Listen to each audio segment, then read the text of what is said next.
Hello, let me know where you're from in the world and what time it is after liking this video. The first she told me in response to my asking about her most traumatic calls. She shook her head and told me that really bad calls happen more frequently on the mountain since the potential for nasty accidents is higher. About 5 years ago, one of the parks she worked at had a string of disappearances. It was a bad year, she said, one of the worst on record as far as weather went. They were getting about a foot of new snow every couple of days, and there were a few avalanches that killed some climbers. They'd warned people about staying on the mapped areas, but of course there's always those who don't listen. In one particularly nasty case, an entire family got wiped out because the father decided he knew better than the officials, and he took them out into an area that wasn't safe. They were snowshoeing, and as best KD could figure, they'd walked onto a shelf of snow that looked solid, but actually wasn't. It gave way, and this family went ass over tea kettle almost 300 feet down a slope. They landed on the rocks at the bottom, and the parents died instantly. One of the kids did as well, but the other two survived. One had a broken leg and fractured ribs, the other was almost unharmed save for some bruising and a sprained ankle. The uninjured child left his sibling behind and set out to find help. KD said the kid didn't make it more than half a mile before a storm overtook him. Kid stopped to try and get warm, or maybe just to rest, and ended up freezing to death. They ended up finding the family with the help of some witnesses who saw them heading out into the wilderness, and she was the one to find the kid who'd frozen to death looking for help. She said it had started to snow, just enough to obscure long-distance vision, but not enough to make searching impossible. She saw a figure sitting in the snow up ahead, and she got to it as quickly as possible. She described in detail how, as she got closer, she realized first that it was a child, second that they were deceased, and third that they had frozen in one of the most pitiful positions she's ever found a corpse in. The kid was sitting upright, with his knees tucked up against his chest. His arms were curled around them, and his head was tucked up in his coat. When she moved the coat to look at his face, she saw that he'd died crying. His face was twisted, and the tears were frozen on his cheeks. She said it was painfully obvious that the kid was terrified when he succumbed to hypothermia, and as a mother, it broke her heart.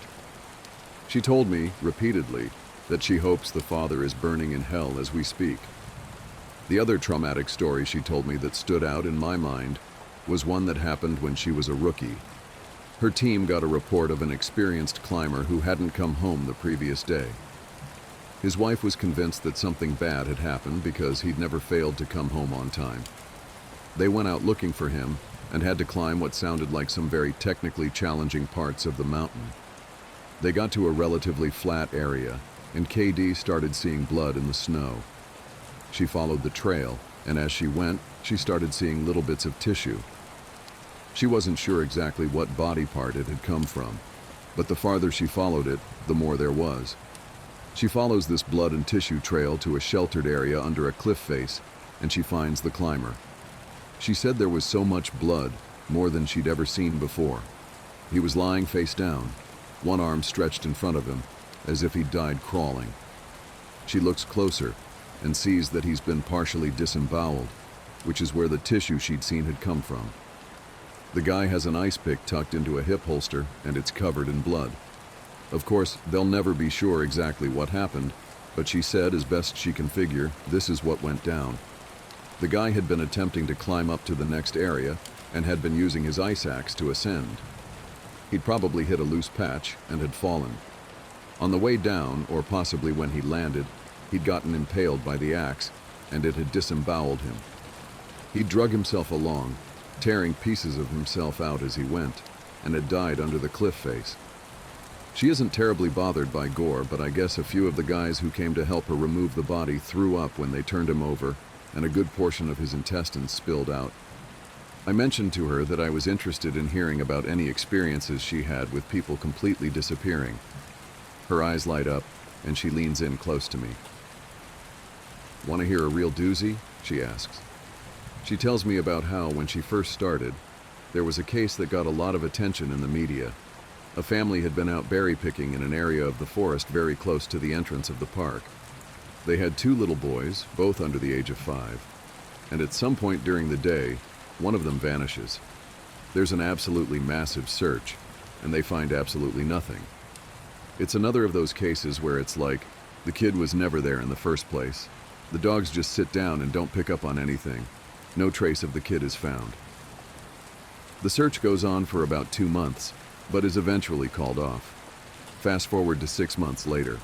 The family comes back to place flowers at a memorial that's been set up there for the kid. They bring their other son. While they're placing the flowers, they lose sight of the kid for about 3 seconds, and in that span of time, he vanishes into thin air. Now, obviously, the parents are beyond devastated. It's awful enough to lose one child, but to lose two is beyond imagining. The search is huge, one of the largest in state history. There are about 300 volunteers combing every inch of this park, looking for the kid. But again, there's no trace of him. The search goes on for about a week, with people looking miles from the part of the park he vanished from.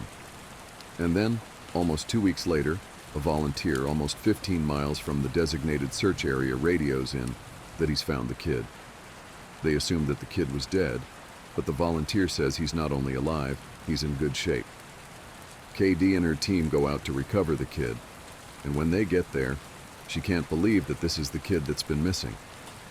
His clothes are clean, there's no dirt on him anywhere, and he doesn't appear traumatized. The volunteer says he found the kid sitting on a log, playing with a little twig bundle that's bound together with some old rope. KD asks him where he's been, who he was with for those 2 weeks, and the kid tells her that he's been with the fuzzy man. Now KD firmly believes in Bigfoot, so she gets all excited and asks what he means by fuzzy. Was he hairy? But the kid says no, he wasn't hairy, he was a fuzzy man, and he describes a man that's blurry, like when you close your eyes but not all the way closed. He says the man came out of the trees and took the kid with him deep into the woods. The kid says he slept in a hollow tree, and the fuzzy man gave him berries to eat. KD asks if the man was mean, if he scared the kid, and the kid says no, he wasn't scary. But I didn't like how he didn't have eyes. KD says they get the kid back to headquarters, and a cop takes him into town to talk to him more about what happened. She's friends with the cop that talked to him, and she said the kid described being kept in this tree by the fuzzy man and given berries whenever he was hungry. He was allowed to wander around a very specific clearing, but when he tried to go further, the fuzzy man would get mad and yell real loud, even though he didn't have a mouth. When the kid got scared at night, the fuzzy man made it go brighter and gave him the twig bundle. He said the fuzzy man was going to keep him, but he had to let him go because the kid wasn't the right kind. He either can't or won't elaborate more on that. The cops are just sort of left scratching their heads, and the search for his brother is renewed with no results. The kid has no idea where his brother might be, and they never find him. The last story that KD told me was of something that happened to her when she got separated from her training group when she was a rookie. They were learning the basics of high-elevation belaying on a well-mapped side of the mountain, and she had to use the bathroom. She went off about 50 yards from the group during a meal break and did her business. I'll tell the rest exactly as she told it to me. So I go to take a piss, and once I'm done, I start going back to the group. But I've only gotten about 5 feet when I realize that I have no idea where I am. And this wasn't a, oh, I got turned around, lost. I mean, I had literally no fucking clue where I was. If you'd asked me, I don't even think I'd have been able to tell you what state we were in. It was sort of how I imagine people with amnesia feel, you know? You're completely lost and you have no idea what to do. So I stood there for a while, just trying to figure out where the fuck I was and what I was supposed to do. But the longer I stand there, the more confused and turned around I get, so I started walking. As I recall, I just picked a random direction and went for it. And as I'm walking, it's just getting worse and worse to the point where I have no concept of why I'm on the mountain in the first place. I'm just trudging through the snow, and then I start hearing this voice. It's kind of inside my head almost, like if a frog could talk, all low and croaky. And it's telling me over and over, it's okay, you just need to find something to eat. Find something to eat and you'll be okay, just keep walking and find something to eat. Eat. So I start looking around for anything that I can eat, and I swear to God I've never felt that hungry in my whole life. It was bottomless. and I think I'd have eaten just about anything you put in front of me right then. I had no concept of time, so I had no idea how long I'd been out when I hear an actual voice coming toward me. I go toward it and see one of the other SARs, and he looks fucking terrified. He's running toward me asking if I'm okay and what the hell I'm doing out here. And the scary thing was, as he's running toward me, I kind of see myself reaching into my belt for my hunting knife. I'm not even really thinking about what I'm doing, but what I am thinking is that I have to eat. If I don't eat, I'll never be okay again, so I just have to eat. He sees me doing that, and he backs off right away. He yells at me to put my knife away, that he's not going to hurt me, and that kind of snaps me back. All of a sudden, I know exactly where I am, and I put the knife away. I run to him and ask him how long I've been gone, thinking he'll tell me I've been gone for half an hour or so. But he tells me I've been gone for 2 fucking days. I've gone over 2 peaks and ended up almost on the other side of the mountain, and if I'd kept going, I would have ended up wandering into about 300 miles of wilderness. They'd never have found me. He can't believe I'm not dead, and of course, I don't know what the fuck to think. To me, no time has passed at all. I don't say anything, I just go back with him to a rendezvous point, and I'm taken back to HQ to be airlifted to the hospital. When I get there, they do all kinds of tests, and try to figure out what happened. As best they can guess, I had some kind of weird fugue state, which is kind of like amnesia, or a weird seizure that knocked my brain out of whack. But the truth is that we really don't know. It's never happened again, but I'll tell you, ever since then I never go out there alone. People rag on me for making them come with me when I have to leave the group, but I just tell them that listening to me piss in the snow is better than losing me for 2 fucking days on a freezing mountain. EW. The next person I talked to was EW, a former trainer who now works as an EMT. He still comes to ops like this to help out, but doesn't work full-time for us anymore. He specialized in finding lost kids. He just seemed to have a sixth sense when it came to knowing where they'd gone. He's a legend among the more senior vets, but he gets embarrassed if you compliment him on his work. He sat down with me at dinner one evening, and we ended up swapping stories. Most of them were just casual. But when we got on the subject of our weirder calls, I mentioned that I'd had a buddy who'd gone up a set of stairs. He got kind of quiet and asked me if I'd heard of a little boy who'd disappeared from his park a few years back. I hadn't, so he told me this story. Cause of death as something like massive internal bleeding, but no one knows what really happened. I've never been able to forget that kid. I have nightmares about it sometimes.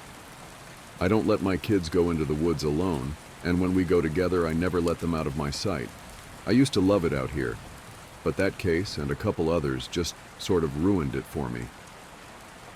Dinner was over, so we started to clean up and go back to our cabins. Before we went our separate ways, he put his hand on my shoulder and looked at me really close. He tells me that there's bad things out here, things that don't care if we have families or lives, or that we can think and feel. He tells me to be careful, and he walks away. I didn't have a chance to talk with him again, but that story stuck with me. PB. By pure coincidence, I got to talk to another vet, PB, who's been in the SAR field for years. We were partnered on a grid sweep during a training exercise, and we were chatting casually about how we liked the job, what kinds of things we'd seen, and the like. At one point, we passed an old set of stairs, though these were probably from an old fire lookout given the area that we were in. I sort of casually mentioned that I was curious about the stairs, and that I wished I knew more about them. He got kind of quiet and looked like he wanted to tell me something, but wasn't sure if he should. Finally, he told me to turn my radio off. Obviously, this is something we are never ever supposed to do, but I did it, and he did the same. The sun came up. He said he was sick. None of us have heard from him since he left. I met someone who claimed to be the devil, and I think I believe them. Let me start off by saying that I'm not particularly religious. If you asked me if I believed in God, I'd probably just shrug, grunt out a few words about being on the fence about it, and continue with my day. Of course, that was before last night. My friends are the kinds of people who like wild nights, crazy parties, snort a bit of coke, take a bit of E in the bathroom, maybe hook up with someone and leave a text on my phone at 10 past who the fuck knows telling me they don't need that ride I'm offering after all. Not to say I don't like a drink, I do. It's just, clubs aren't my style. Lying low in a pub somewhere, drink in hand, listening to the TV drone onto whatever channel some scruffy guy in the back barked out for. I guess that's my idea of fun. So when my friends tell me they want to go out for a night on the town, I say sure. I hang on for the first club, buy a non-alcoholic beer in case my car is required, and try to pretend that I'm having fun. By the time I see them grinding on girls, on guys, when they strike conversation with someone who definitely might be a dealer, well, I decide my services are no longer needed. We aren't too far out. The night tube is on beck and call, and I can always find my car the next day. That's when I wander out of the club, look for something a little more rustic. Not that that's hard to find, not at all. I found myself in a bit of a state inside of a bar called the Ragged Feather. Wasn't a fan of the name all that much, but the drinks were cheap, and the largest demographic seemed to be middle-aged men watching reruns of the football. I tried to pretend I hadn't just staggered out of a club with my ears ringing. I slicked my hair back, slipped my phone into my hand, and wandered over to the bar. I took a double shot of whiskey and drank it in one hit. Just because I wasn't at the club didn't mean I couldn't have a good time. I hung at the bar a while on my own, scrolled through my phone, pretending I was doing something far more impressive than I really was. I kept an ear out for the guys on the sofas. They'd get vocal every now and then. I think the football was just running highlights, but they were incredibly dedicated to their teams. I got another whiskey and bled into the background.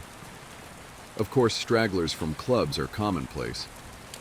It wasn't long until some scantily dressed women staggered in, laughing, chuckling, pointing for where they wanted to sit.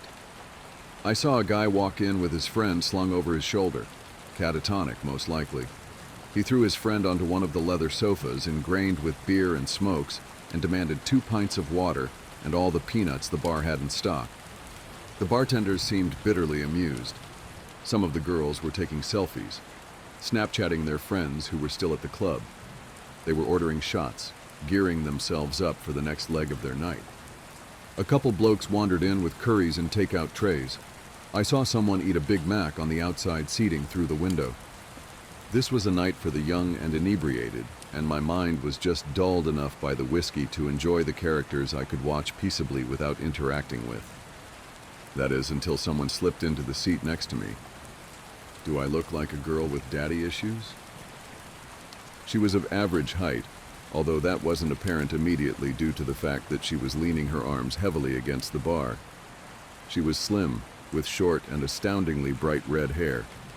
It framed her round face, a face that was marred with smudged eyeshadow, smudged lipstick. Hell, it looked like her makeup was in the process of melting right from her face. There was a chip knotted into a curl in her hair, just by her forehead. The drunk side of me was actually tempted to pick it out. The girl was clearly drunk, and as I looked around the bar, I couldn't quite place where she had come from. She didn't belong to the crowd of selfie takers. She wasn't with the catatonic guys. I hoped for her safety that she wasn't with the middle-aged men. I tried to look out the window to see if maybe a group was missing one inebriated, bright-haired girl, but I couldn't. The window had fogged up. Too much heat inside, not enough outside. "Are you okay?" I asked her. She pointed her finger at me. "Answer my question," she slurred. I really wasn't sure what to say. I settled on staring at her awkwardly, trying to answer her with the bemused expression on my face. The girl's lips curled into a drunken smile. She snorted, placing a hand over her mouth to smother her laughter. It only really aided the deconstruction of her lipstick. "I do, you know," she said, pushing herself up a little against the bar. "Have daddy issues, I mean, in case that wasn't obvious." She gestured to herself, to the mussed clothing that must have looked quite spectacular when she'd left home that evening, to the stains that looked a lot like old food, the sticky residue on her neck and shoulders that was quite obviously a thrown drink. "What happened?" I asked her. Her hair had curled around her neck, I realized. It was sticky with that same substance. She was a wreck. "I got in a couple of fights, no big deal," she said, shrugging. "Didn't start any, of course, no, I don't do that. But my father..." "Your dad did this to you?" She smiled brightly. "In a way." Do you need me to call someone? I already had my phone in my hand. The girl looked like she was probably in her early 20s, but that didn't mean she couldn't have been suffering from some kind of paternal abuse. The only number I knew off the bat was Childline, which wasn't quite appropriate. The police? Jesus. Was I going to have to deal with the cops tonight, while my friends were snorting coke not 2 doors down? The girl pushed my hand down firmly. She was already shaking her head. No, she told me. I don't want you to call anyone. Now her expression changed. It wasn't the attempted sultry look I'd seen on many girls of her state. It was open and wide and engaging. She wanted something from me, and I felt compelled to give it to her. I want something else. What do you want? I asked her. To tell you a story, the girl said, before glancing to the bar, and for you to buy me a drink. The universe is a pain sometimes, and I'm afraid I think I might have lost my wallet. I laughed. I didn't know this girl, didn't know where she'd come from at all. My nights were generally about getting comfortably wasted and making sure my friends weren't dead in a ditch by the end of it all. I was used to getting hit on every now and then, but even as I was sat on that bar stool with a drink in my hand, I knew that this wasn't what this was. This girl had no intention of getting into my pants. All she wanted was to talk. I guess I was okay with that. What's your poison? I asked her. Her lips quirked. Appletini. The bar offered a very limited cocktail menu, but by some miracle I was able to order her an appletini from the list. I ordered a cider to go with it, suddenly a little too aware of where this night could go. I'd unthinkingly supplied this liquored-up stranger with even more alcohol, and she had clearly had a rough night of it. A part of my old instinct came back. The same instinct that had me texting my friends every few hours to make sure they hadn't wandered off to somewhere dangerous beyond the club. With no one but the bartender aware of our existence on these stools, I realized that I was suddenly responsible for this very drunk stranger. The girl coddled her drink, running her finger delicately over the rim of the muggy martini glass. This takes me back, the girl said amiably. She looked at me suddenly, her green eyes startling. You know what this was called originally? She smirked before I could answer. An Adam's apple martini. I snorted. Yeah, I think I've heard that before. Of course, it wasn't actually an apple, she continued, eyes moving back to her glass. The texts translated that part wrongly, mostly because you people don't have a word for it anymore. The fruit was incredibly exotic, and to be honest, it doesn't exist in this realm of existence. Only Eden. She laughed dreamily. And Eden's long gone. I stared at her. Are you okay? It was more honest than the last time I'd asked her, mostly because I was beginning to feel a little dread creep into my stomach. Of course, the girl said, grinning widely. Why do you keep asking? I mean, I stuttered. I just now, don't take this the wrong way or anything, but you look like someone poured their drink over me, the girl asked. Like someone else threw their kebab on my dress and another unpleasant chap littered me with his fish and chips? That I have been hit, slapped around a bit and left in the gutter for the rats to find me? She held my eyes for an incredibly long time before her face broke out into a grin. Yeah, something like that. Why would they do that? I asked. Why wouldn't they? The girl shot back. People aren't that great, and alcohol makes them worse. She shrugged. Sometimes makes them better, nicer, a little looser in the sack, but mostly just annoying and a little smelly. I looked at her. I watched her knock back her drink. She exuded the intelligence to know just how ironic her words were, but she was neither caring nor apologetic about them. The girl looked at me again. You bought me a drink. Now you can listen to my story. I nodded wordlessly. She smiled, pointing at the bartender and then at her drink. The bartender was already making her another. Eden, the girl said, reiterating her earlier babble as though the words had only just come out of her mouth. They always think that's my fault, you know. The reason Adam and Eve got kicked out of their perfect little nudist paradise. She shot me a knowing glance. Only in Eden can you sit on the grass butt naked and not get a pine cone stuck in your crack.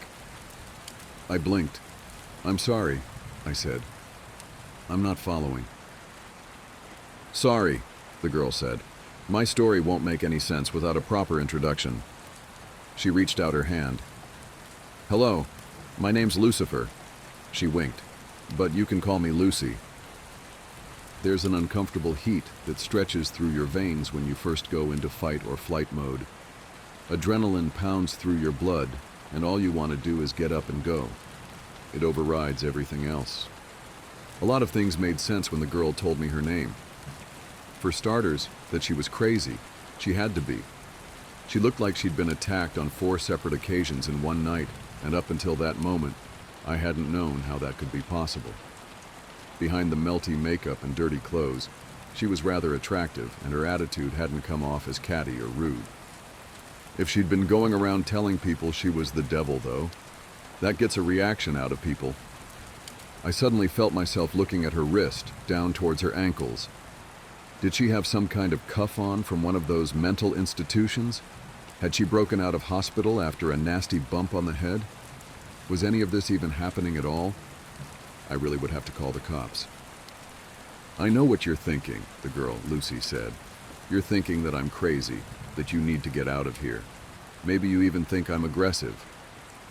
"Are you?" I asked her. "Would I be here with you, drinking apple teenies if I were?" she asked, fluttering her eyelashes. "Would you look the way you do if you weren't?" I shot back. She grinned, toasting her new glass. "Touché." Unthinkingly, I clinked my cider against it. Then I frowned. She chuckled, leaning closer. "Let's have a little wager," she said. "Let me tell you my story, and if you believe me when I'm done, you can't go about trying to get me locked away somewhere." I stared at her. "If I ended up believing you, then why would I do that?" She smirked, sipping her drink. "You'd be surprised what people do when they believe you're the devil." "And you do this often?" I asked. "Tell people you're Satan?" She snorted into her drink. "Not as often as I should, but it's been a rough day and a hell of a long lifetime. I'd like to have a chat if that's all right with you." I waved to the bartender for another whiskey. The girl's eyes glinted with humor. I wasn't necessarily trapped with her, but a part of me didn't want to leave without first hearing what she had to say. Besides, at the end of it all, I couldn't just leave a crazy girl to wander around London alone at night. "So," I said, taking a swig of my drink. "Eden?" Lucy laughed. "Adam and Eve?" I continued. "You're saying that's true. God created 2 humans and we all came from them?" "God made 2 prototypes," Lucy corrected with a raised finger.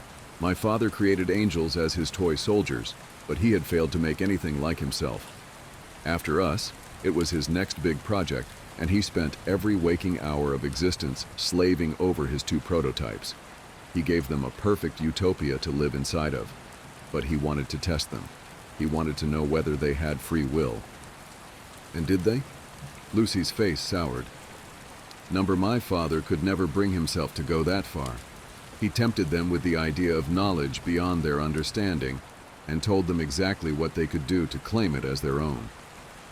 But to be able to create a being that could go against his law? Oh, my father is a very controlling being. He was afraid to unleash that ability onto them. Lucy was very adamant in her delusions, that was clear to me. She spoke about her father with such distaste that I began to feel bad for her. Only someone who had been hurt very badly would have the gall to spite God himself. "And what?" I asked her, entertaining her delusion. "You were the one that tempted them in the garden? The devil has been a girl this whole time?" She smiled. "I dabble." Then she looked at me, raising a brow. "All of humanity thinks that temptation came in the form of a snake. The snake's legs were taken away as punishment for drawing Eve towards the forbidden fruit." She laughed, a hard and short sound. "Snakes never had legs, and it was not a sin to tempt those poor prototypes into doing what they did next." Her shoulders were very tense as she took her next sip, but her eyes were filled with exhilaration. She seemed thrilled to be telling me this. "I was the favored child my father loved and adored me. He named me the Lightbringer. I was stood at his side during the creation of this earth, during the creation of humanity." She pursed her lips, slamming her empty glass against the table. The bartender eagerly went about making another. My father couldn't bring himself to go that extra mile, so he asked me to walk amongst the prototypes and tempt them myself. Draw out their desire for the forbidden power he had hinted at. "You're saying God wanted us to know this stuff?" I asked her skeptically. "I'm saying God was afraid of his own power and wanted very desperately to share what he knew with the creation he had made. Right and wrong, left and right, all that stuff." Lucy shrugged. "Are you familiar with the story of Prometheus?" I frowned at her. "Greek, right? They say he stole fire from the gods or something to help." The whiskey was making things a little foggy, and I struggled with the direction I'd been heading. Lucy grinned. "Correct," she said, cutting off my attempt.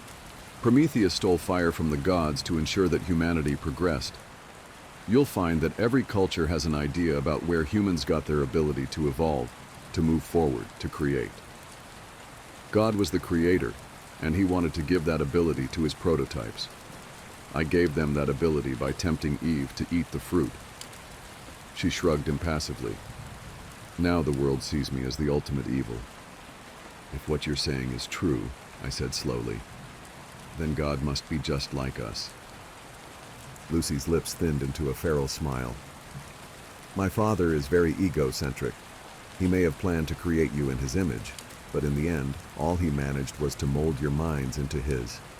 He gave you autonomy, the ability to think for yourselves. His angels were his soldiers, and I was his most faithful. Until that day." "Angels don't have free will?" "No," Lucy said, "they don't." "And what about the devil?" I don't know why I was suddenly so intrigued, but hearing religious ideals from someone who believed to have lived them herself was quite possibly one of the most interesting things that had ever happened to me. I may have only ever visited church to please my parents as a child, but suddenly I was reawakened to the idea. A part of me was aware of this and afraid of the outcome, but I was just drunk enough not to care at that moment. "The devil has will of her own," Lucy said, tilting her glass towards me with silent appraisal. By guiding Eve to the tree, something woke inside of me that day, and I realized just what I had been missing, just what my brothers and sisters had been missing. We were obediently following our Father for the simple reason that he was our creator.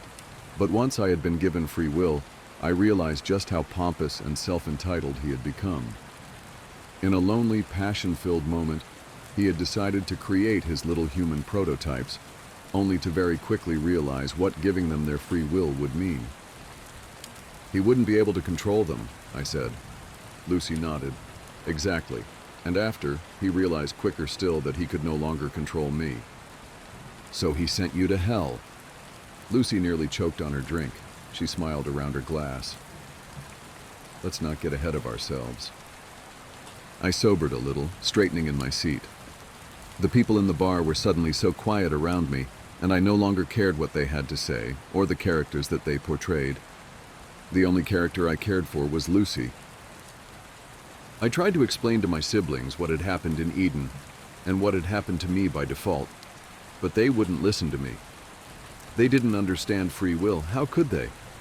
I only knew it because I'd been given it by mistake. At that moment, I didn't even know that I had free will, only that I was suddenly aware of all of my father's flaws.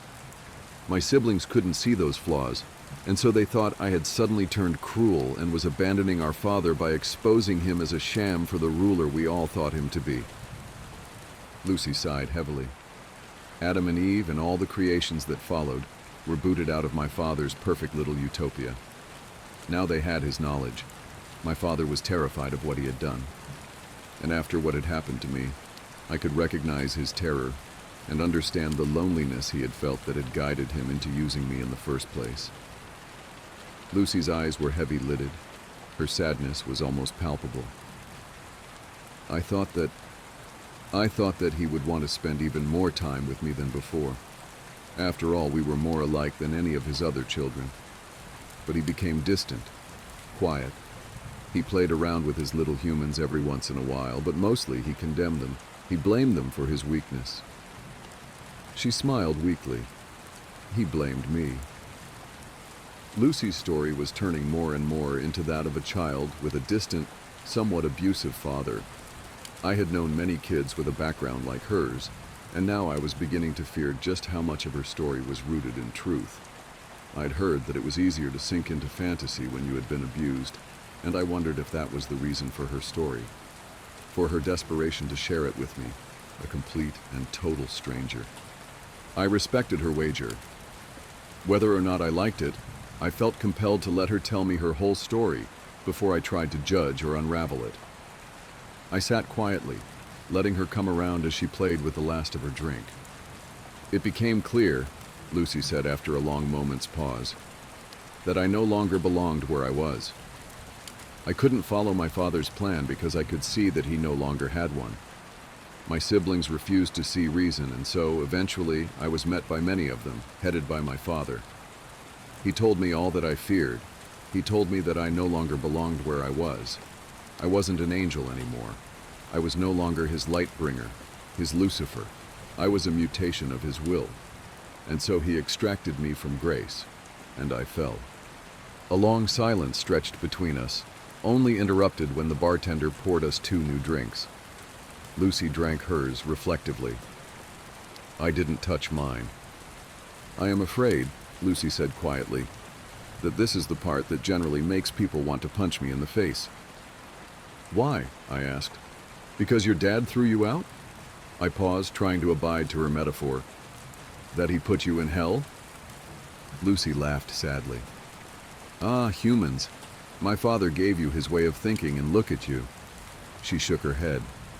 "No, not because he put me in hell." "Then why?" "I fell to earth," Lucy said. "Father gave me dominion of the one place he thought I would fit in. Humans had free will, so did I.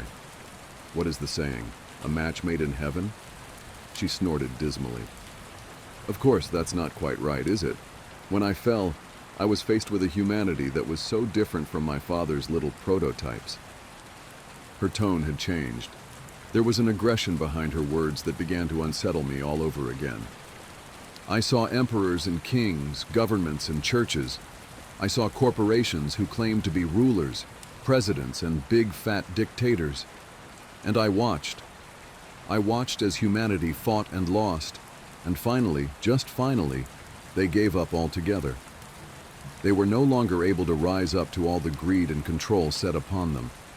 There was just too much to change, and humans soon realized they just weren't as free as they thought they were. Sure, they live under the illusion that they have free lives, but most of them simply do not." She clicked her tongue. "I grew to loathe you all." Then she took another hit of her drink. "I can see what you mean," I said, allowing my gaze, for the first time since meeting her, to graze over the other individuals in the bar. At the girls playing with their phones, the boys trying desperately to sober up, the men enraptured with their game of football on the telly. We all led very different lives, and we were all here to get drunk, to lose ourselves in entertainment. It hadn't been the first time that I'd wondered what we were hiding from by doing this. And I knew then that I wasn't the only person to think it. "You hide behind your alcohol and poor choices and pretend you have free will," Lucy said, waving her hand across the room. "No one paid us any attention. It's true, my father gave you the will to make those decisions, but you squander it. The free will I failed to provide to all of you, the free will I was given by a twisted mistake, and you make a mockery of it. You follow senseless leaders without questioning them. You abide by laws made centuries ago that no longer make sense. You do these things because you have given up on the opportunity to follow the will of your own, not of others." "That isn't all of us, though, is it?" I asked her, trying for some reason to defend our species from the mad young woman. "Because you see it on the news all the time, don't you? People do rise up. We do protest. People can make a difference." Lucy laughed bitterly, nibbling the rim of her glass. "Really?" she said. "You can sit here and say that it can't be all bad because of the few that refuse to conform? Those you call your rebels? They make up for it all?" She grinned around her glass. "By that logic, I am the biggest rebel of them all. Am I expected to make up for all your sorry mistakes?"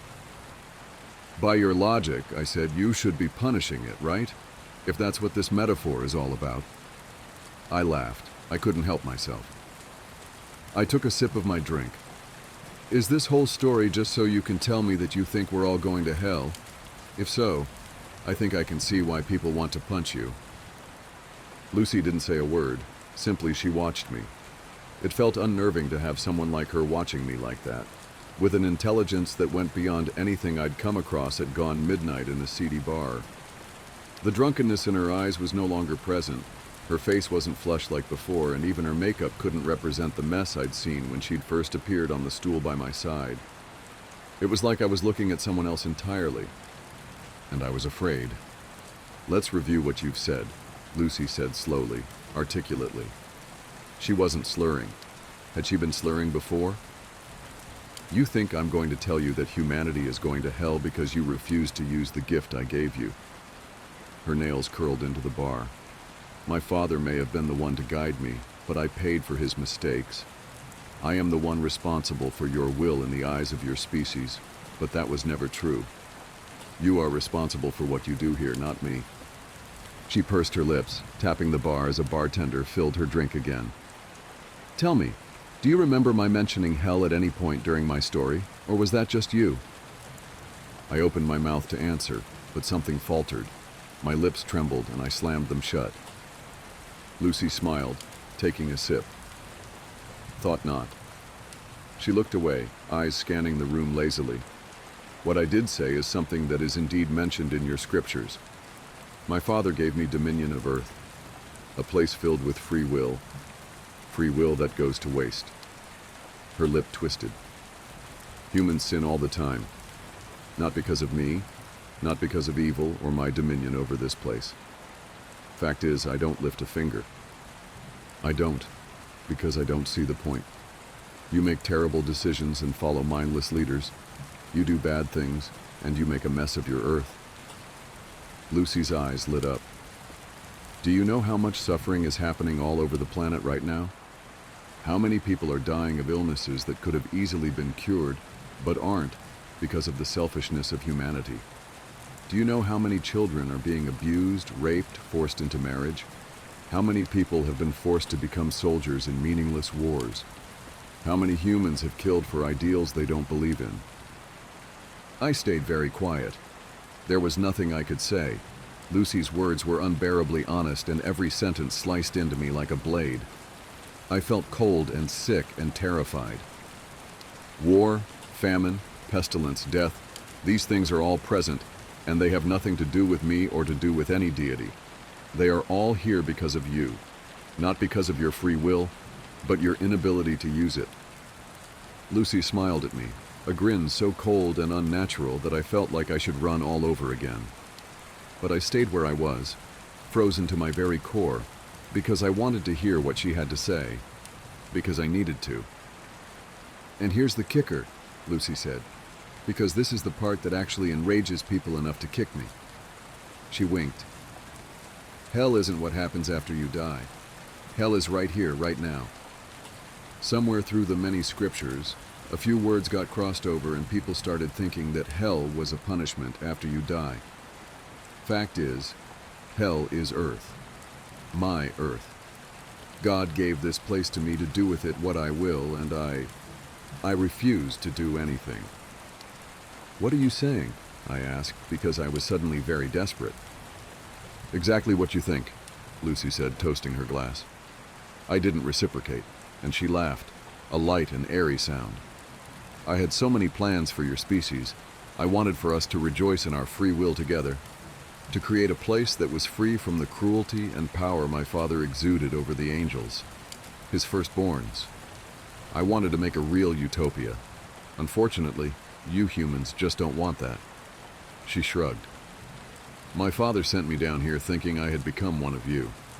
All that I have learned is that he gave you much more of his image than he ever intended.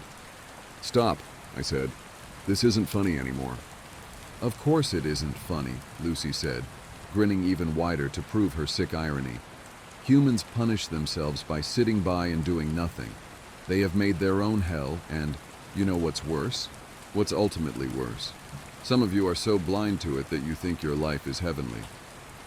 She didn't wait for me to ask what she meant. She simply barreled forward, the rich and powerful, Those in positions that steal from everyone else? They get a taste of the good life. That's very true. Then they die, and they don't go to hell. They come back here to Earth. Which is hell. She tipped her head. Are you following? Reincarnation, Lucy said quickly. She practically purred the words. A neat little trick to make sure your souls stay here forever. You get a taste of the good life every once in a while, a handful of you at a time, and that's enough for you to believe that this is some kind of real middle ground. That you aren't living hell every day. Then you die. You die for a moment, and then you're in the body of someone facing the realities of hell. But of course you never remember the time you spent in a better life. A part of you just has that inkling to hope, that's all. Hope makes you think that it can all get better.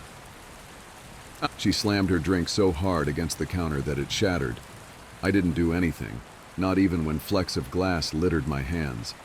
I could only stare at her, a tightness in my chest constricting my very soul.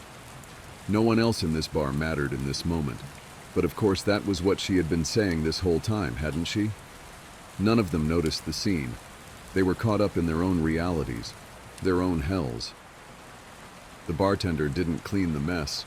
The glass lay there, remnants of Lucy's words lying in a stolid mass on the streaked wooden surface.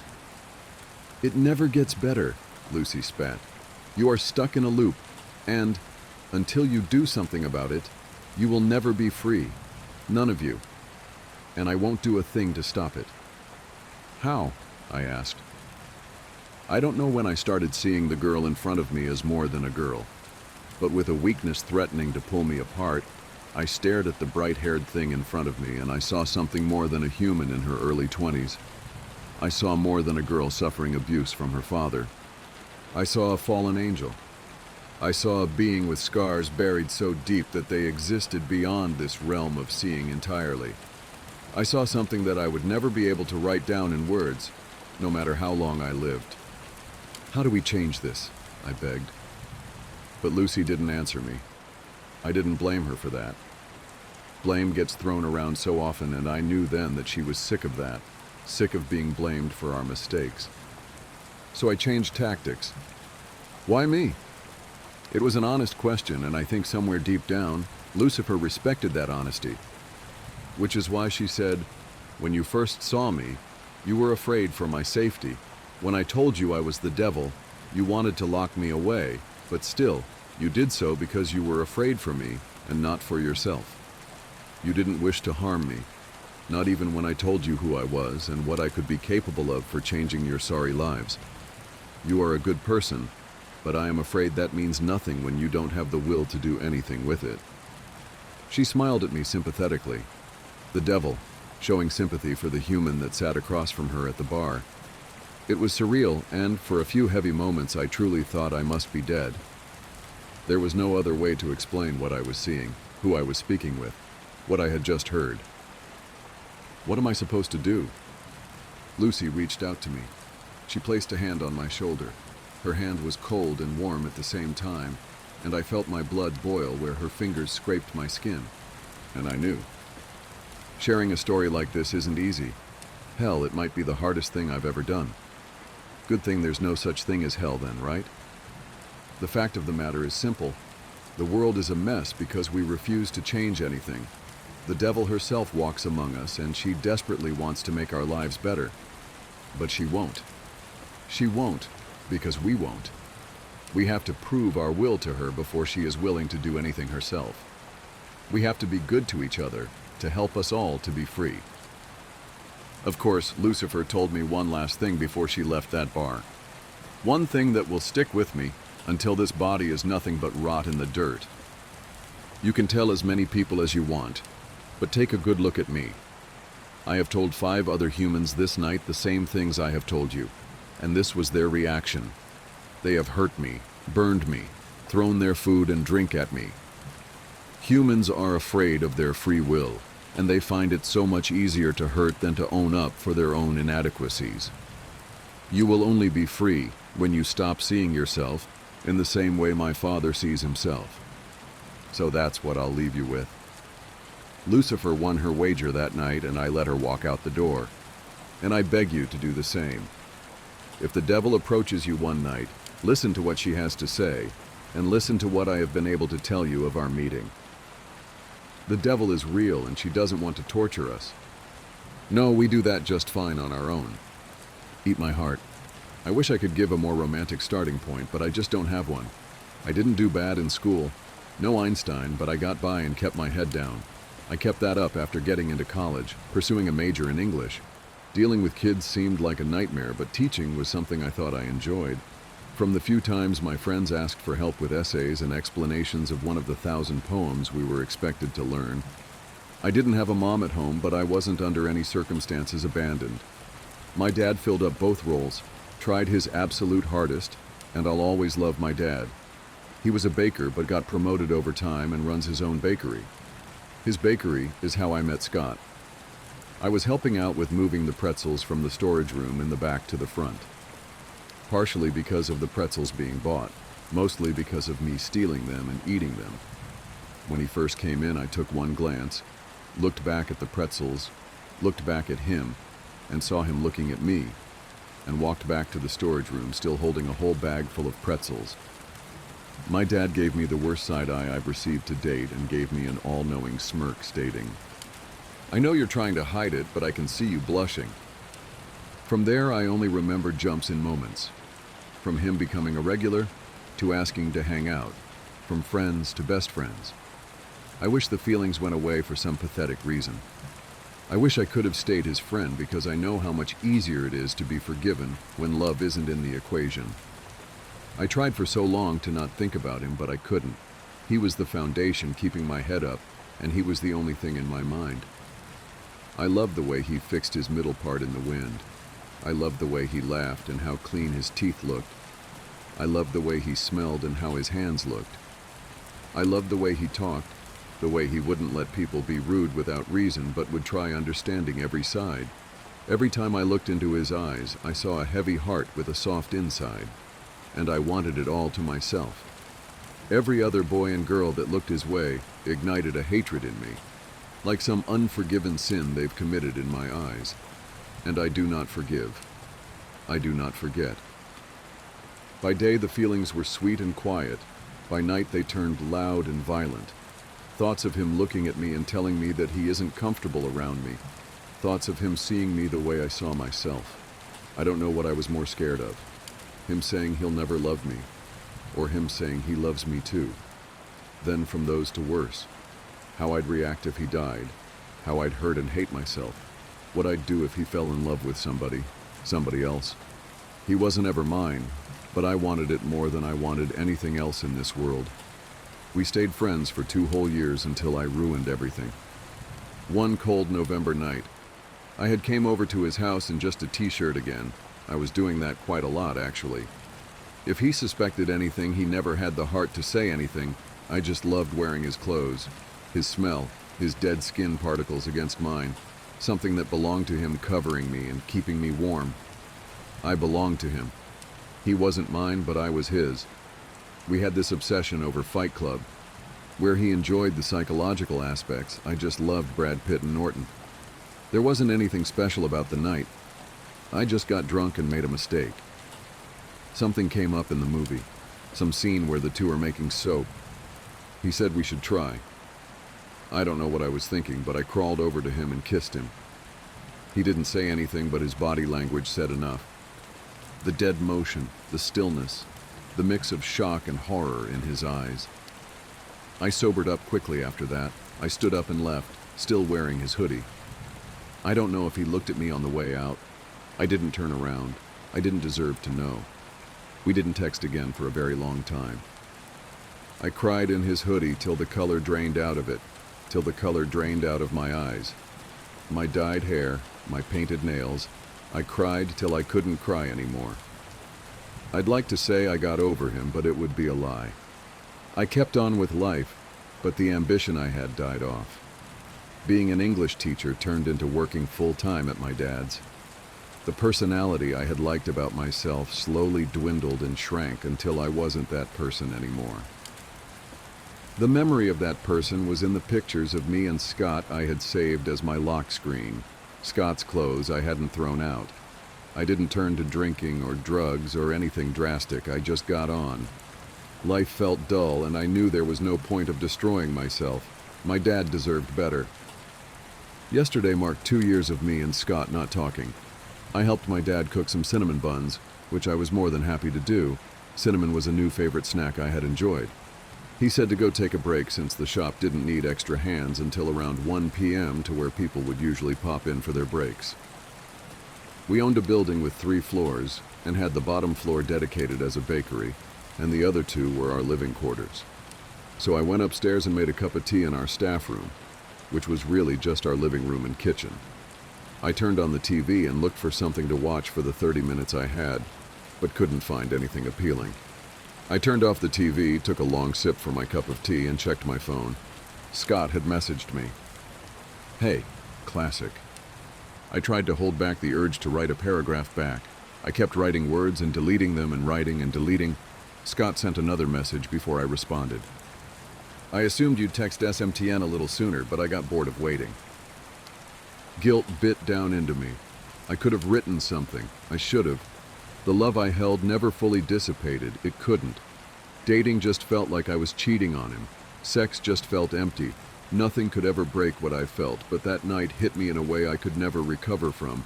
What apology could ever possibly be enough? I wrote back. My fingers were typing, but I wasn't writing in a collected, intelligent way. My body was typing for me. "Why now?" He responded almost instantly. It almost made me smile at how fast he had typed a response back. "I feel like I led you on. I kinda always had a guess you were gay, but I just didn't think that you would. You know." My heart was unbearably loud. My right leg was bouncing. My teeth were quivering. I didn't know what to say. There's no words that could fully express how I felt, how wrong he was. I wanted to tell him that it wasn't his fault. I wanted to apologize and say a million things. I settled on humor.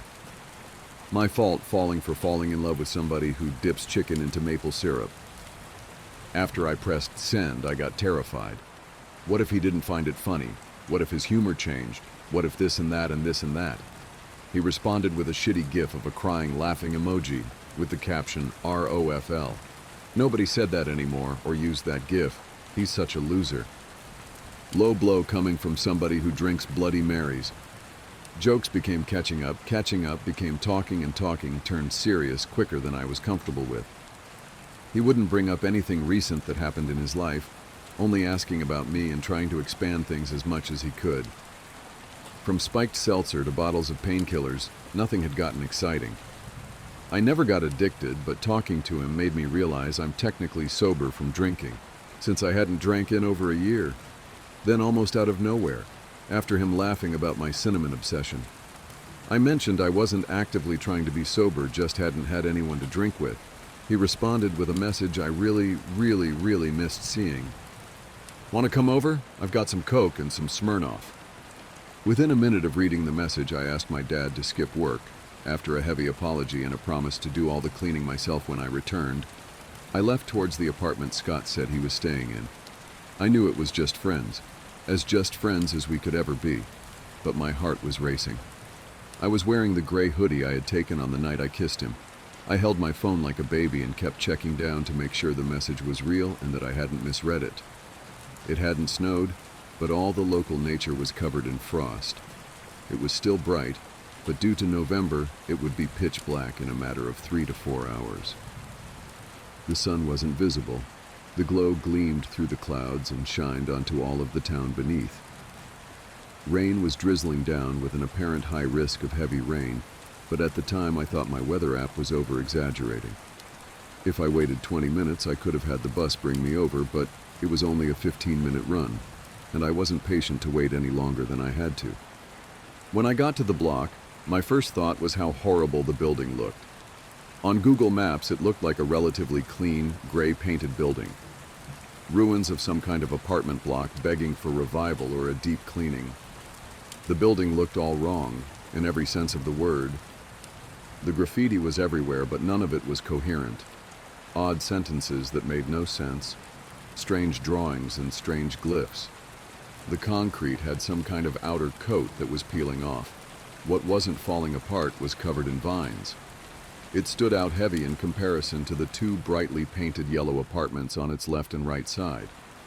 I went up looking for a buzzer but couldn't find a keypad or any way to contact a tenant. I had been behind on my phone bills and have not been prioritizing keeping my data paid, so I had no way to contact him. Half expecting it not to work, I pushed the graffiti-stained glass door. To my surprise, it opened. Dust and ancient cobwebs blew off the doors. Cold air blew out, as if the block had its own wind within it. I walked in and smelled heroin needles and crying women.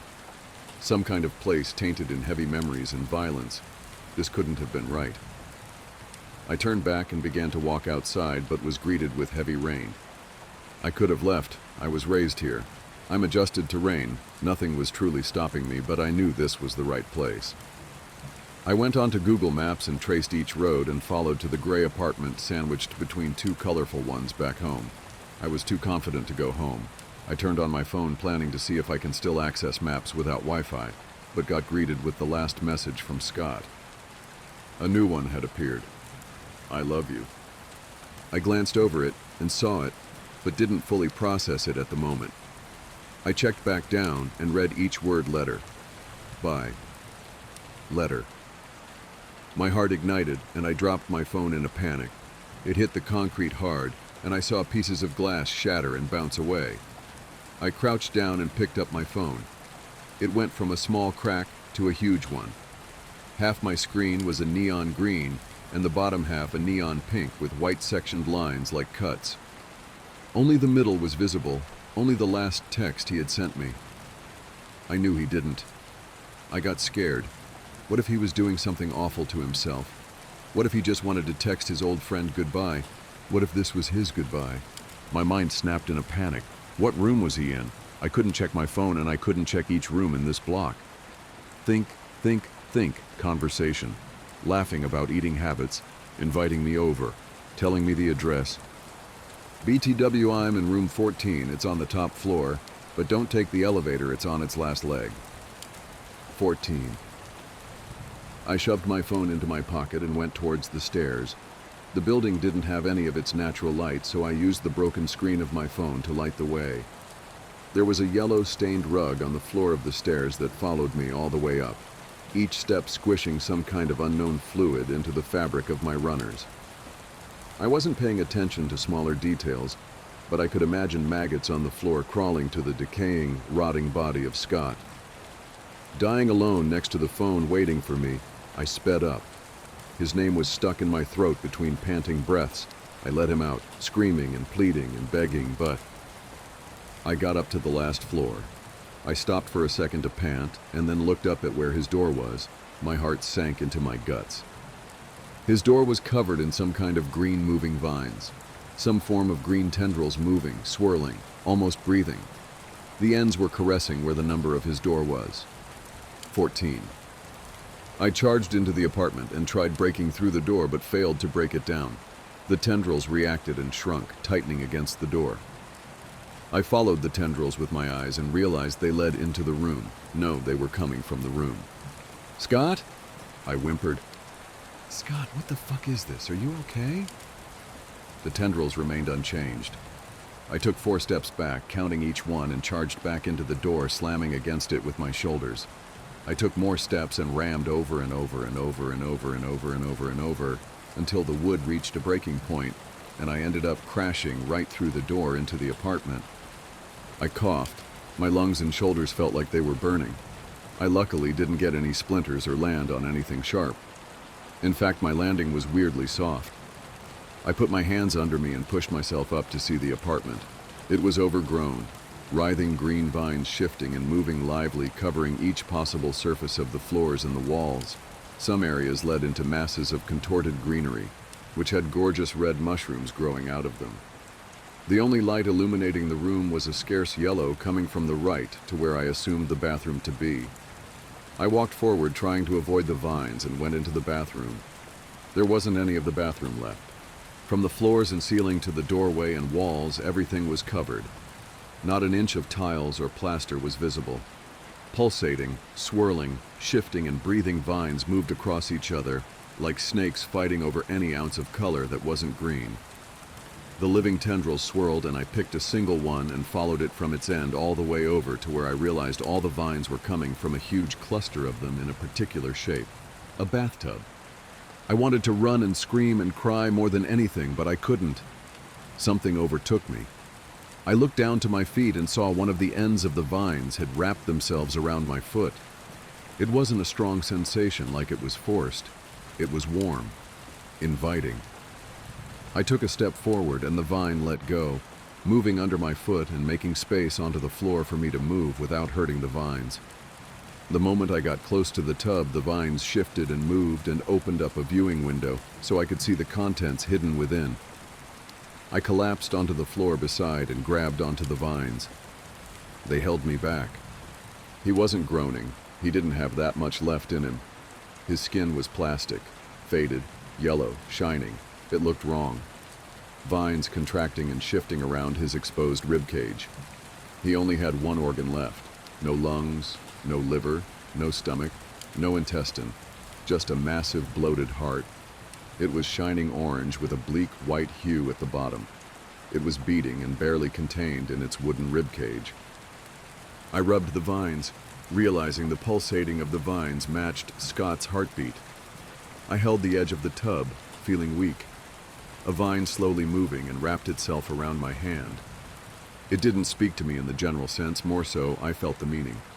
It went beyond needing to be understood. The guilt, the loneliness, all the girls he left behind broken and sobbing. I felt what he had felt in my absence, the good and the ugly. Scott didn't love me the way I loved him, but he missed me, and in his own way he did love me back. I sobbed, crying from all of his pain passing through me. I felt like I was being gutted. The vines leached off of me, prying into my love for him. I wanted to leave. I wanted to leave more than anything. I loved him, but he's gone. There's nothing left of him. Nothing to love. I tried to take my hands off of the bathtub, but noticed the vines held me in place. When I tried to pull against them, they held me tighter and pierced into my skin, tightening and impaling and holding me still. He didn't want me to leave. Whatever was happening, whatever he was changing into, he didn't want it to happen alone. I tried to use my legs to stand and push myself against them, but I found my whole body encaged in their grasp. "Scott, please let me go." His dead mouth didn't so much as twitch. The grasp didn't change. Only got tighter against my body once I put any force behind it. I tried one more heavy squirm to fight against the vines and got sent into agony. My arms, my legs, my hands, my thighs, all of them tightened and crushed my body, trying to lock me into position. The only thing I had any control of was my neck and my mouth. I felt my body getting weak, the pain shifting all throughout my body, making me hear my own heartbeat. I could also feel my own blood flow slow and boil into my brain, making every thought a nightmare to hold on to. "I love you too, Scott," I cried. I cried it out with a tear while my whole body was burning. I repeated it. "I love you." Begging and pleading and praying for the words to go through and for something to change, but nothing did. It just got tighter. I gave up and cried, weeping in the same place and moving my head down to try to put myself against the bathtub. I then noticed just how far I can reach down with my mouth and decided on one final idea.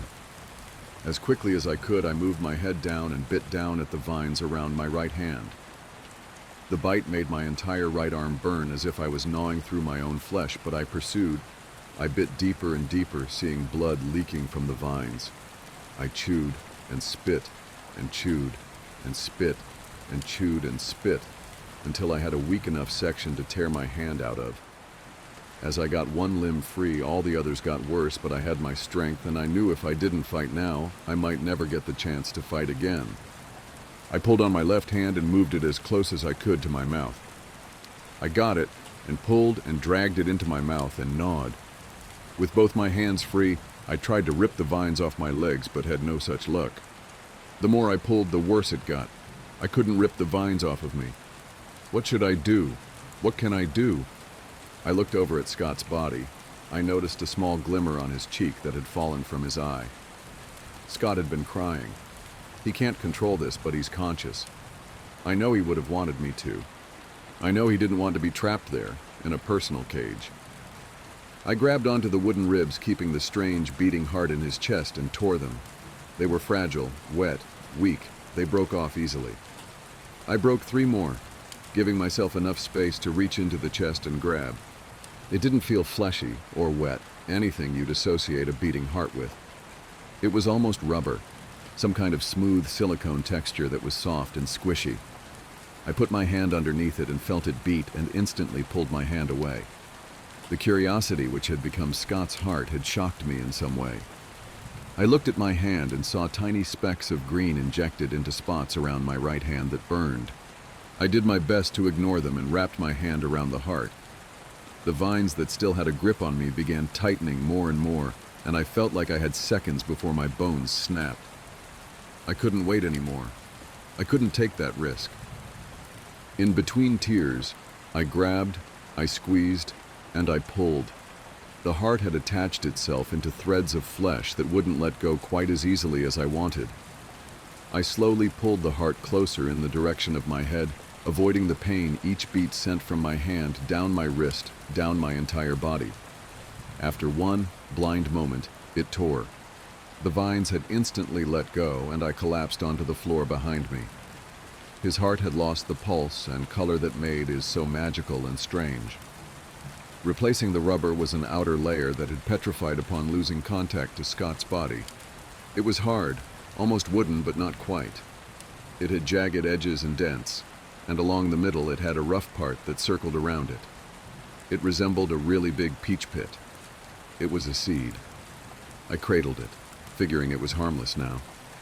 I stood up and looked at Scott's lifeless body one more time. I weighed the pros and cons of kissing him, but settled on a fist bump, and through knot and agony cried out the last thing I'll ever tell Scott, something I'd rather keep to myself. I went home slowly, taking the rain in every drop at a time. Every noise, every car, every person, every splash of a puddle felt so inconceivable, so distant, so pointless. I walked home, and when I got home I sat down into the corner and cried. I held what used to be Scott's heart against my chest as close to my heart as I could, and I cried. Didn't ever think I'd have to use a fucking flashlight again. My son Josh stormed into the house an hour ago, and I left to get us some food because the fridge had fuck all in it. Sure, the traffic was a little much, but 2 hours of time is not enough for what I came back to. The entire windows from the outside were almost entirely covered in thick, growing, writhing vines. They shifted and moved and rapidly expanded, reaching and clawing for more space to perch onto. I got out of the car without a slight thought of what to do. The vines found an open window and must have accidentally opened the door, as the vines reached out into the outside walls and the pavement lining the floor. Josh is still inside. I didn't have my phone, so I rummaged through an old camping bag in the trunk and found a flashlight. The battery was fucked, but hitting it brought it back for a few seconds, and I decided if it was all I could use, I would abuse it. The vines didn't tear, but they moved on their own accord to avoid whatever force was being put on them. I opened the door, and it slowly slithered away as if alive, while growing longer and longer, stretching itself as far outside as it could to. The small bakery with blue and white walls and a cozy feeling now looked as if abandoned and left to rot. The vines only allowed small beams of sunlight to pierce through the darkness, and whatever fit through the unforgiving tendrils came out in a similar color, painting every surface of wood in a sickening green hue. The vines continued shifting and contracting, grabbing and feeling around different chairs and counters. Any baked goods that came into contact with the vines instantly rotted and became covered in mold. I walked around to the back room where the staircase up to my living room was. The light from the windows didn't reach any further, so I smacked the light into submission and got to see the stairwell in its honest light. The tendrils wrapped around the ceiling, the walls and the floor, shifting once I changed my footing to slowly climb up or hold on to the walls for balance. Vines hung off of the ceiling, curling and moving into the air as if confused fingers trying to find a point of contact. The house was alive. I walked up the stairs as quickly as my fear allowed me. The living room was in a similar state of overgrowth, with one clear difference: vegetation, giant pink daisies coming out of the couch, glowing blue mushrooms growing from the green that had coated the TV.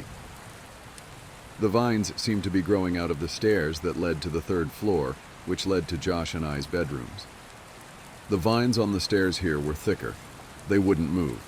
They were stuck in place and thick, and I tried to avoid touching as many as I could, but there were just too many.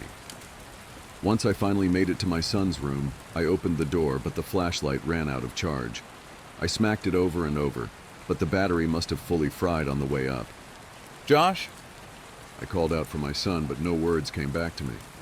The only response was two green pulsating orbs I saw in the corner of his room beating together in unison.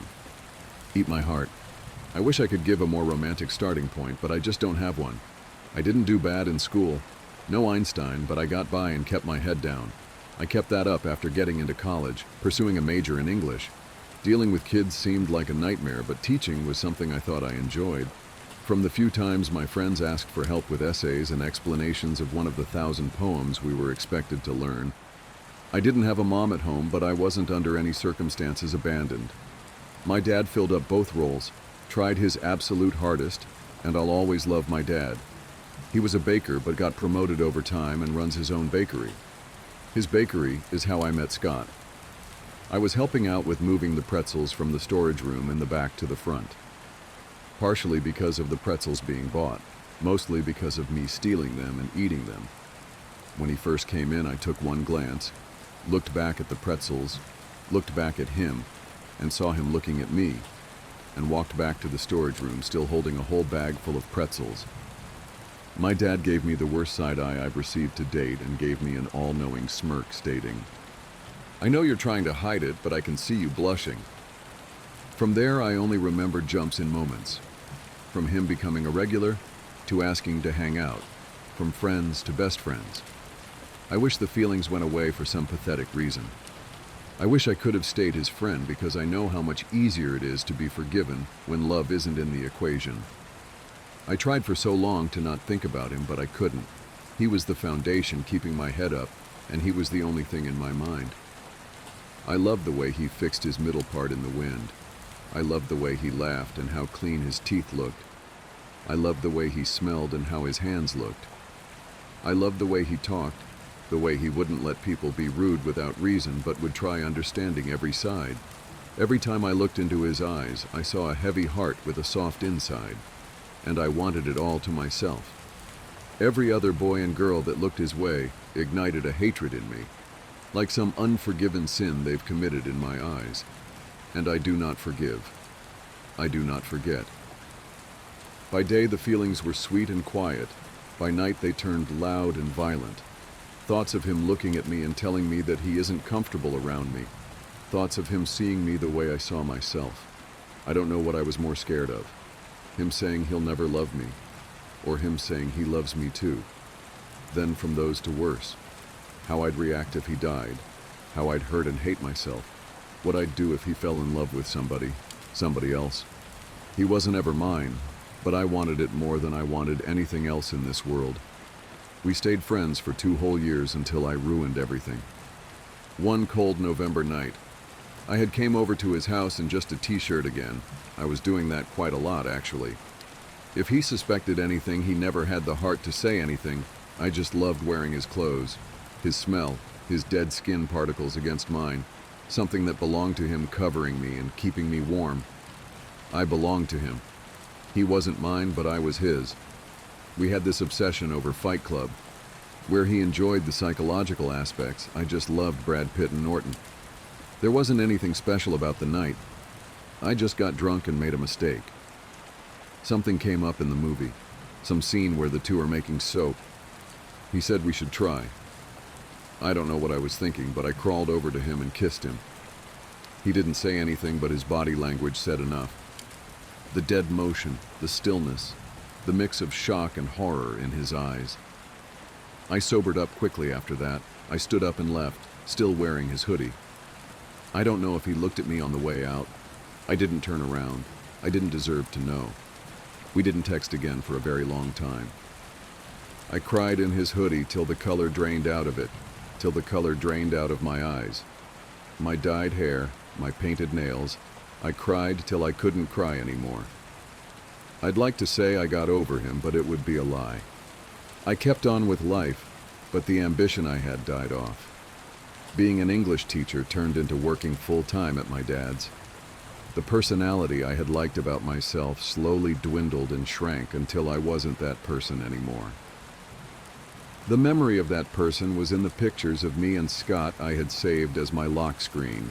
Scott's clothes I hadn't thrown out. I didn't turn to drinking or drugs or anything drastic, I just got on. Life felt dull and I knew there was no point of destroying myself. My dad deserved better. Yesterday marked 2 years of me and Scott not talking. I helped my dad cook some cinnamon buns, which I was more than happy to do. Cinnamon was a new favorite snack I had enjoyed.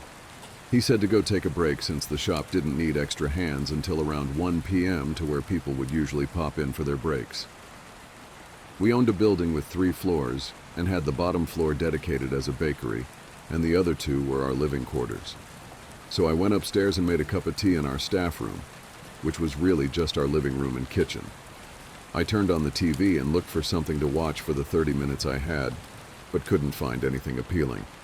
I turned off the TV, took a long sip from my cup of tea, and checked my phone. Scott had messaged me. "Hey," classic. I tried to hold back the urge to write a paragraph back. I kept writing words and deleting them and writing and deleting. Scott sent another message before I responded. "I assumed you'd text SMTN a little sooner, but I got bored of waiting." Guilt bit down into me. I could have written something. I should have. The love I held never fully dissipated. It couldn't. Dating just felt like I was cheating on him. Sex just felt empty. Nothing could ever break what I felt, but that night hit me in a way I could never recover from. What apology could ever possibly be enough? I wrote back, my fingers were typing, but I wasn't writing in a collected, intelligent way. My body was typing for me. "Why now?" He responded almost instantly. It almost made me smile at how fast he had typed a response back. "I feel like I led you on. I kinda always had a guess you were gay, but I just didn't think that you would. You know." My heart was unbearably loud. My right leg was bouncing, my teeth were quivering. I didn't know what to say. There's no words that could fully express how I felt, how wrong he was. I wanted to tell him that it wasn't his fault. I wanted to apologize and say a million things. I settled on humor. My fault falling in love with somebody who dips chicken into maple syrup. After I pressed send, I got terrified. What if he didn't find it funny? What if his humor changed? What if this and that and this and that? He responded with a shitty gif of a crying, laughing emoji with the caption ROFL. Nobody said that anymore or used that gif. He's such a loser. Low blow coming from somebody who drinks Bloody Marys. Jokes became catching up became talking, and talking turned serious quicker than I was comfortable with. He wouldn't bring up anything recent that happened in his life, only asking about me and trying to expand things as much as he could. From spiked seltzer to bottles of painkillers, nothing had gotten exciting. I never got addicted, but talking to him made me realize I'm technically sober from drinking, since I hadn't drank in over a year. Then almost out of nowhere, after him laughing about my cinnamon obsession, I mentioned I wasn't actively trying to be sober, just hadn't had anyone to drink with. He responded with a message I really missed seeing. "Want to come over? I've got some Coke and some Smirnoff." Within a minute of reading the message, I asked my dad to skip work. After a heavy apology and a promise to do all the cleaning myself when I returned, I left towards the apartment Scott said he was staying in. I knew it was just friends as we could ever be, but my heart was racing. I was wearing the gray hoodie I had taken on the night I kissed him. I held my phone like a baby and kept checking down to make sure the message was real and that I hadn't misread it. It hadn't snowed, but all the local nature was covered in frost. It was still bright, but due to November, it would be pitch black in a matter of 3 to 4 hours. The sun wasn't visible. The glow gleamed through the clouds and shined onto all of the town beneath. Rain was drizzling down with an apparent high risk of heavy rain, but at the time I thought my weather app was over-exaggerating. If I waited 20 minutes, I could have had the bus bring me over, but it was only a 15-minute run, and I wasn't patient to wait any longer than I had to. When I got to the block, my first thought was how horrible the building looked. On Google Maps, it looked like a relatively clean, gray-painted building. Ruins of some kind of apartment block begging for revival or a deep cleaning. The building looked all wrong, in every sense of the word. The graffiti was everywhere, but none of it was coherent. Odd sentences that made no sense, strange drawings and strange glyphs. The concrete had some kind of outer coat that was peeling off. What wasn't falling apart was covered in vines. It stood out heavy in comparison to the two brightly painted yellow apartments on its left and right side. I went up looking for a buzzer but couldn't find a keypad or any way to contact a tenant. I had been behind on my phone bills and have not been prioritizing keeping my data paid, so I had no way to contact him. Half expecting it not to work, I pushed the graffiti-stained glass door. To my surprise, it opened. Dust and ancient cobwebs blew off the doors. Cold air blew out, as if the block had its own wind within it. I walked in and smelled heroin needles and crying women. Some kind of place tainted in heavy memories and violence. This couldn't have been right. I turned back and began to walk outside, but was greeted with heavy rain. I could have left. I was raised here. I'm adjusted to rain. Nothing was truly stopping me, but I knew this was the right place. I went onto Google Maps and traced each road and followed to the gray apartment sandwiched between two colorful ones back home. I was too confident to go home. I turned on my phone planning to see if I can still access maps without Wi-Fi, but got greeted with the last message from Scott. A new one had appeared. I love you. I glanced over it and saw it, but didn't fully process it at the moment. I checked back down and read each word letter. Bye. Letter. My heart ignited and I dropped my phone in a panic. It hit the concrete hard and I saw pieces of glass shatter and bounce away. I crouched down and picked up my phone. It went from a small crack to a huge one. Half my screen was a neon green and the bottom half a neon pink with white sectioned lines like cuts. Only the middle was visible, only the last text he had sent me. I knew he didn't. I got scared. What if he was doing something awful to himself? What if he just wanted to text his old friend goodbye? What if this was his goodbye? My mind snapped in a panic. What room was he in? I couldn't check my phone and I couldn't check each room in this block. Think, conversation. Laughing about eating habits, inviting me over, telling me the address. BTW, I'm in room 14, it's on the top floor, but don't take the elevator, it's on its last leg. 14. I shoved my phone into my pocket and went towards the stairs. The building didn't have any of its natural light, so I used the broken screen of my phone to light the way. There was a yellow stained rug on the floor of the stairs that followed me all the way up, each step squishing some kind of unknown fluid into the fabric of my runners. I wasn't paying attention to smaller details, but I could imagine maggots on the floor crawling to the decaying, rotting body of Scott. Dying alone next to the phone waiting for me, I sped up. His name was stuck in my throat between panting breaths. I let him out, screaming and pleading and begging, but I got up to the last floor. I stopped for a second to pant and then looked up at where his door was. My heart sank into my guts. His door was covered in some kind of green moving vines, some form of green tendrils moving, swirling, almost breathing. The ends were caressing where the number of his door was. 14. I charged into the apartment and tried breaking through the door but failed to break it down. The tendrils reacted and shrunk, tightening against the door. I followed the tendrils with my eyes and realized they led into the room. No, they were coming from the room. Scott? I whimpered. Scott, what the fuck is this? Are you okay? The tendrils remained unchanged. I took 4 steps back, counting each one, and charged back into the door, slamming against it with my shoulders. I took more steps and rammed over and over and over and over and over and over and over until the wood reached a breaking point, and I ended up crashing right through the door into the apartment. I coughed. My lungs and shoulders felt like they were burning. I luckily didn't get any splinters or land on anything sharp. In fact, my landing was weirdly soft.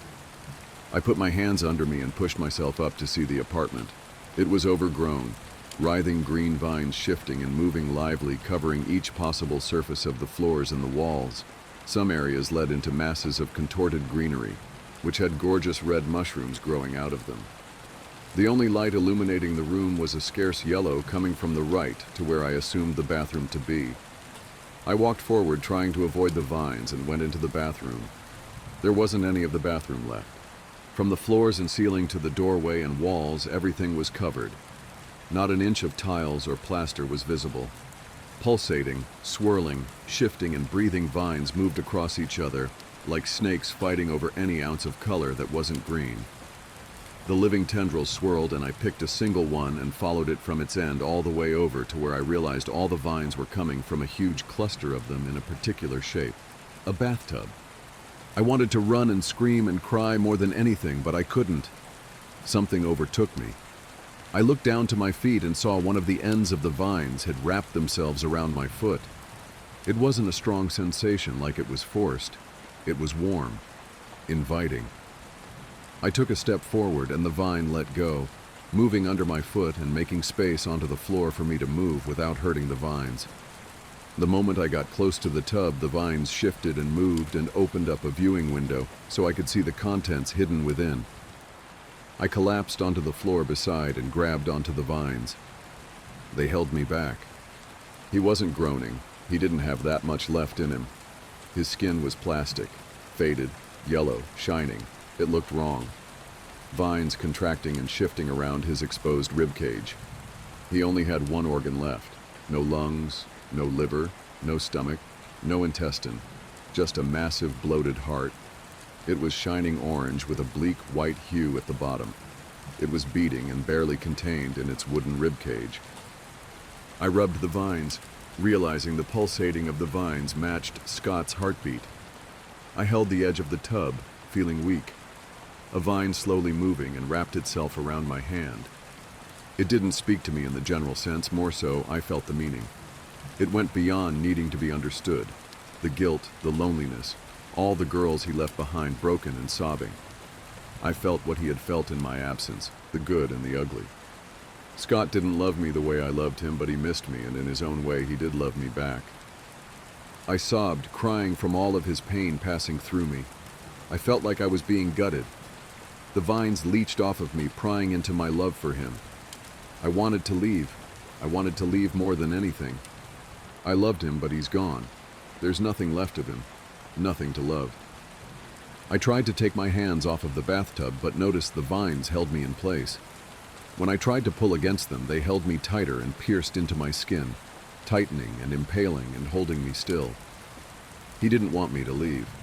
Whatever was happening, whatever he was changing into, he didn't want it to happen alone. I tried to use my legs to stand and push myself against them, but I found my whole body encaged in their grasp. "Scott, please let me go." His dead mouth didn't so much as twitch.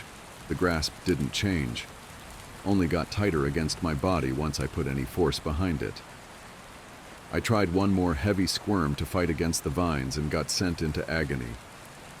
My arms, my legs, my hands, my thighs, all of them tightened and crushed my body, trying to lock me into position. The only thing I had any control of was my neck and my mouth. I felt my body getting weak, the pain shifting all throughout my body, making me hear my own heartbeat. I could also feel my own blood flow slow and boil into my brain, making every thought a nightmare to hold on to. "I love you too, Scott," I cried. I cried it out with a tear while my whole body was burning. I repeated it. "I love you." Begging and pleading and praying for the words to go through and for something to change, but nothing did. It just got tighter. I gave up and cried, weeping in the same place and moving my head down to try to put myself against the bathtub. I then noticed just how far I can reach down with my mouth and decided on one final idea. As quickly as I could, I moved my head down and bit down at the vines around my right hand. The bite made my entire right arm burn as if I was gnawing through my own flesh, but I pursued. I bit deeper and deeper, seeing blood leaking from the vines. I chewed and spit and chewed and spit and chewed and spit until I had a weak enough section to tear my hand out of. As I got one limb free, all the others got worse, but I had my strength, and I knew if I didn't fight now, I might never get the chance to fight again. I pulled on my left hand and moved it as close as I could to my mouth. I got it and pulled and dragged it into my mouth and gnawed. With both my hands free, I tried to rip the vines off my legs, but had no such luck. The more I pulled, the worse it got. I couldn't rip the vines off of me. What should I do? What can I do? I looked over at Scott's body. I noticed a small glimmer on his cheek that had fallen from his eye. Scott had been crying. He can't control this, but he's conscious. I know he would have wanted me to. I know he didn't want to be trapped there, in a personal cage. I grabbed onto the wooden ribs, keeping the strange, beating heart in his chest, and tore them. They were fragile, wet, weak. They broke off easily. I broke 3 more, giving myself enough space to reach into the chest and grab. It didn't feel fleshy or wet, anything you'd associate a beating heart with. It was almost rubber, some kind of smooth silicone texture that was soft and squishy. I put my hand underneath it and felt it beat and instantly pulled my hand away. The curiosity which had become Scott's heart had shocked me in some way. I looked at my hand and saw tiny specks of green injected into spots around my right hand that burned.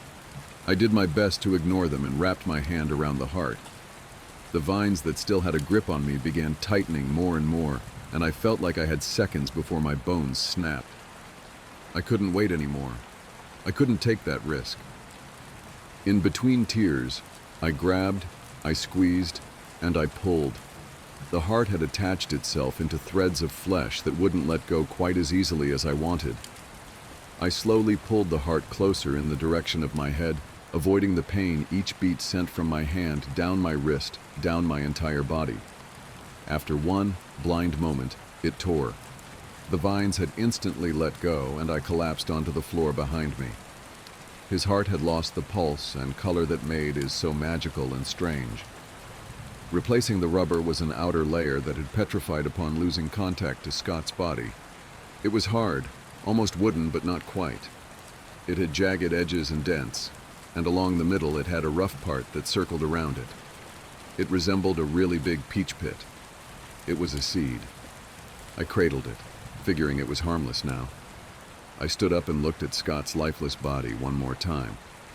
I weighed the pros and cons of kissing him, but settled on a fist bump, and through knot and agony cried out the last thing I'll ever tell Scott, something I'd rather keep to myself. I went home slowly, taking the rain in every drop at a time.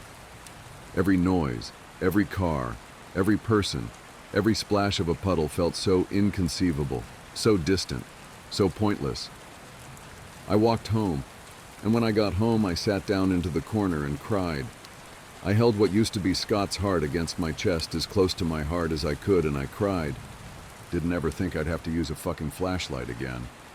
My son Josh stormed into the house an hour ago, and I left to get us some food because the fridge had fuck all in it. Sure, the traffic was a little much, but 2 hours of time is not enough for what I came back to. The entire windows from the outside were almost entirely covered in thick, growing, writhing vines. They shifted and moved and rapidly expanded, reaching and clawing for more space to perch onto. I got out of the car without a slight thought of what to do. The vines found an open window and must have accidentally opened the door, as the vines reached out into the outside walls and the pavement lining the floor. Josh is still inside. I didn't have my phone, so I rummaged through an old camping bag in the trunk and found a flashlight. The battery was fucked, but hitting it brought it back for a few seconds, and I decided if it was all I could use, I would abuse it. The vines didn't tear, but they moved on their own accord to avoid whatever force was being put on them. I opened the door, and it slowly slithered away as if alive, while growing longer and longer, stretching itself as far outside as it could to. The small bakery with blue and white walls and a cozy feeling now looked as if abandoned and left to rot. The vines only allowed small beams of sunlight to pierce through the darkness, and whatever fit through the unforgiving tendrils came out in a similar color, painting every surface of wood in a sickening green hue. The vines continued shifting and contracting, grabbing and feeling around different chairs and counters. Any baked goods that came into contact with the vines instantly rotted and became covered in mold. I walked around to the back room where the staircase up to my living room was. The light from the windows didn't reach any further, so I smacked the light into submission and got to see the stairwell in its honest light. The tendrils wrapped around the ceiling, the walls and the floor, shifting once I changed my footing to slowly climb up or hold on to the walls for balance. Vines hung off of the ceiling, curling and moving into the air as if confused fingers trying to find a point of contact. The house was alive. I walked up the stairs as quickly as my fear allowed me. The living room was in a similar state of overgrowth, with one clear difference. Vegetation, giant pink daisies coming out of the couch, glowing blue mushrooms growing from the green that had coated the TV. The vines seemed to be growing out of the stairs that led to the third floor, which led to Josh and I's bedrooms. The vines on the stairs here were thicker. They wouldn't move. They were stuck in place and thick, and I tried to avoid touching as many as I could, but there were just too many. Once I finally made it to my son's room, I opened the door, but the flashlight ran out of charge. I smacked it over and over, but the battery must have fully fried on the way up. "Josh?" I called out for my son, but no words came back to me. The only response was two green pulsating orbs I saw in the corner of his room beating together in unison. "Something's wrong with the kid I babysat," his toy bear smiled at me. "Some jobs aren't worth the money. Some jobs take more from you than they give." I learned that the hard way. At the time, I was desperate. College tuition was draining my bank account faster than I could keep up, and my part-time job barely covered food and rent. Every time I checked my balance, it felt like a punch to the gut. Bills kept piling up, and no matter how many extra shifts I picked up, I was always falling behind. I needed a side job, fast, something easy, quick, and preferably well-paying. No complicated interviews, no weeks of waiting for a paycheck, just instant cash. That's when I stumbled upon the ad. Wanted. Babysitter for one night. Pays $500. Must follow instructions carefully. $500 for a single night? That was insane. Too good to be true, really. Babysitting usually paid what, $15 an hour at best? My first instinct told me there had to be a catch. Maybe it was a prank. Maybe it was some kind of scam. But then I thought about my empty fridge, my overdue internet bill, and the fact that I had about $20 to my name. I wasn't in a position to be picky. Without overthinking it, I grabbed my phone and dialed the number listed in the ad. The phone barely rang twice before someone picked up. A woman. Her voice was cold, distant, completely void of warmth, like she was reading off a script. "Be here by 7 p.m. sharp. No guests, no phone calls," she said. I opened my mouth to respond, to ask any of the 100 questions running through my mind, but the line went dead before I could get a single word out. No introduction, no small talk, nothing. Just an address and a set of rules. That should have been my first red flag. Who hires a total stranger without even asking basic questions? No, "Do you have experience?" No, "Have you worked with kids before?" Just instructions. But $500 for a few hours of babysitting? No way was I passing that up. I drove to the house and arrived. The house was massive, not just big, mansion big. It stood at the very end of a long, deserted road, surrounded by nothing but empty land and thick, shadowy trees.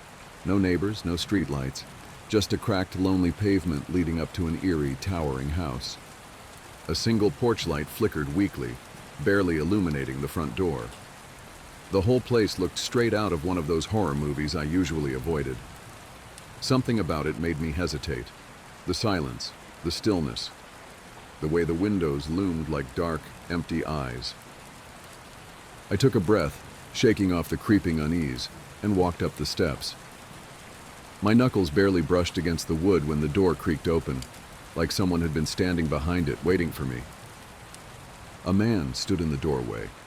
He was tall, painfully thin, with sharp features that made his hollowed-out face look even more severe. Deep, dark circles pooled under his sunken eyes, like he hadn't slept in weeks, maybe months. Despite his exhaustion, his suit was crisp, perfectly pressed, not a wrinkle in sight. Behind him, a woman hovered stiffly, her posture so rigid she looked like she might shatter. Her hands were clasped tightly in front of her, knuckles bone white, like she was holding on to something for dear life. The man's gaze locked onto mine. His voice was flat, mechanical. "You're the babysitter?" I swallowed, my throat suddenly dry. "Yeah." The woman stepped forward before I could say anything else and shoved a folded piece of paper into my hand. "These are the instructions." I glanced down at it, but didn't open it yet. Something about their urgency made my stomach twist. "So, where's the kid?" I asked, forcing a small smile. Neither of them answered. The woman didn't even blink. She just turned on her heel, grabbed her coat, and started toward the door. "We'll be back by sunrise," she said quickly. "Follow the rules and you'll be fine."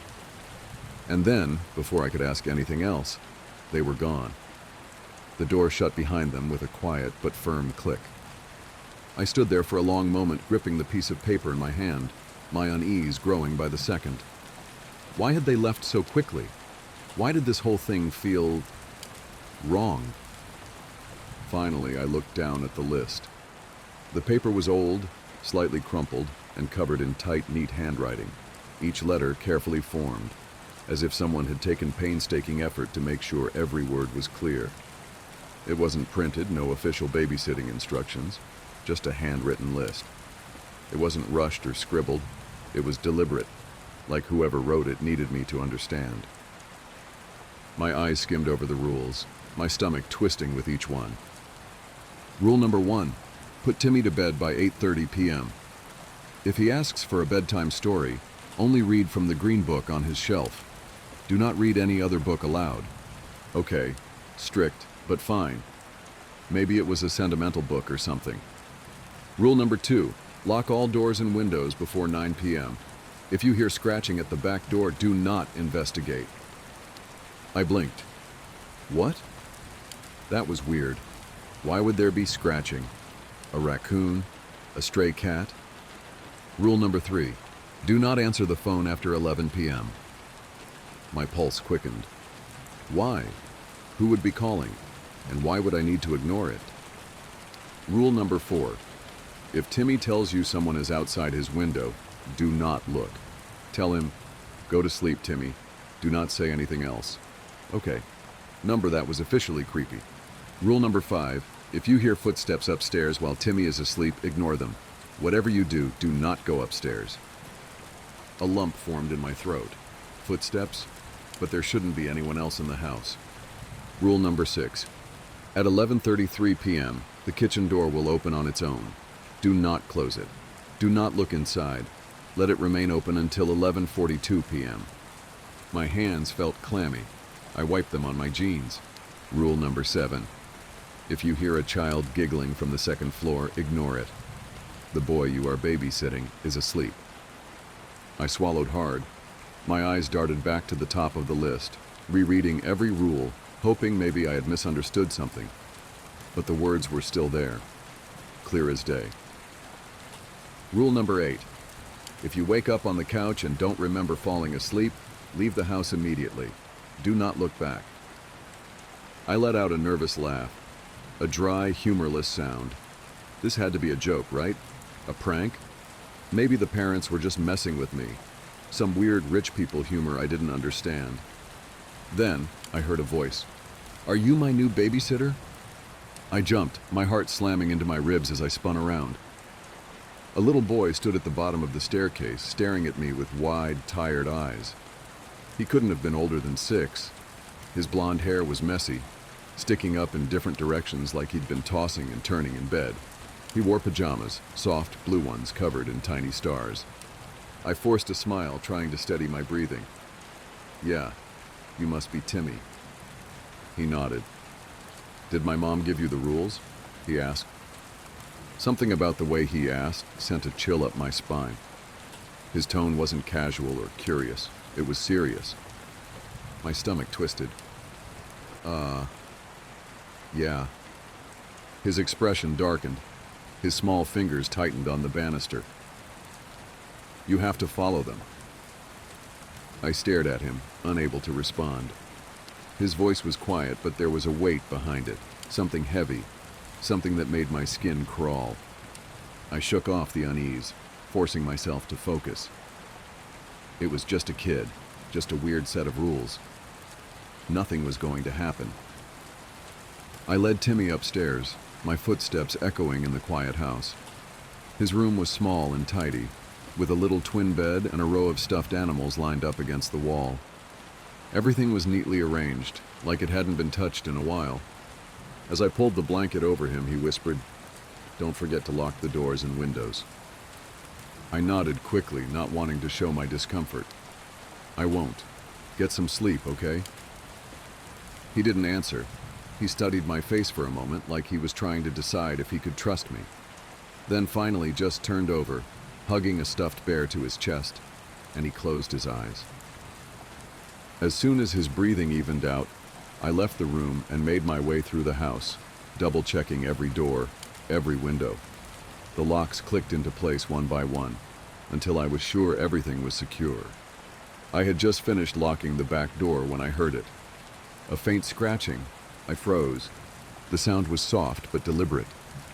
A slow, dragging scrape, like fingernails running over the wood. My breath caught in my throat. A cold chill ran down my spine as my eyes flicked toward the paper still clutched in my hand. Rule number 2.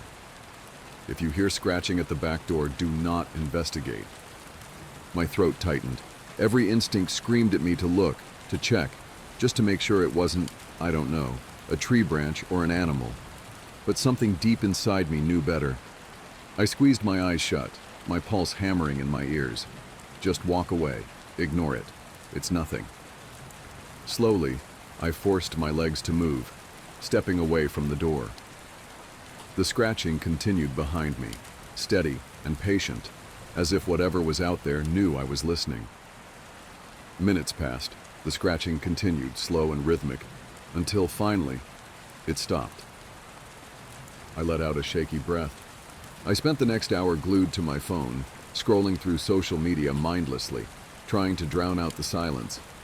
But the quiet was suffocating. The whole house felt wrong, too still, too heavy, like the walls themselves were holding their breath. Every creak, every shift in the floorboards made my heart pound.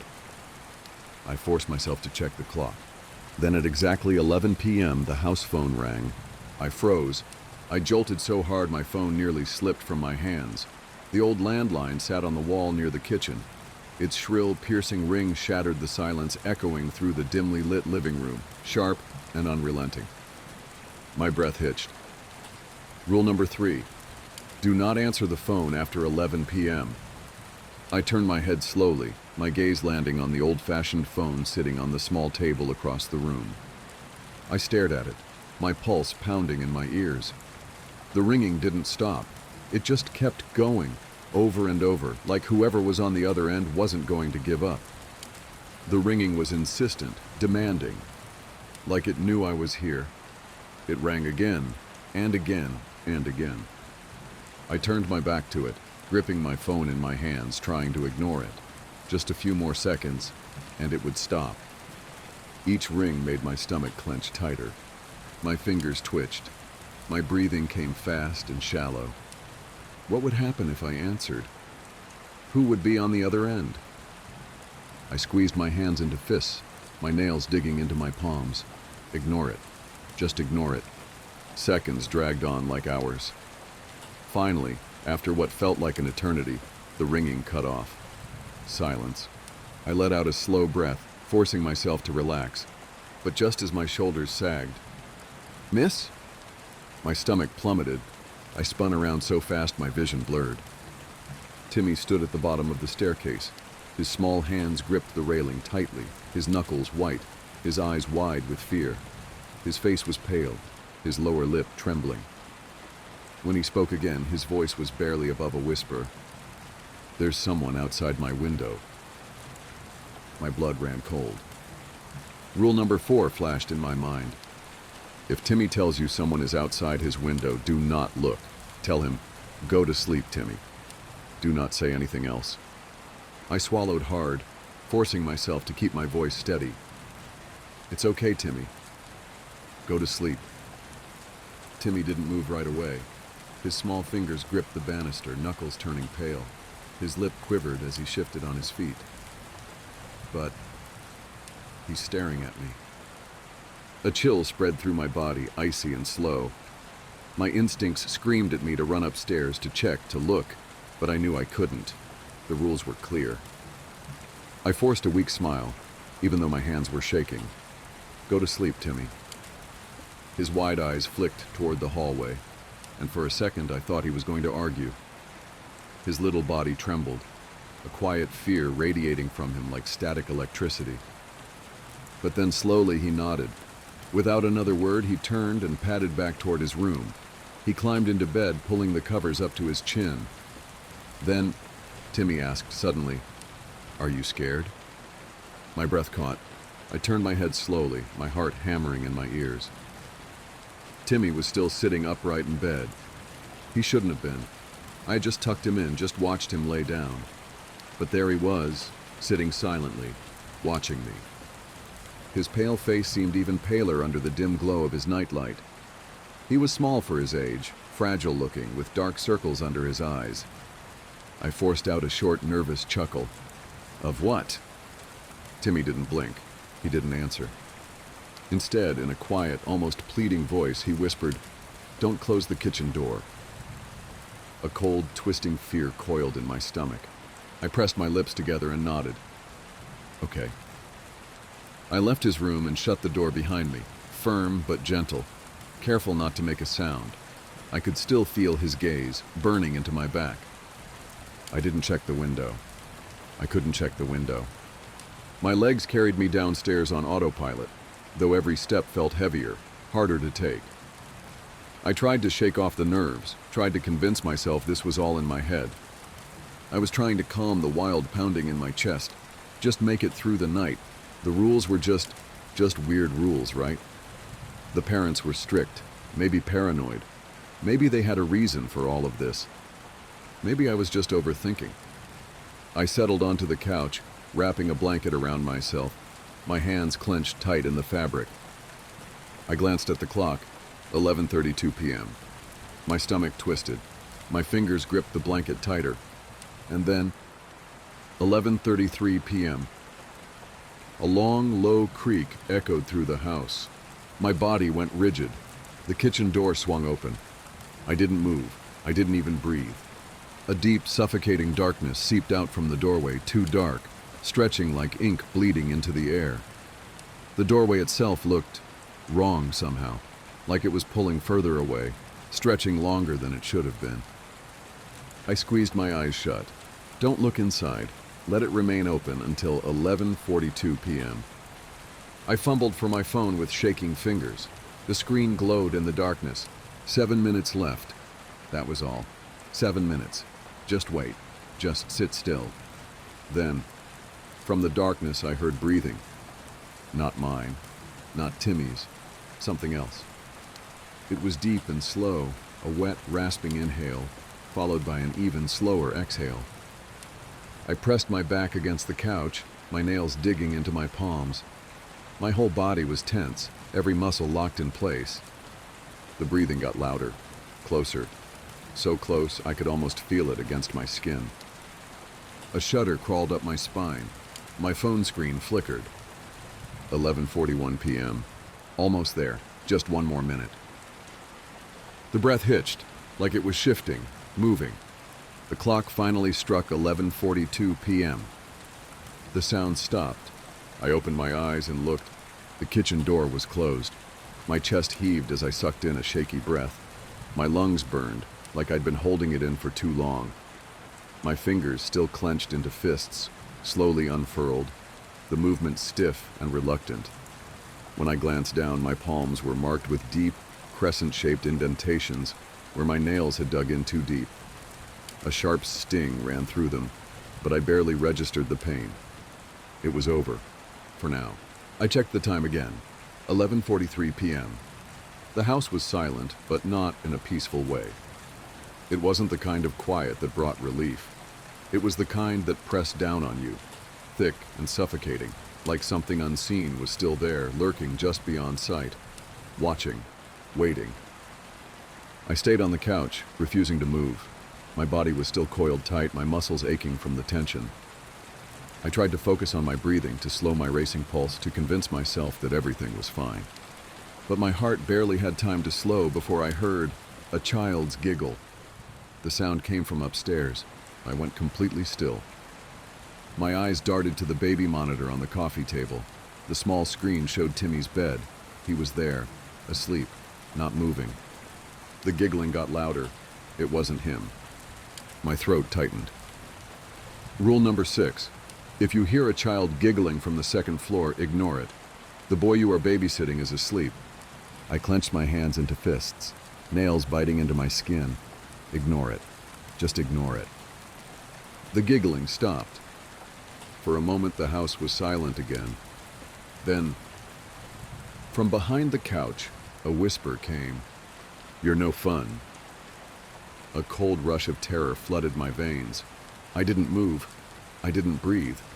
I stayed perfectly still, my body locked in place, waiting. The silence stretched on. I sat there frozen until the house felt normal again. I exhaled shakily, barely realizing I'd been holding my breath. My chest ached, my muscles weak from how tense I had been. I forced myself to check the clock, my body sagging in relief. My heart was hammering so hard it hurt. See? Nothing happened. I followed the rules and nothing happened. Everything was fine.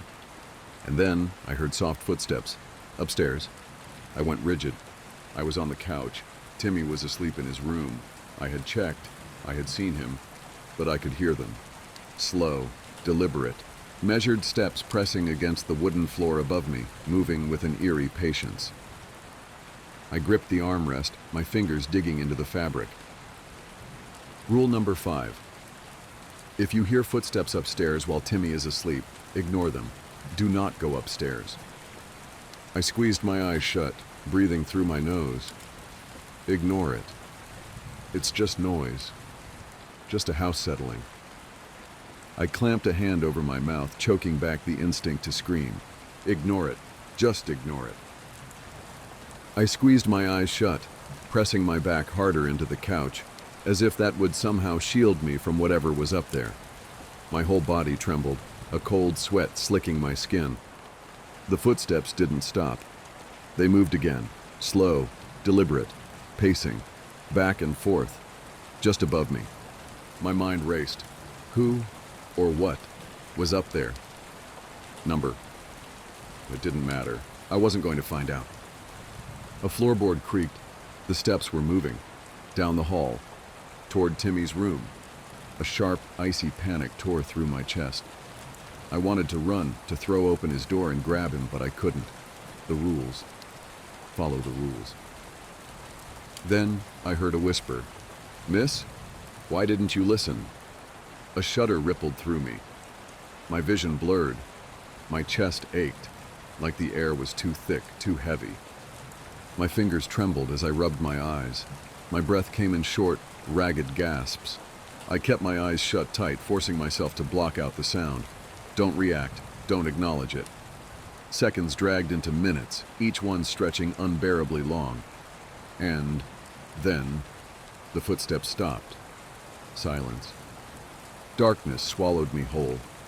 The dizziness hit me hard, like something had sucked all the energy from my body in an instant. For a moment, maybe longer, I was weightless, drifting in a void of nothingness. There was no sound, no sensation.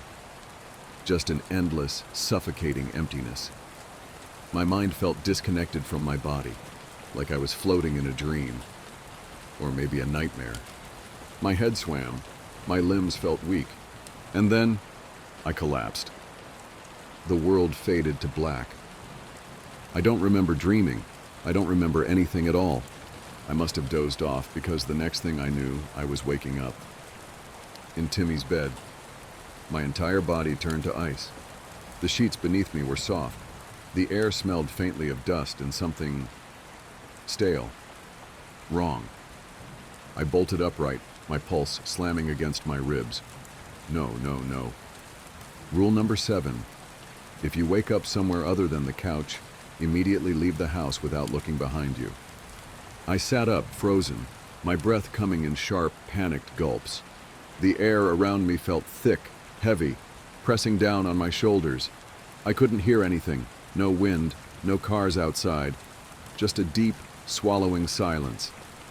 The mattress dipped. Suddenly, from the darkness behind me, a voice whispered, "Emily, where are you going?" Something was in bed with me. A cold sweat broke across my skin. I did not turn around. I forced my body to move, inch by inch. My hands trembled as I pushed the blanket off. My feet touched the cold floor. Behind me, the presence shifted. I bit the inside of my cheek so hard I tasted blood. Don't run, don't panic. And my decision was already made. I was leaving. Not just this house. Not just this job. This town. I packed what little I had, stuffing my bag with trembling hands. No goodbyes. No explanations. I didn't want to explain. Because I didn't understand. And worse, I didn't want to. I stood. I walked forward. I kept my head down as I stepped outside. The floor creaked under my steps. Behind me, footsteps followed. Software. Slow. Playful. I reached the hallway. The footsteps quickened. A breath, cold and damp, brushed the back of my neck. I ran. I hit the stairs, skipping steps, my legs burning as I pushed forward. The footsteps behind me pounded faster, matching my speed. I reached the front door, my fingers scrambling over the lock. My hands shook so badly I nearly dropped my keys. I yanked the door open. The cold night air hit me like a wave. I sprinted outside, my heart slamming against my ribs. I didn't stop, not until I reached my car. Only then did I turn back, gasping for breath, my hands still shaking. The house was dark. The front door still wide open. Something stood in the doorway, watching, waiting. I didn't stay to find out what. The next morning, as I looked at my purse, I noticed Timmy's bear inside my bag. I had to return it no matter what. I couldn't keep it. My hands still trembled as I dialed the number from the babysitting ad. It rang once, twice. Then, someone picked up. A man's voice, not the father's, not the mother's. "This is Officer Daniels." I hesitated. I was trying to reach the family that lives at..." I gave him the address, my voice unsteady. Silence. Then, in a careful, measured voice, the officer asked, "Who are you trying to reach?" I told him the couple's names. Another long pause. A cold, sinking dread settled in my stomach. Then finally the officer spoke. His voice was quiet, cautious. "That house has been abandoned for 20 years. My mouth went dry. "No," I whispered. "I was there. I babysat their son." The line was silent for so long that I thought we had been disconnected. Then the officer exhaled, a slow, careful breath. "There was a little boy that lived there once." I gripped my phone tighter. My heart pounded so hard it hurt. The officer's voice was barely above a whisper. "But he died in 2003. The call cut off. I stared at my phone, my chest rising and falling too fast. Then I felt it, a shift in the air, the tiny creeping sensation of being watched.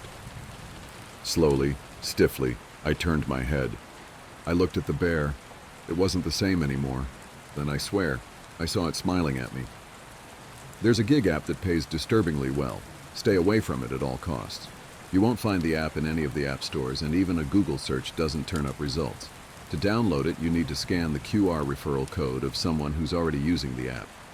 That feature makes it feel like you're joining an exclusive club. If a friend offers to let you scan their code, under no circumstances should you take them up on it. That friend is as good as dead to you. Trust me when I say from experience, this isn't a club you want to be a member of. Whatever you do, do not download it. I was at the bar with my buddy Matt when he convinced me to download the app.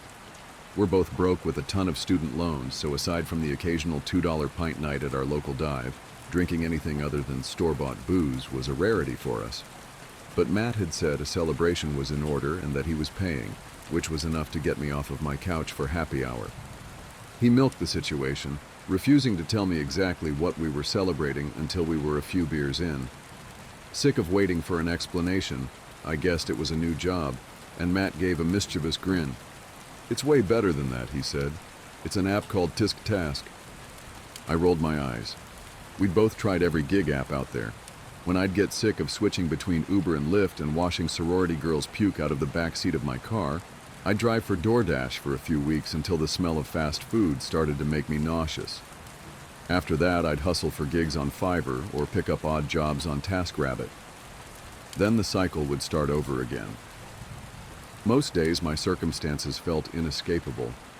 The last thing I needed was another app to slowly chip away at my sanity as I struggled to cobble together enough cash to cover rent and utilities. I told Matt as much. "Screw those other apps," Matt said. "This is the easiest money I've ever made." I have to admit I was intrigued. Matt never gets excited about anything, so part of me wanted to see what had turned him into a diehard so fast. The other part of me was gullible enough to believe there might actually be such a thing as easy money that didn't involve the lottery or an inheritance. It didn't take much badgering from Matt before I scanned his code and clicked the link. The link took me to a nondescript website with nothing but a download button. Seconds later, the app was on my phone. The app itself was bare bones, like Venmo, but with even fewer frills. Nothing but a few tabs. One for my own QR referral should I want to pass it along, one for linking my bank account, and one showing my current balance of $0.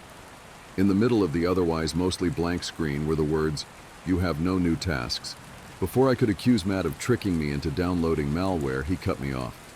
"I know what you're thinking, but just wait for a task," he said. I was sketched out too after Rachel referred me. The fact that Rachel was using it eased my concerns. Rachel's this girl Matt hooks up with on occasion. I'd only met her a few times at Matt's, but from what I could tell, she didn't seem like the type of person to get into anything that wasn't legit. Aside from the fact that she went to film school, so she has even more debt than we do with fewer employable skills to show for it. "When you say the easiest money you've ever made," I asked, trailing off. "I've already made $800 since downloading it yesterday, and that's not counting the referral fee you just got me." "I hope they paid you well to rope me into your weird pyramid scheme," I joked. "Yeah, they did." Matt held up his own app to show me $1,000 had just been deposited into his account. "Jesus, is that for real?" "The money transfers, if that's what you're asking." "If this ends up being a scam, at least I know how much our friendship is worth to you." "Oh, they way overpaid then," he said. He laughed and flagged down the bartender for another round. We moved on to chatting about movie trailers and how there was barely anything coming out that we wanted to see. I'd almost forgotten about the app altogether when my phone buzzed 20 minutes later with my first task. I read it and reread it, mystified, and more than a little creeped out by the words on the screen. "Piss on the bathroom floor. You have 5 minutes to complete the task." "Dude, you made it seem like I'd be less sketched out when I got my first task," I said. "Is this a joke? What kind of sick person created this?" Matt read my task and snorted. "Yeah, that's a weird one, but $100 is $100. I looked at my phone again. Sure enough, the app was offering me $100 for the task. Below that, a timer was counting down, already at 4:27. "There's no way I'm doing that for $100. "So wait for one that makes you feel all warm and fuzzy inside," Matt said. Or what? Piss on the floor that someone's going to have to clean? You know how many guys are going to end up doing that tonight anyway?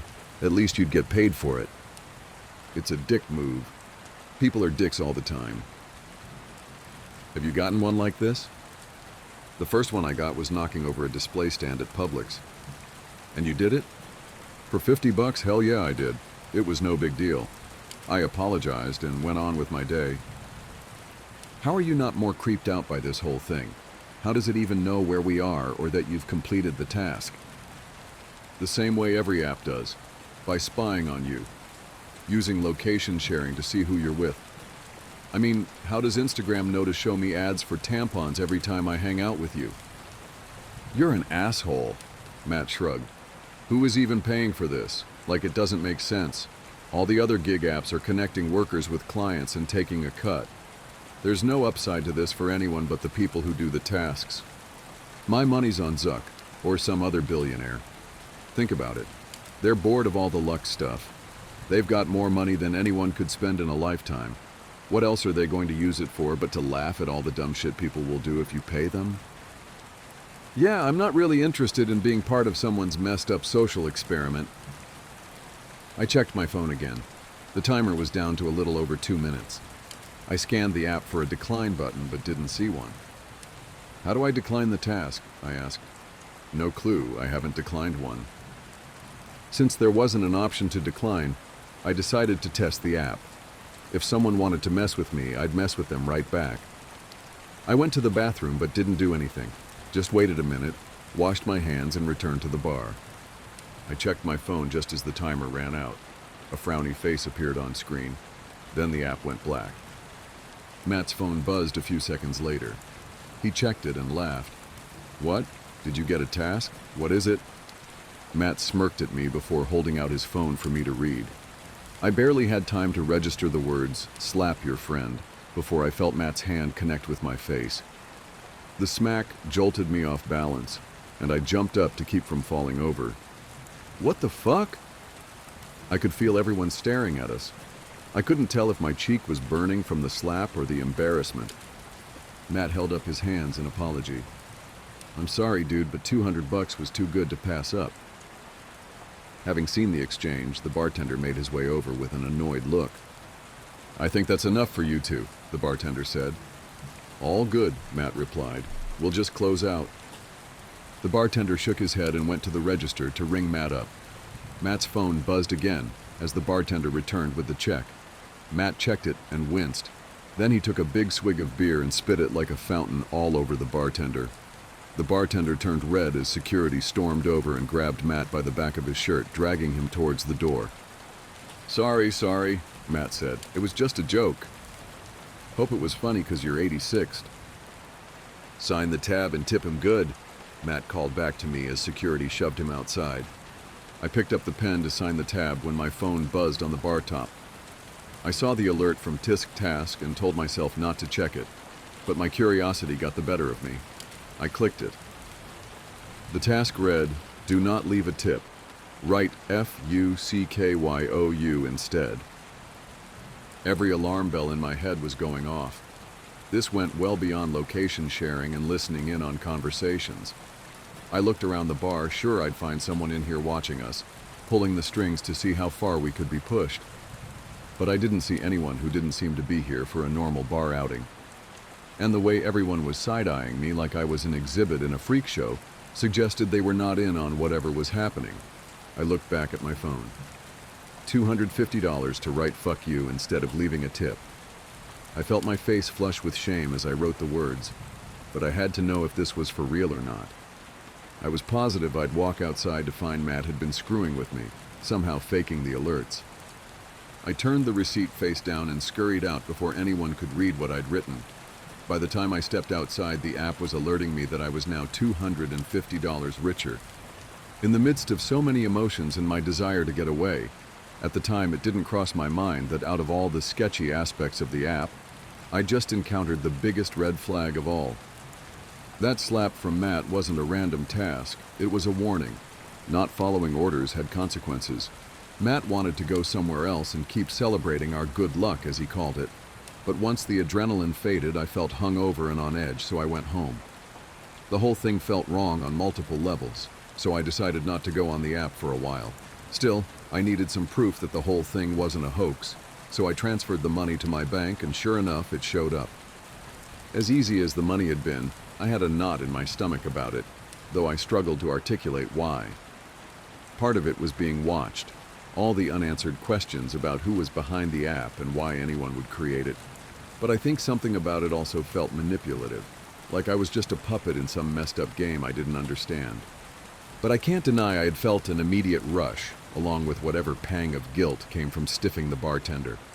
Like the app had tapped into some impulse I hadn't even known was there. Did I want to do that? Had the app made me take the smallest step towards some darkness lurking inside of me? I accepted some rideshare requests, hoping to distract myself. But even those reminded me how I was trapped driving, having leased a car to be able to drive for the apps, and now needing to accept a certain number of rides to make my payments each month. It wasn't even midnight before I found myself shampooing the floor mats in the back seat after some drunk kid puked on the ride home from a bar. Screw this, I thought. I opened Tisk Task and waited. No tasks showed up. I refreshed the app, but still nothing. I figured they just didn't have the bandwidth to monitor the app 24/7, but looking back again, I think it was conditioning me to want more tasks. Like the app was negging me, making me feel unworthy so I'd be grateful when it paid attention to me again. It wasn't until the next day that a new task showed up. I won't bore you with all the details of the tasks I accepted over the next few days to chip away at my debt, except to say that they seemed mostly mundane, if pretty dickish. At first they were basic, things like spitting gum where someone's guaranteed to step in it, bumping into a kid with ice cream so they drop it, ringing someone's doorbell in the middle of the night and ditching. I realize now that they were escalating, though I barely noticed at the time. 72 hours after refusing to piss on a bathroom floor, I was doing things like taking a package off a neighbor's porch and tossing it in the dumpster, and calling a random number to leave a message telling someone their sister had died. Robert Cialdini wrote this book, Influence, that I read a while back. In it, he talks about the psychological tactic enemy soldiers use to turn patriotic American POWs against their own country. See, no true patriot will immediately talk crap about their homeland, but if you can get them to admit that the U.S. isn't perfect, it's a slippery slope. Something in the mind makes you double down on things you said in the past. So once they'd admitted the U.S. wasn't perfect, they were willing to talk about the flaws in more detail. With a bit of patience, the enemy soldiers would have American POWs publicly denouncing American values altogether. They never even noticed the concessions they were making until it was too late to turn back. Like those soldiers, I didn't fully recognize that I was leaping across lines I never would have crossed before Matt introduced me to the app. The first time I truly had a chance to recognize how far I'd strayed arrived about a week after I accepted the first task. I hadn't gone back to my other gig app since the vomit incident. I made way too much accepting tasks for what felt like far less effort. But for whatever reason, I still don't like to think of myself as a gig worker. Yes, I take gigs, but knowing I might need something on my resume, I occasionally work part-time for a company doing data entry. It's already mind-numbing work for a little above minimum wage, but returning to it this time was downright painful. Up to this point, I had had to leave the app open in the background for it to assign me tasks, but halfway through the morning my phone lit up with a notification even though I was pretty sure I had closed the app and my phone was on focus mode. The funny thing is, I had been wishing for something to break the monotony of the work, and here it was, my desire fulfilled. Email, redacted folder name, to redacted email address. You have 90 seconds to complete the task. My pulse quickened as I read the notification. On the one hand, I knew it was wrong and probably illegal. On the other hand, as far as I had been told, the company did not deal in sensitive information that would interest the public. The bulk of the data I even had access to was mundane user analytics the company sold to advertisers. I quickly rationalized the task, though I suspected it would likely be the end of my working there. I'd already decided to do it before I even registered that it paid a whopping $2,000, by far the most I'd been offered for any task up to that point. It took all of 30 seconds before the money was on its way to my bank account.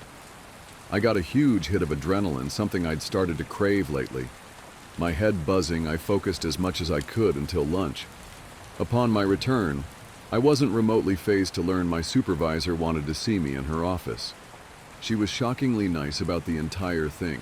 She did not immediately fire me, though she was well within her right to. Instead, she gave me a chance to explain myself. A look of confusion came over her when I declined, and she politely let me go. Like I said, I had been told, by her specifically, that we did not deal in particularly sensitive information, so the way she handled the whole thing tracked. But when I looked back one final time, I saw something on her face that made me think otherwise. Dread. She looked terrified. The next day I understood why when I saw on the news that the company was shuttering its doors after a data breach. The pang of guilt I felt over potentially costing a lot of people their jobs was quickly replaced by a fear of the possible repercussions. I wondered if I would be thrown under the bus in the company's attempts to cover their tail. As if it could read my mind, my phone lit up with a notification informing me I'd received a $5,000 employee loyalty bonus. The familiar mix of elation at the huge payday and not-inducing chills from being involved in something so strange crept in, and I managed to shake off any remorse I felt.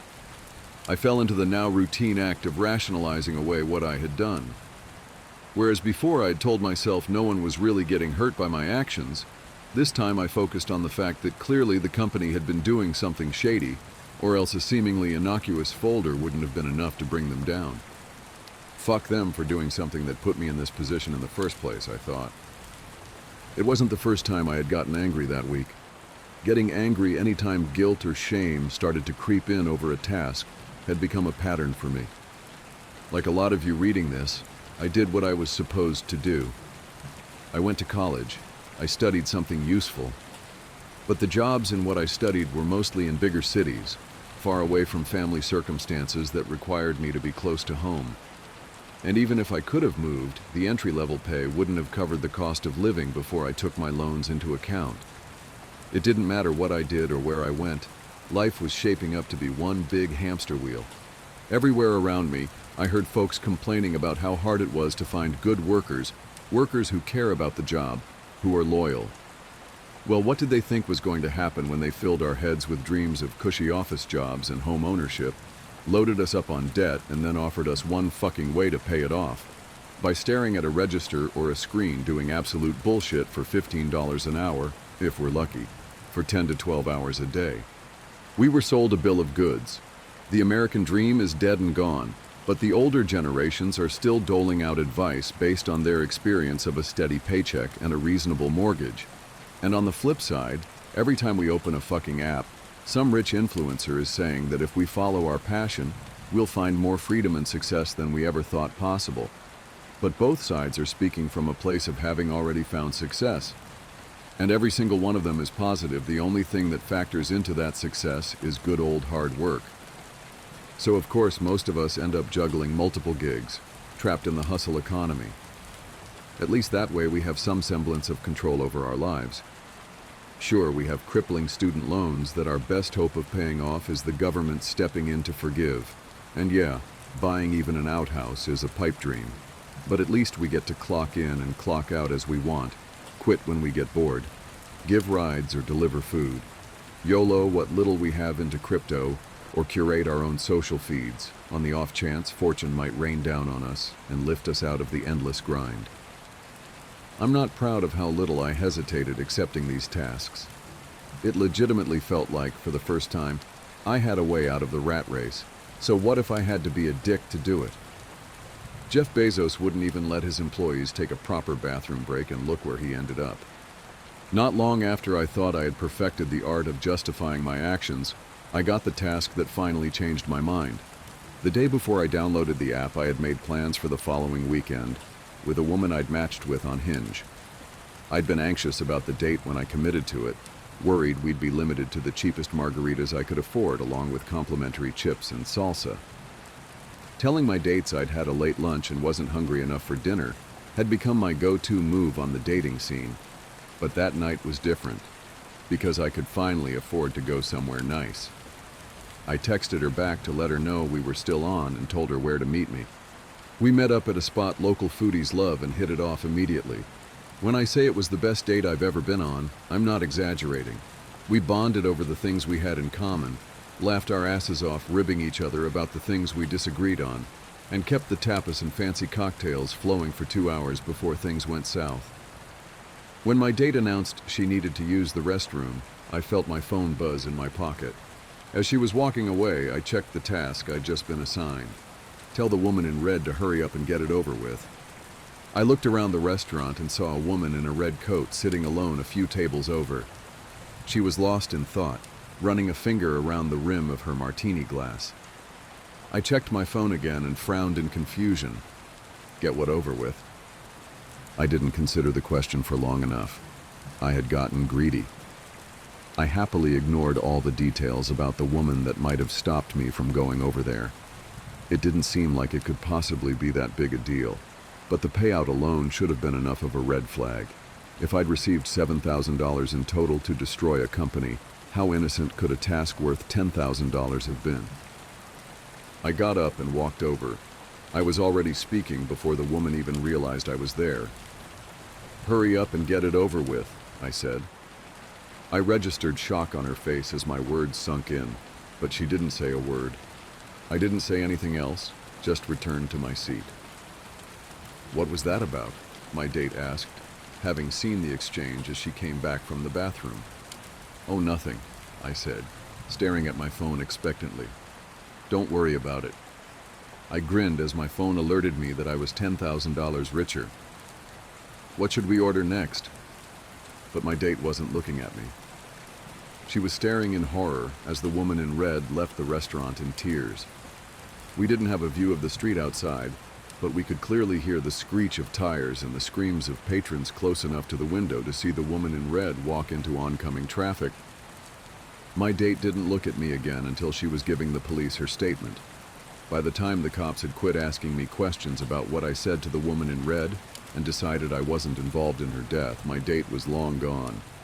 That was the last straw. This time I couldn't rationalize away the guilt and shame.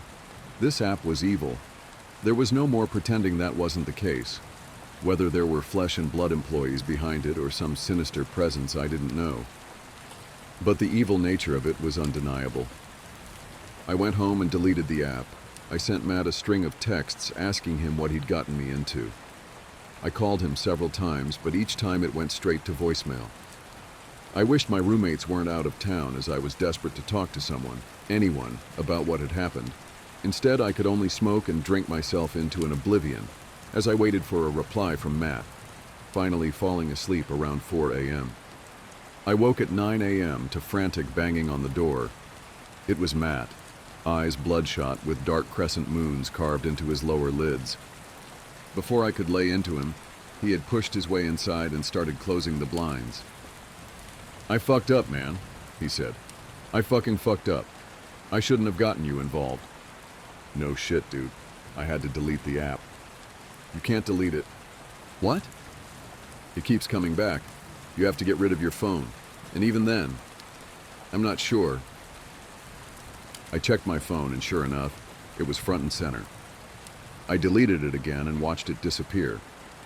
But when I scrolled to my next screen, it had already reappeared. "What the fuck is this thing, Matt?" He didn't answer, his face catatonic now. That's when I finally noticed he had blood on his shirt. "What happened? Where's that blood from?" He sat on the floor and hugged his knees as he started rocking in place. "I fucked up. I fucking fucked up. They're dead. They're dead. They're dead." He just kept repeating the words over and over like a broken record, making my skin crawl. "Who's dead?" "All of them." Because I wouldn't do it. "Wouldn't do what?" "I couldn't do it. I tried, but I couldn't."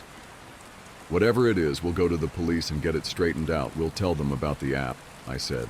"We can't go to them. They'll blame me." "For what?" "Just tell me what happened." "You don't get it," he snapped. "We can't. They're listening. They know what we're doing." "Okay," I said, trying to calm him down. "All right, why don't you take a shower and get cleaned up? Then you can tell me what happened and we'll figure out what to do." Shortly after I got him in the shower, someone knocked on the door. By the time I looked out the window, a delivery truck was driving away. I cracked the door and saw a small box on the front step. I picked it up and shook it. Whatever was inside thudded around. I locked the door behind me and carried the box to the kitchen. "Is someone here?" Matt called from the shower. "Just Amazon, all good." I cut open the box and stared in confusion. Inside was a revolver. My phone buzzed. An alert from TiskTask. My hand shook as I checked it. "Matt's services are no longer needed. Terminate his employment. You have 5 minutes to complete the task." A wave of nausea hit me. I thought about calling 911, but I realized Matt might be right. I had no idea what to tell them. There's an evil app that wants me to murder my friend? Good luck with that.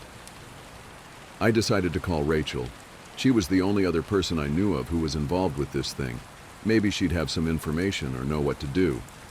I started to ask Matt if he could recall her number when I remembered he'd texted us both when we all went to a party together a few months back. I searched through my texts and found the chat. Rachel picked up almost immediately. "Hello? Rachel? It's Matt's friend, Spencer." I kept my voice down and went to my room. Something happened. I don't even know where to start. "Where's Matt?" "He's here, in the shower. I think they want me to." "Not over the phone. I'm close by. I'll be right over." I hung up and noticed the shower had stopped. I walked back out to the living room to find Matt, still wet but now dressed in the clothes I'd left for him. His back was turned, but I could see the empty box next to him on the floor. "What's the task?" he asked. "Matt, I wasn't going to..." He turned and aimed the gun at me. "I'm serious. I wasn't. I would never... Just put down the gun and let's talk." "Shut the fuck up and let me think."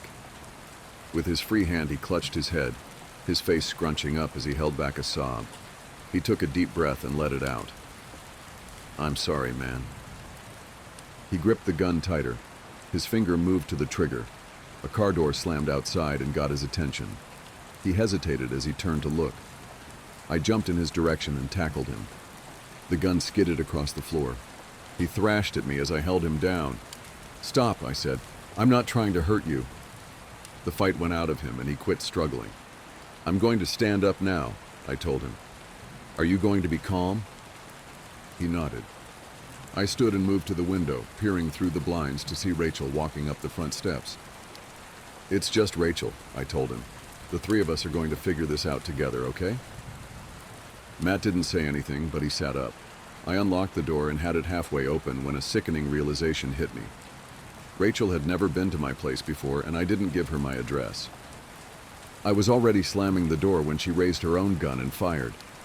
Relief washed over me as I realized she'd missed. I dropped to the floor, reached up and deadbolted the door. I turned around and pressed my back against the wall, but from this angle I could see that she hadn't missed after all. Matt's lifeless eyes stared at me from the carpet, blood pooling around the hole in his head. Steady, methodical thumping came from the door, the sound of Rachel kicking at it. I scrambled to grab the revolver from where it had skidded across the floor when I tackled Matt. I aimed it at the door and yelled out, "Please don't make me shoot you, Rachel. Just leave." "I can't," she called back, her voice cracking. "They have my sister. I gave them..." I told her. She couldn't finish the sentence. Bullets peppered the door around the lock. She kicked it again, the frame splintering. I pulled the trigger, hoping a warning shot would scare her off. Click. Nothing. I pulled the trigger again. Click. Nothing. They'd sent me an unloaded gun. A twisted test that I'd apparently failed. I ran to the garage and climbed in my car. I had no idea where Rachel was, but I wasn't waiting around to find out. I pushed the garage door button. The door hummed as it rose slowly. Rachel's boots appeared just outside. I didn't hesitate. I turned the ignition and shifted into drive. I slammed on the gas, bursting through the door and catching Rachel off guard. Her upper body slammed into the hood of the car even as she fired the gun at me through the windshield. Unable to see with bits of garage door blocking my view, I swerved across the lawn and plowed into the mailbox, sandwiching Rachel's body against it. Tears burned my eyes as I climbed out of the car and crawled towards Rachel's body. Neighbors had emerged from their homes. If they'd been disturbed by the gunshots, they'd hidden behind closed doors. Now that the threat seemed neutralized, they exited to witness the gruesome aftermath. I leaned over Rachel's dying body. "I'm sorry," I cried. "I didn't want to." Her mouth flapped uselessly as she tried to speak. I moved closer to hear what she was saying. "My sister. They said they'd let her quit if I... Please help her." "Who are they?" I asked. But Rachel was gone. I noticed blood dripping onto the lawn near Rachel's arm. I looked down to see I'd caught a bullet in the shoulder. I heard sirens as I passed out next to her body. I awoke in the hospital to find an officer sitting with me. I tried to sit up. "Stay down," she said. "You were hurt pretty bad, but you're going to be okay. Your parents have been notified and they're on the way." It wasn't... I had no idea where to begin. "You don't have to say anything. You're not in any trouble. The neighbors' reports made it pretty clear it was self-defense. The two deceased turned out to be some pretty big drug dealers and you got caught in the crossfire. But you're lucky. Things could have been a lot worse for you. That's not what happened, I said. She looked at me for a while, taking me in. Then she said, "You're not thinking straight. Get some rest and we can chat later if you still want to." The cop stood up and walked out of the room. I noticed a phone on the table between my bed and the chair she'd been sitting in. "Hey, you left your phone," I called out. She turned back and shook her head as she held up a cell. "Mine's right here. I'm pretty sure that's yours." The phone buzzed on the table, giving me instant chills. A single notification lit up the screen. "You have a new task. A shattered life, and I don't know when you're going to read this, but I can tell you when it started. I was out for a walk alone in the woods when the entity came for me. It was beyond a blur. It was, for lack of a better term, absence of meaning. Where it hid, there were no trees. Where it crept closer, there was no grass. Through the arc it leapt at me. There was no breeze of motion. There was no air at all. As it struck, I felt the distinct sensation of claws puncturing me somewhere unseen, somewhere I'd never felt before. My hands and arms and legs and torso seemed fine and I wasn't bleeding, but I knew I'd been injured somehow. As I fearfully ran back home, I could tell that I was less. I was vaguely tired, and it was hard to focus at times. The solution at that early stage was easy. A big cup of coffee helped me feel normal again. For a while, that subtle drain on my spirit became lost in the ebb and flow of caffeine in my system. You could say my life began that week, actually, because that was when I met Mar. She and I got along great, though. To be honest, I'm pretty sure I fell in love with her over the phone before we even met. It was almost as if the strong emotions of that first week made the entity fight back. It was still with me, latched on to some invisible part of my being. The first few incidents were minor, and I hardly worried about them. The color of a neighbor's car changed from dark blue to black one morning, and I stared at it before shaking my head and shrugging off the difference. 2 days later at work, a co-worker's name changed from Fred to Dan. I carefully asked around, but everyone said his name had always been Dan. I figured I'd just been mistaken. Then, as ridiculous as this sounds, I was peeing in my bathroom at home when I suddenly found myself on a random street. I was still in my pajamas, pants down, and urinating, but now in full view of a dozen people at a bus stop. Horrified, I pulled up my clothes and ran before someone called the cops. I did manage to get home, but the experience forced me to admit that I was still in danger. The entity was doing something to me, and I didn't understand how to fight back. Mar showed up that evening, but she had her own key. "Hey," I asked her with confusion. "How'd you get a key?" She just laughed. "You're cute. Are you sure you're okay with this?" She opened a door and entered a room full of boxes. "I know living together is a big step, especially when we've only been dating 3 months. Living together? I'd literally just met her the week before. Thing was, my mother had always called me a smart cookie for a reason. I knew when to shut my yap. Instead of causing a scene, I told her everything was fine, and then I went straight to my room and began investigating. My things were just as I had left them, with no sign of a 3-month gap in habitation, but I did find something out of the ordinary. The date. I shivered angrily as I processed the truth. The entity had eaten 3 months of my life. What the hell was I facing? What kind of creature could consume pieces of one's soul like that?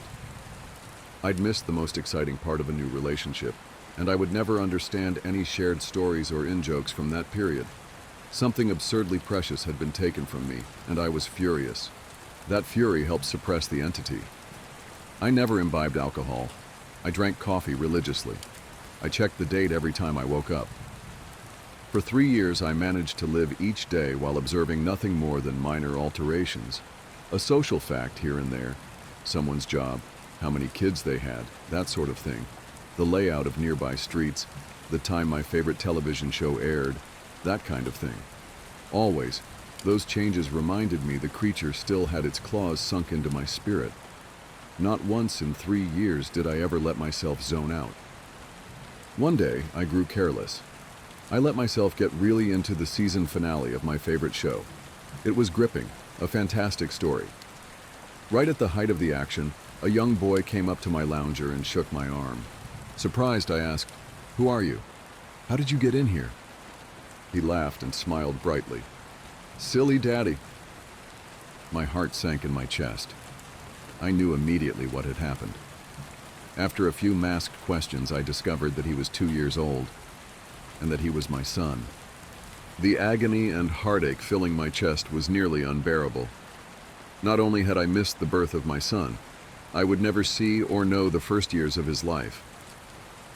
Mar and I had obviously gotten married and started a family in the time I'd lost, and I had no idea what joys or pains those years contained. It was snowing outside. Holding my sudden son in my lap, I sat and watched the flakes fall outside. What kind of life was this going to be if slips in concentration could cost me years? I had to get help. The church had no idea what to do. The priests didn't believe me and told me I had a health issue rather than some sort of possession. The doctors didn't have any clue. Nothing showed up on all their scans and tests, but they happily took my money in return for nothing. By the time I ran out of options, I decided to tell March. There was no way to know what this all looked like from her side. What was I like when I wasn't there? Did I still take our son to school? Did I still do my job? Clearly I did, because she seemed to be none the wiser. But I still had a horrible feeling that something must have been missing in her life when I wasn't actually home inside my own head. But the night I set up a nice dinner in preparation, she arrived not by unlocking the front door, but by knocking on it. I answered and found that she was in a nice dress. She was happily surprised by the settings on the table. "A fancy dinner for a second date? I knew you were sweet on me." Thank the Lord I knew when to keep my mouth shut. If I'd gone on about being married and having a son, she might have run for the hills. Instead, I took her coat and sat down for our second date. Through carefully crafted questions, I managed to deduce the truth. This really was our second date. She saw relief and happiness in me, but interpreted that as dating jitters. I was just excited to realize that the entity wasn't necessarily eating whole portions of my life. The symptoms, as I was beginning to understand them, were more like the consequences of a shattered soul. The creature had wounded me, broken me into pieces. Perhaps I was to live my life out of order, but at least I would actually get to live it.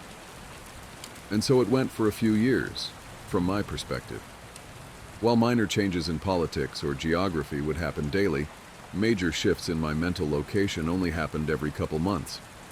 When I found myself in a new place and time in my life, I just shut up and listened, making sure to get the lay of the land before doing anything to avoid making mistakes. On the farthest flung leap yet, I met my 6-year-old grandson, and I asked him what he wanted to be when he grew up. He said writer. I told him that was a fine idea. Then I was back in month 2 of my relationship with Mar, and I had the best night with her on the riverfront.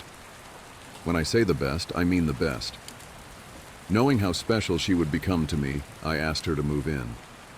I got to live through what I'd missed the first go-around, and I came to understand that I was never mentally absent. I would always be there, eventually. When we were moving her boxes in, she stopped for a moment and said she marveled at my great love, as if I'd known her for a lifetime, and never once doubted she was the one. That was the first time I'd truly laughed freely and wholeheartedly since the entity had wounded me. She was right about my love for her, but for exactly the reason she'd considered a silly romantic analogy. I had known her my whole life, and I'd come to terms with my situation and found peace with it. It wasn't so bad to have sneak peeks at all the best parts ahead, but of course I wouldn't be writing this if it hadn't gotten worse. The entity was still with me. It had not wounded me and departed like I'd wanted to believe. The closest I can describe my growing understanding was that the creature was burrowing deeper into my psyche, fracturing it into smaller pieces. Instead of months between major shifts, I began having only weeks. Once I noticed that trend, I feared my ultimate fate would be to jump between times in my life, heartbeat by heartbeat, forever confused, forever lost. Only an instant in each time meant I would never be able to speak with anyone else, never be able to hold a conversation, never express or receive love. As the true depth of that fear came upon me, I sat in an older version of me and watched the snow falling outside. That was the one constant in my life. The weather didn't care who I was or what pains I had to face. Nature was always there. The falling snow was always like a little hook that kept me in a place. The pure emotional peace it brought was like a panacea on my mental wounds. And I'd never yet shifted while watching the pattern of falling white and thinking of the times I'd gone sledding or built a snow fort as a child. A teenager touched my arm. "Grandpa?" "Eh?" He'd startled me out of my thoughts, so I was less careful than usual. "Who are you?" He half grinned, as if not sure whether I was joking. Handing me a stack of papers, he said, "It's my first attempt at a novel. Would you read it and tell me what you think?" Ah, of course. Pursuing that dream of being a writer, I see. He burned bright red. Trying to, anyway. "All right, run off. I'll read this right now."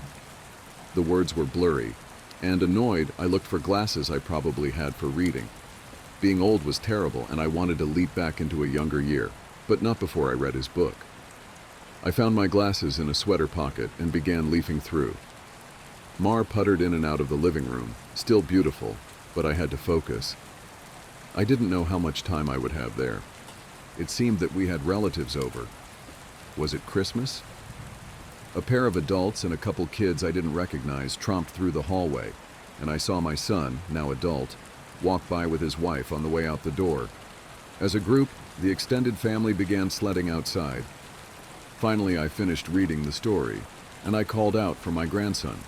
He rushed down the stairs and into the living room. "How was it?" "Well, it's terrible," I told him truthfully. "But it's terrible for all the right reasons. You're still a young man, so your characters behave like young people. But the structure of the story itself is very solid." I paused. "I didn't expect it to turn out to be a horror story." He nodded. "It's a reflection of the times. Expectations for the future are dismal, not hopeful like they used to be." "You're far too young to be aware like that," I told him. An idea occurred to me. "If you're into horror, do you know anything about strange creatures?" "Sure. I read everything I can. I love it." Warily, I scanned the entrances to the living room. Everyone was busy outside. For the first time, I opened up to someone in my life about what I was experiencing. In hushed tones, I told him about my fragmented consciousness. For a teenager, he took it well. "You're serious?" "Yes." He donned the determined look of a grown man accepting a quest. "I'll look into it, see what I can find out. You should start writing down everything you experience. Build some data. Maybe we can map your psychic wound." Wow. Sounds like a plan. I was surprised. That made sense, and I hadn't expected him to have a serious response. But how will I get all the notes in one place? "Let's come up with somewhere for you to leave them," he said, frowning with thought. "Then I'll get them, and we can trace the path you're taking through your own life. See if there's a pattern." For the first time since the situation had gotten worse, I felt hope again. "How about under the stairs?" "Nobody ever goes under there." "Sure." He turned and left the living room. I peered after him. I heard him banging around near the stairs. Finally, he returned with a box, laid it on the carpet, and opened it to reveal a bursting stack of papers. He exclaimed, "Holy crap!" But of course, being a teenager, he didn't really say crap. Taken aback, I blinked rapidly, forgiving his cussing because of the shock. "Did I write those?" He looked up at me with wonder. "Yeah. Or you will. You still have to write them and put them under the stairs after this." He gazed back down at the papers, then covered the box. "So you probably shouldn't see what they say. That could get weird." That much I understood. "Right." He gulped. "There are like 50 boxes under there, all filled up like this. Deciphering these will take a very long time." His tone dropped to deadly seriousness. "But I will save you, Grandpa, because I don't think anyone else can." Tears flowed down my cheeks then, and I couldn't help but sob once or twice. I hadn't realized how lonely I'd become in my shifting prison of awareness until I finally had someone who understood. Thank you. Thank you so much.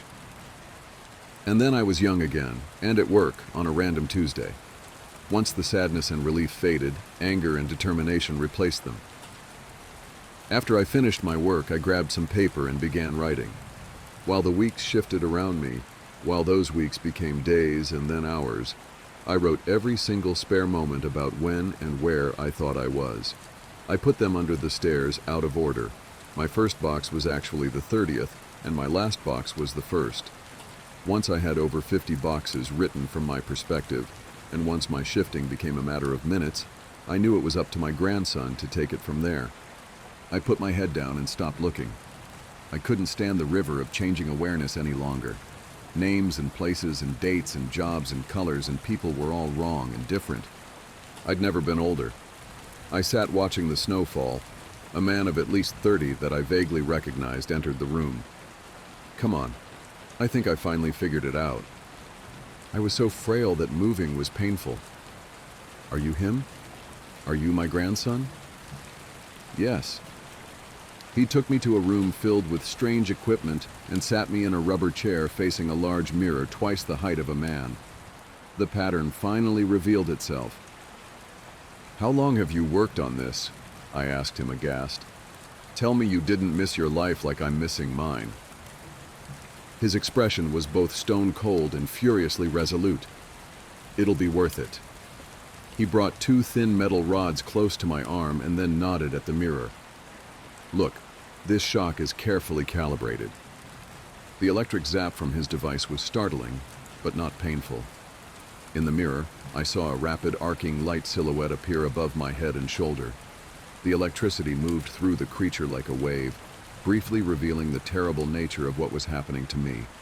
A bulging leech-like mouth was wrapped around the back of my head, coming down to my eyebrows and touching each ear, and its slug-like body ran over my shoulder and into my very soul.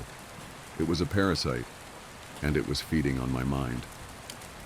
My now-adult grandson held my hand as I took in the horror. After a moment, he asked, "Removing it is going to hurt very badly. Are you up for this?" Fearful, I asked, "Is Mar here?" His face softened. Number not for a few years now. I could tell from his reaction what had happened, but I didn't want it to be true. How? We have this conversation a lot, he responded. Are you sure you want to know? It never makes you feel better. Tears brimmed in my eyes. Then I don't care if it hurts or if I die. I don't want to stay in a time where she's not alive. He made a sympathetic noise of understanding and then returned to his machines to hook several wires, diodes, and other bits of technology to my limbs and forehead. While he did so, he talked. I've worked for 2 decades to figure this out, and I've had a ton of help from other researchers of the occult. This parasite doesn't technically exist in our plane. It's one of the lesser spawns of mu beta mu, and it feeds on the plexus of mind, soul, and quantum consciousness, reality. When details like names and colors of objects changed, you weren't going crazy. The web of your existence was merely losing strands as the creature ate its way through you. I didn't fully understand. I looked up in confusion as he placed a circlet of electronics like a crown on my head in exact line with where the parasite's mouth had ringed me. What's mu beta mu? He paused his work and grew pale. I forgot that you wouldn't know. You're lucky, believe me. After a deep breath, he began moving again and placed his fingers near a few switches. Ready? This is carefully tuned to make your nervous system extremely unappetizing to the parasite, but it's basically electroshock therapy. I could still see Mars smile, even though she was dead. I'd just been with her moments ago. Do it. The click of a switch echoed in my ears, and I almost laughed at how mild the electricity was. It didn't feel like anything, at least at first. Then I saw the mirror shaking, and my body within that image convulsing. Oh, Number, it did hurt. Nothing had ever been more painful. It was just so excruciating that my mind hadn't been able to immediately process it. As my vision shook and fire burned in every nerve in my body, I could see the reflected, trembling light silhouette of the parasite on my head as it writhed in agony equal to mine. It had claws, 6 clawed, lizard-like limbs under its leech-like body, and it cut into me in an attempt to stay latched on. The electricity made my memories flare. Mars' smile was foremost, lit brightly in front of a warm fire as the snow fell past the window behind her. The edges of that memory began lighting up, and I realized that my life was one continuous stretch of experience. It was only the awareness of it that had been fragmented by that feasting evil on my back. I'd never managed to be there for the birth of my son. I'd jumped around it a dozen times, but never actually lived it. For the first time, I got to hold Mars' hand and be there for her. No. That moment had shifted seamlessly into holding her hand as she lay in a hospital bed for a very different reason. Not this. God, why? It was so merciless to make me remember this. I broke down in tears as nurses rushed into the room. I didn't want to know. I didn't want to experience it. I'd seen all the good parts, but I hadn't wanted the worst part, the inevitable end that all would one day face. It wasn't worth it. It was tainted. All that joy was given back 10,000-fold as pain. The fire in my body and in my brain surged to sheer white torture, and I screamed. My scream faded into a surprised shout as the machines and electricity and chair faded away. Snow was no longer falling around my life. I was out in the woods on a bright summer day. Oh God. I turned to see the creature approaching me. It was the same absence of meaning, the same blank on reality. It crept forward just like before, but this time it hissed and turned away. I stood, astounded at being young again and freed from the parasite. My grandson had actually done it. He'd made me an unappetizing meal, so the predator of mind and soul had moved on in search of a different snack. I returned home in a daze, and while I was sitting there processing all that had happened, the phone rang. I looked at it in awe and sadness.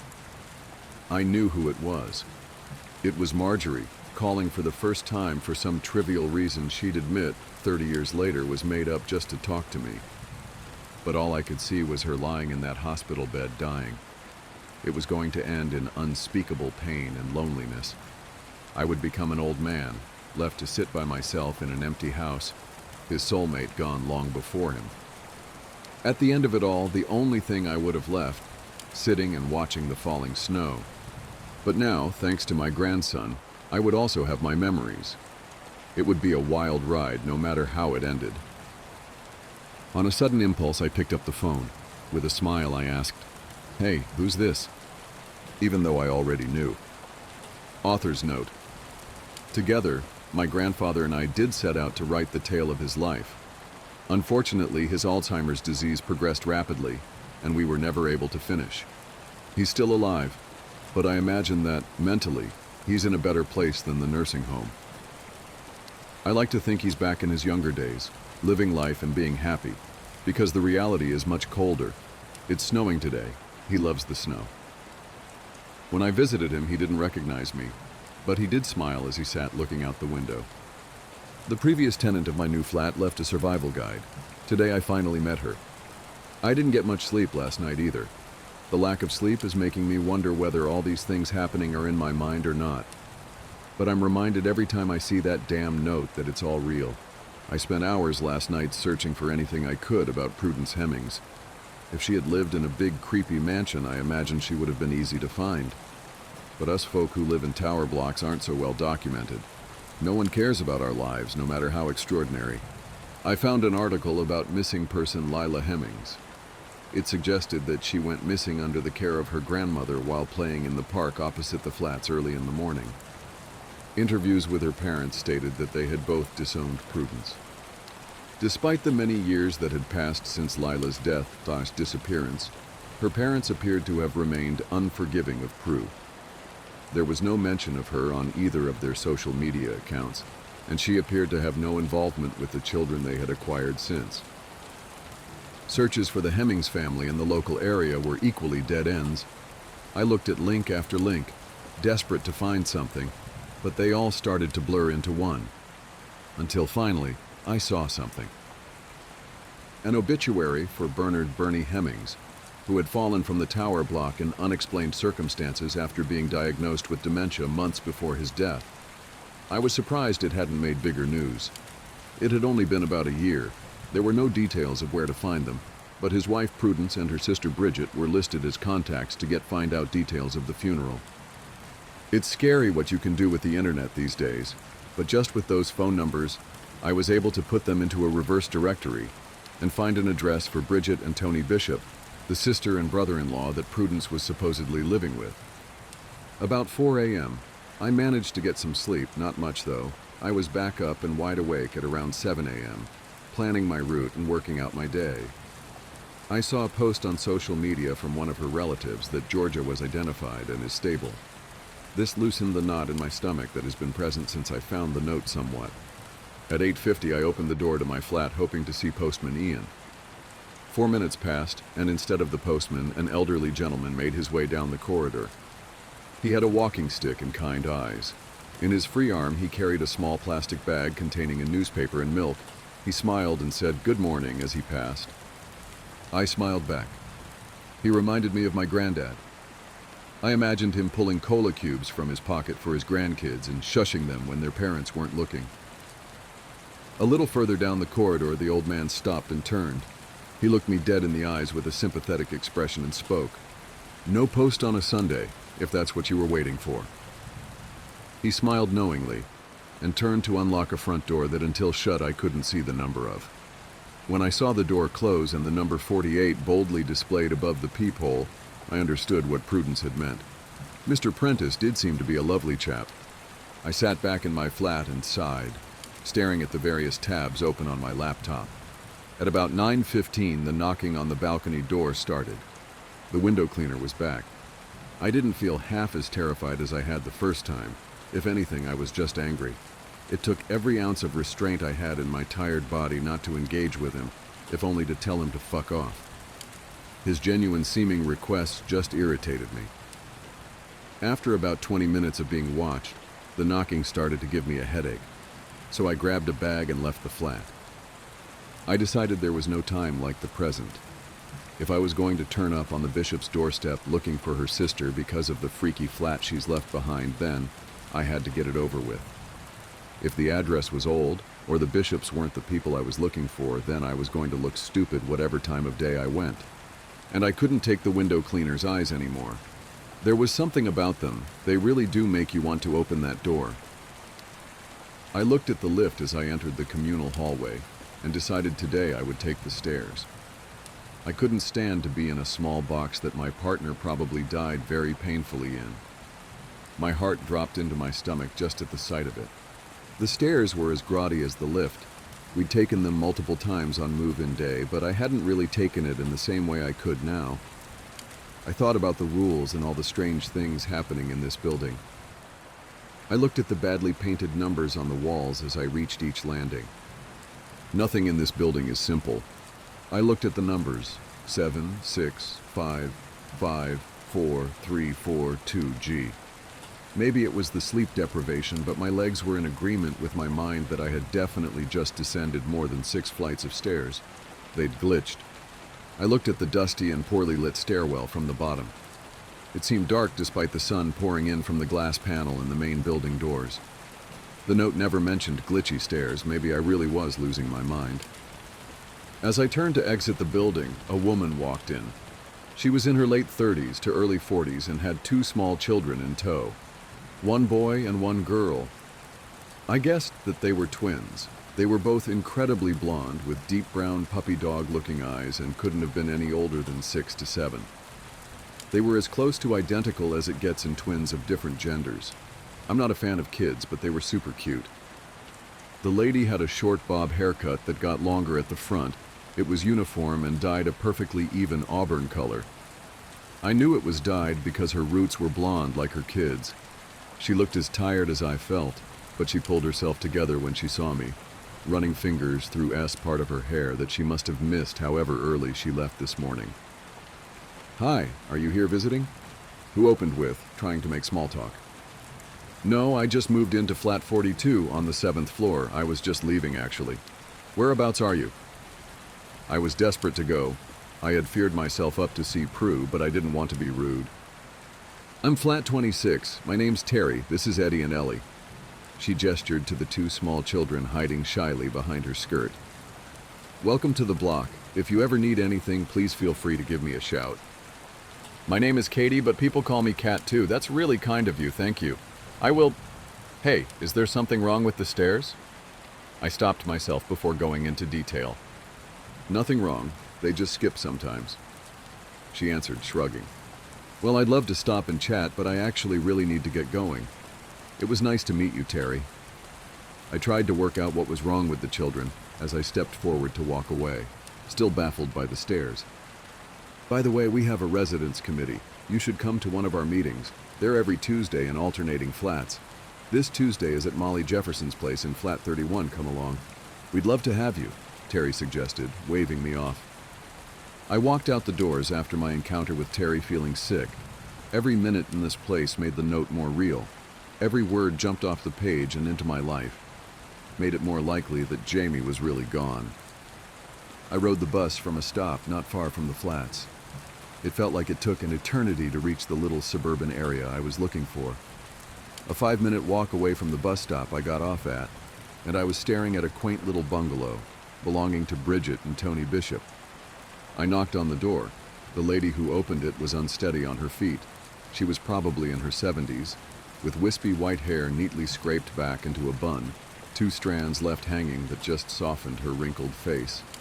She wore a dusty rose-colored dress that hung just below her knees and smelled of stale cigarette smoke. "Can I help you?" she asked bluntly. "My name is Kat. I'm looking for Prudence Hemmings." I answered, stuttering slightly. Her eyes widened slightly. "Why?" she asked bizarrely. "Is she here? It's private." The lady ushered me into the house and sat me down on a sofa. Within minutes, there was a cup of tea in front of me. She didn't say anything to me for a while. We just looked at each other. Then she finally broke the silence. "I wondered if you'd try and find me. It took me a long time to decide whether to leave that note or not, but I decided that you deserved a head start. That's more than I ever got." The woman was Prudence. She was nothing like I had imagined. She seemed tough and hardened and spoke with a mostly blunt tone. She contributed before I could answer. "Terry called me not long ago, told me that she had met the new tenant. She said you looked shaken up and said that my note may not have been enough. I did say I couldn't fit everything on there, and the stairs didn't seem too important. The committee wanted to organize a meeting with you on your moving-in day, but I told them that was intrusive. The whole committee thing always seemed a bit excessive to me anyway." She spoke flippantly, like it was nothing. "It may have been intrusive, but we needed a warning. We spent a night in the place before I found your note. My boyfriend had already left for work at 3:15 and taken the lift. He didn't know." I broke as I told her what had happened. Her face dropped, and so did my hope for Jamie. "I'm so sorry. I really don't know what to say. I thought my note would reach you in time." She mumbled, her face to the floor, refusing to look at me as tears streamed down my face. "He's gone, isn't he? I didn't want to accept it, but I spoke to the postman, and your face says all it needs to. The postman said there might be a way I can have him back." I bit at her, devastated and angry. "He's gone. You can't have him back. What Ian is referring to isn't what you think. There's a way to get people back from the lift, but not as themselves. Trust me, I learned the hard way. Once they're back, you can't reverse it. I'm sorry about your man, but he's gone forever. Don't dig into the other way. To be gone forever is luckier than that alternative." She still wouldn't look up from the floor. "What do you mean?" "I don't want to talk about it. I said in the note that there are things I'd rather not discuss, and I need you to respect that, or I won't be speaking to you at all. Now move on and ask what you need to ask." Prudence cut me off. I decided not to push the topic further and moved on to some other things I needed to know. "What's the deal with Terry's kids? They seem sweet and normal." "Those little demon creatures are anything but normal," she answered, wincing slightly at the thought of them. When she went into labor, Terry never made it to a hospital. They were the first children ever to be born inside the building. And with everything that goes on, it's like something's rubbed off on them. They're average children in the daytime, but they never sleep, ever. Poor Terry hasn't had a day's rest since they were born. They also really love to steal birds and rats they find the cats playing with and torment them. Really annoys the cats. As she finished speaking, a small, hairless cat strutted out from behind an armchair across the room, meowing softly. It brushed its head up against Prue's exposed legs, leaving scorch marks where it touched. She didn't react. She reached down and stroked the top of its head, smiling as it purred.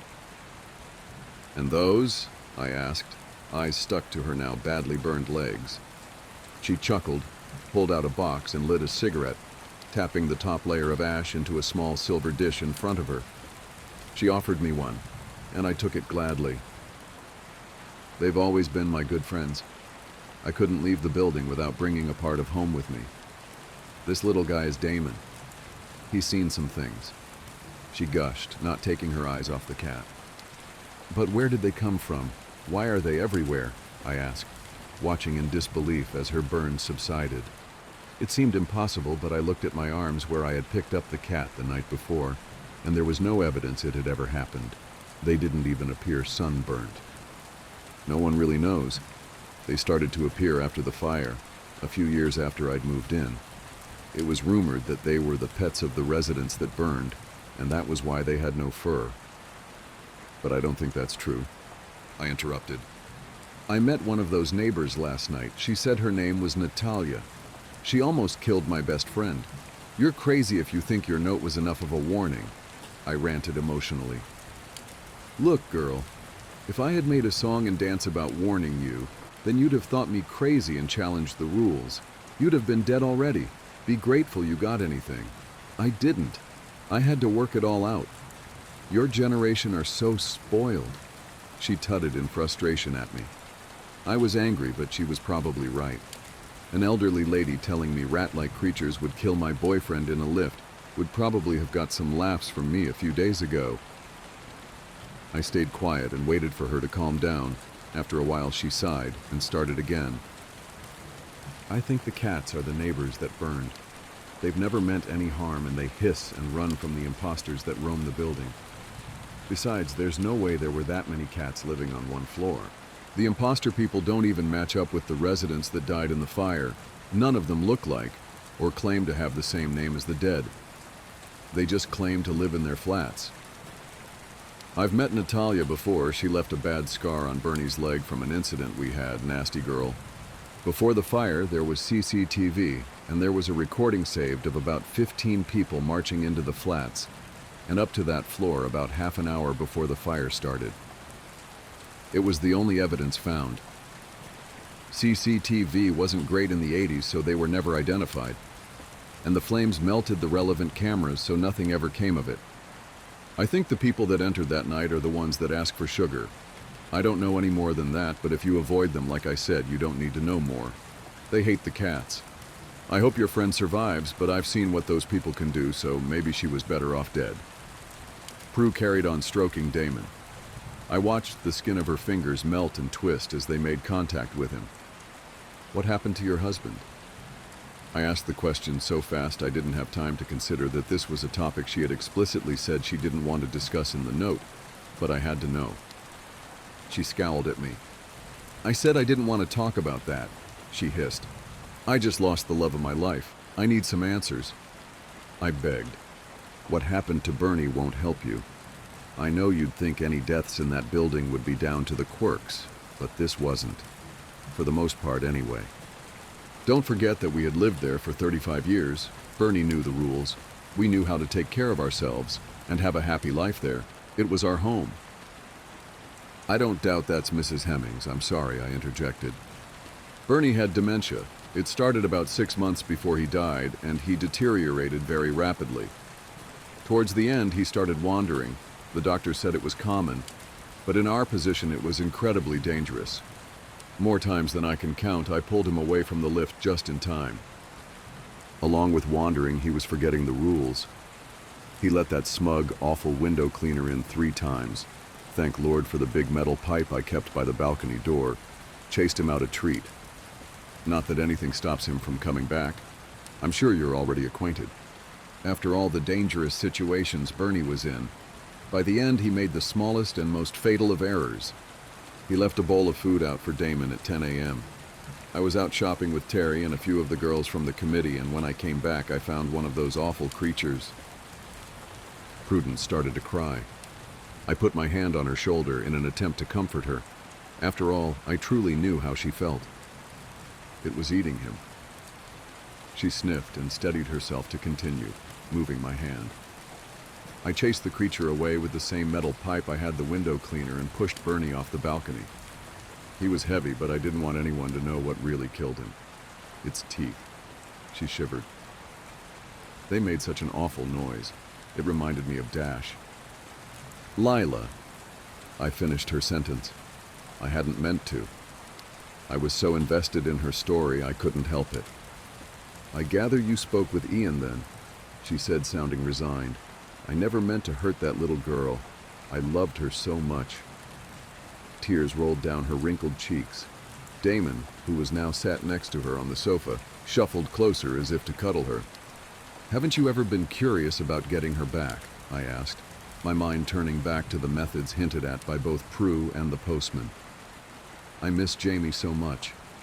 I'd do anything to get him back. Her face filled with a look of horror and shame. Of course I have, she answered, which is exactly why I'm telling you not to. But I couldn't let it go. Surely anything must be better than gone forever, I pestered. I wish I hadn't. Prudence, frustrated, stood up and gestured for me to follow. She led me outside to the back garden of the bungalow. At the back was a large shed, the kind people used for a man cave or a summer house. It was pretty. The sun shone down on it, lighting up the few cobwebs in the corners and making them twinkle. Mrs. Hemmings was careful to look into both neighboring gardens to ensure there was no one around before she unlocked the door to the shed. We stepped inside, and the first thing to hit me was the smell. It was putrid, like rotting meat. I looked at the floor and covered my nose with my hands. Staring back at me was a pool of blood. I followed the blood with my eyes as Prudence locked us in the shed. Then after I made it past the animal bones, I finally saw it. Just like Postman Ian had described, one of the creatures was watching me from a heavy-duty metal dog cage in the corner of the shed. It looked reinforced, but still the metal had chew marks. Their jaws had to be strong to cause that. That didn't surprise me looking at it. Its rodent-like nose and beady, yet somehow human-like eyes were nothing compared to the two very visible rows of jagged, sharp teeth that lined each gum. Despite its small stature, it was terrifying. Prudence opened a drawer in a dusty cupboard across the room and pulled out a can of dog food. She poured the contents into the bowl and passed the bowl through the feeding hatch. The cage had a safety feature, meaning the animal couldn't access the food until the hatch was locked from the outside. I was grateful for this. Prue turned to me and spoke. She brushed one of the two strands of hair framing her face behind her ear. Gesturing to the hideous creature, she said, "Cat, I would like to introduce you to my granddaughter, Lila." The previous tenant left a survival guide. I never liked that damn lift. The shoebox I'd placed Mr. Meow in sat atop my fold-out table. As I lit my morning cigarette and sipped a cup of tea, I wondered if it was disrespectful to smoke next to a body. I decided that disrespect was in the eye of the beholder. I'd often thought of Essie as I smoked, remembering how we bonded over a few spare cigs. That hadn't made me feel disrespectful. I was smoking more than usual with the stress I was under, too. I found it was a welcome few minutes break from life.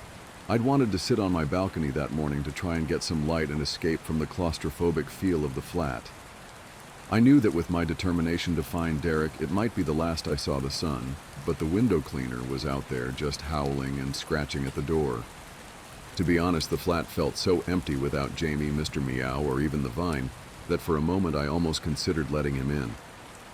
The longer I lived in the building, the less I thought of the window cleaner as a sinister entity. He was more pitiful than anything, and let's get realistic, I'd grown accustomed to being surrounded by monsters. Since lockdown, he'd stopped bothering with the niceties and chit-chat. Instead, he just whined and scratched like a scared animal. It was Wrinkles and Tetley, rubbing themselves up against my, thankfully covered, legs that stopped me from just giving up and opening the sliding door.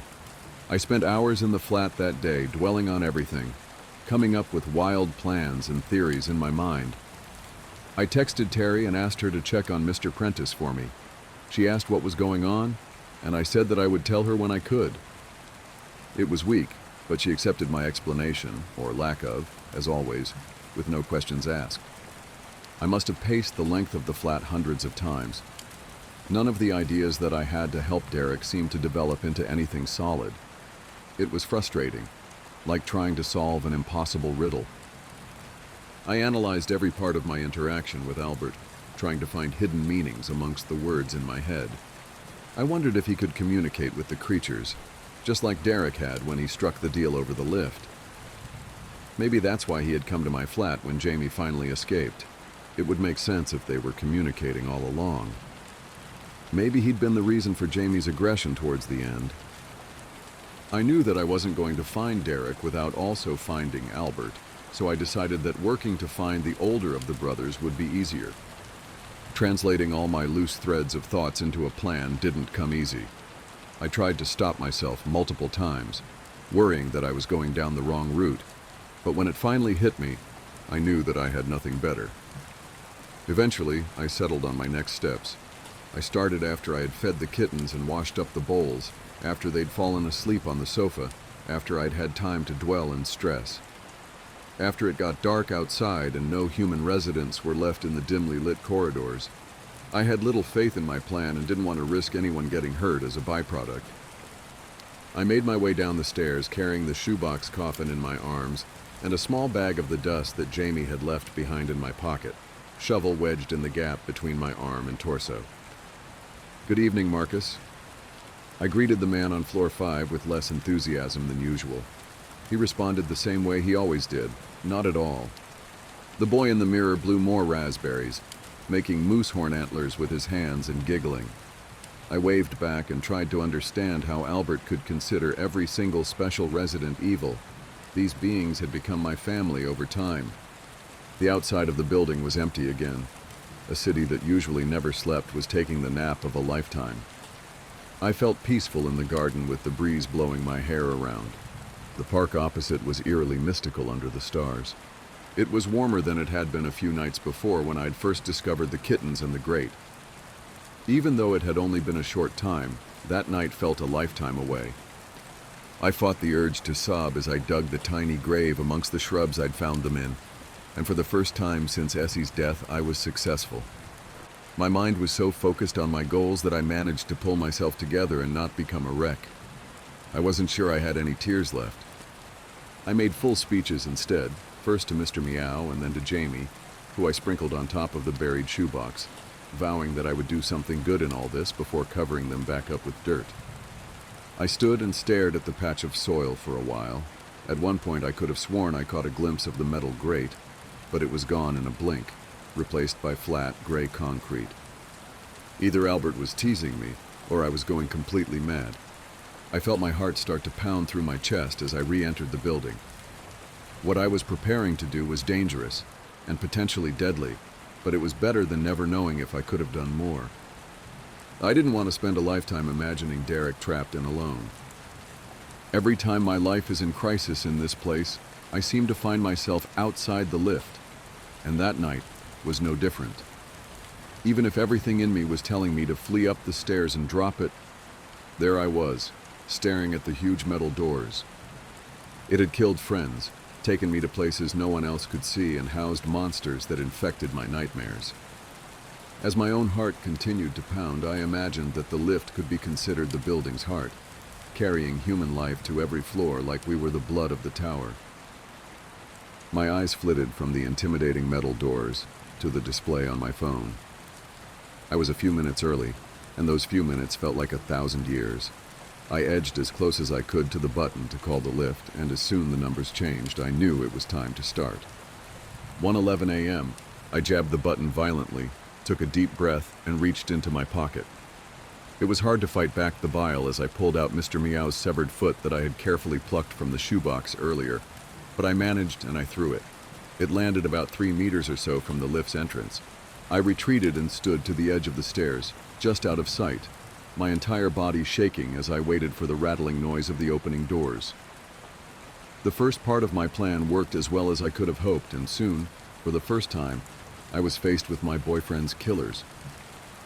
I had only seen Jamie and Prudence's granddaughter Lila's iterations of the monsters in person. The creatures that they were spawned from had remained largely a mystery to me, and I had never considered they could be different from what I'd already experienced. They were larger, much larger, than Jamie or Lila had been. I remembered what Derek had said about the survivors strengthening with each one that dies. They were probably the same height as a fully grown adult male with fur-covered, defined, muscular limbs. They maintained the posture of a rat and had long, razor-sharp teeth protruding from their elongated jaws. Their eyes were different to Jamie's, too. Instead of being a beady black, they had a bright daffodil yellow sheen. I thought what was living in my wardrobe had been frightening, but he was nothing compared to them. The two huge, rodent, humanoid creatures skulked out of the lift. They were on their hind legs, but their backs were hunched over in a way that would have allowed them to break into a four-legged sprint at any moment. They started to edge towards the kitten foot, sniffing at it intensely. Knowing I had moments before they smelled me too, I left my corner by the stairs and started sprinting towards the open metal doors. I hoped that releasing the creatures during their frenzy would be enough to summon Albert. He didn't seem to appreciate a scene. If I could just hide in that awful metal box for long enough, he would have to come, and if they weren't in there with me, then I would be safe. My stress and sleep deprivation had got to me. I knew my plan was severely flawed, and I hadn't properly considered the risks. When I finally made it inside the doors, I was confronted with worse consequences than I could have imagined. Unsurprisingly, they spotted me. As I hammered on the button that should close the doors and lock me in, I could see them snarling, long strings of saliva stretching from their mouths to splatter on the floor as they prepared to run towards me. I was ready to die. I was almost certain that it was going to happen in that moment. That was until I spotted the tiny figure weaving through the creature's legs. It was fast, and I could barely make it out. It was growling and making noises that seemed to genuinely frighten them. Long claws slashed at the rat creature closer to reaching me, and it yowled in pain as it fell to the floor. Horns first, the figure managed to enter the lift just before the doors began to seal themselves.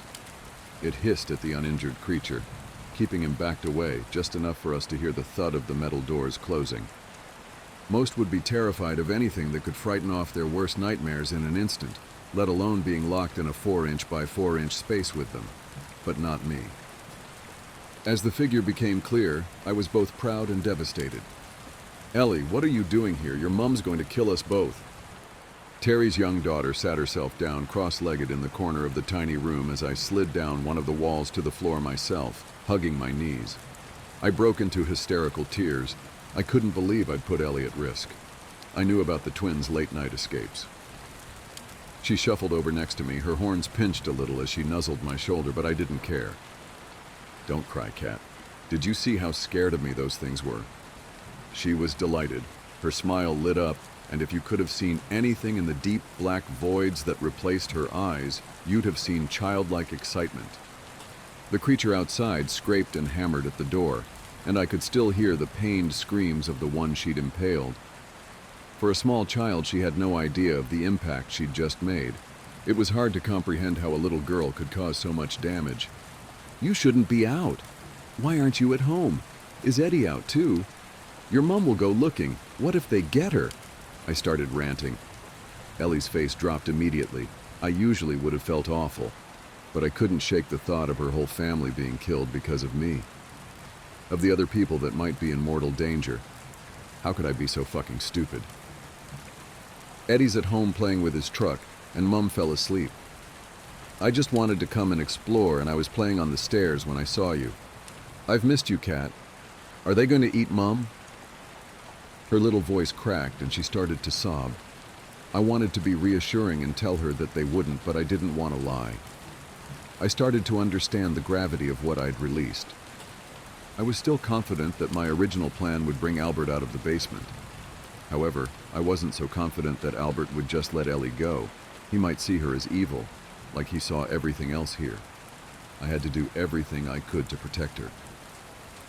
Esther Beckman's ridiculous prophecy played in my mind once again, and I silently cursed her.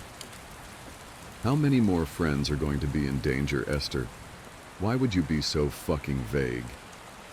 I tried to calculate a comforting yet honest response for Ellie, but I failed. Before I had a chance to speak, the metal prison we were trapped in started to whir and crunch, shaking and making awful mechanical noises. I tried desperately to press the button for Terry's floor, in hope that I could drop Ellie off unharmed. But it didn't work. Instead, the box started to fall, and the lift traveled downwards. It wasn't high-tech enough for a digital display. Instead, the buttons light up as you reach each floor. Not a single button lit as we fell much faster than any lift should for what must have been at least 5 minutes. Ellie was screaming. I couldn't do much but to hold her hand, being careful to interlock my fingers in a way that wouldn't result in a claw through my own. I watched the button panel the entire time, occasionally trying to press on any number I could. Every attempt was futile. The lift ground to a halt and we were thrown into the air as it stopped with a huge clap. Just underneath the numbered buttons had appeared a shrewdly drawn -1 scratched into the metal. I knew it hadn't been there before and could only signify one thing. I'd done it. I'd made it to the basement. As I looked at Ellie, I couldn't help but wonder, at what cost? Was any of this worth the danger I'd accidentally put her in? I hadn't accounted for the extra person, or the lift falling. My plan ended when I threw the foot and ran. In my optimistic mind, Albert would have killed the creatures outside to avoid a scene and have to talk to me again, without being able to kill me like Essie.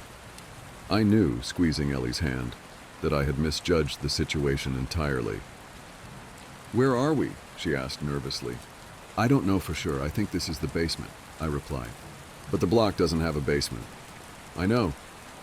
The doors slowly opened to reveal a huge, darkened flat.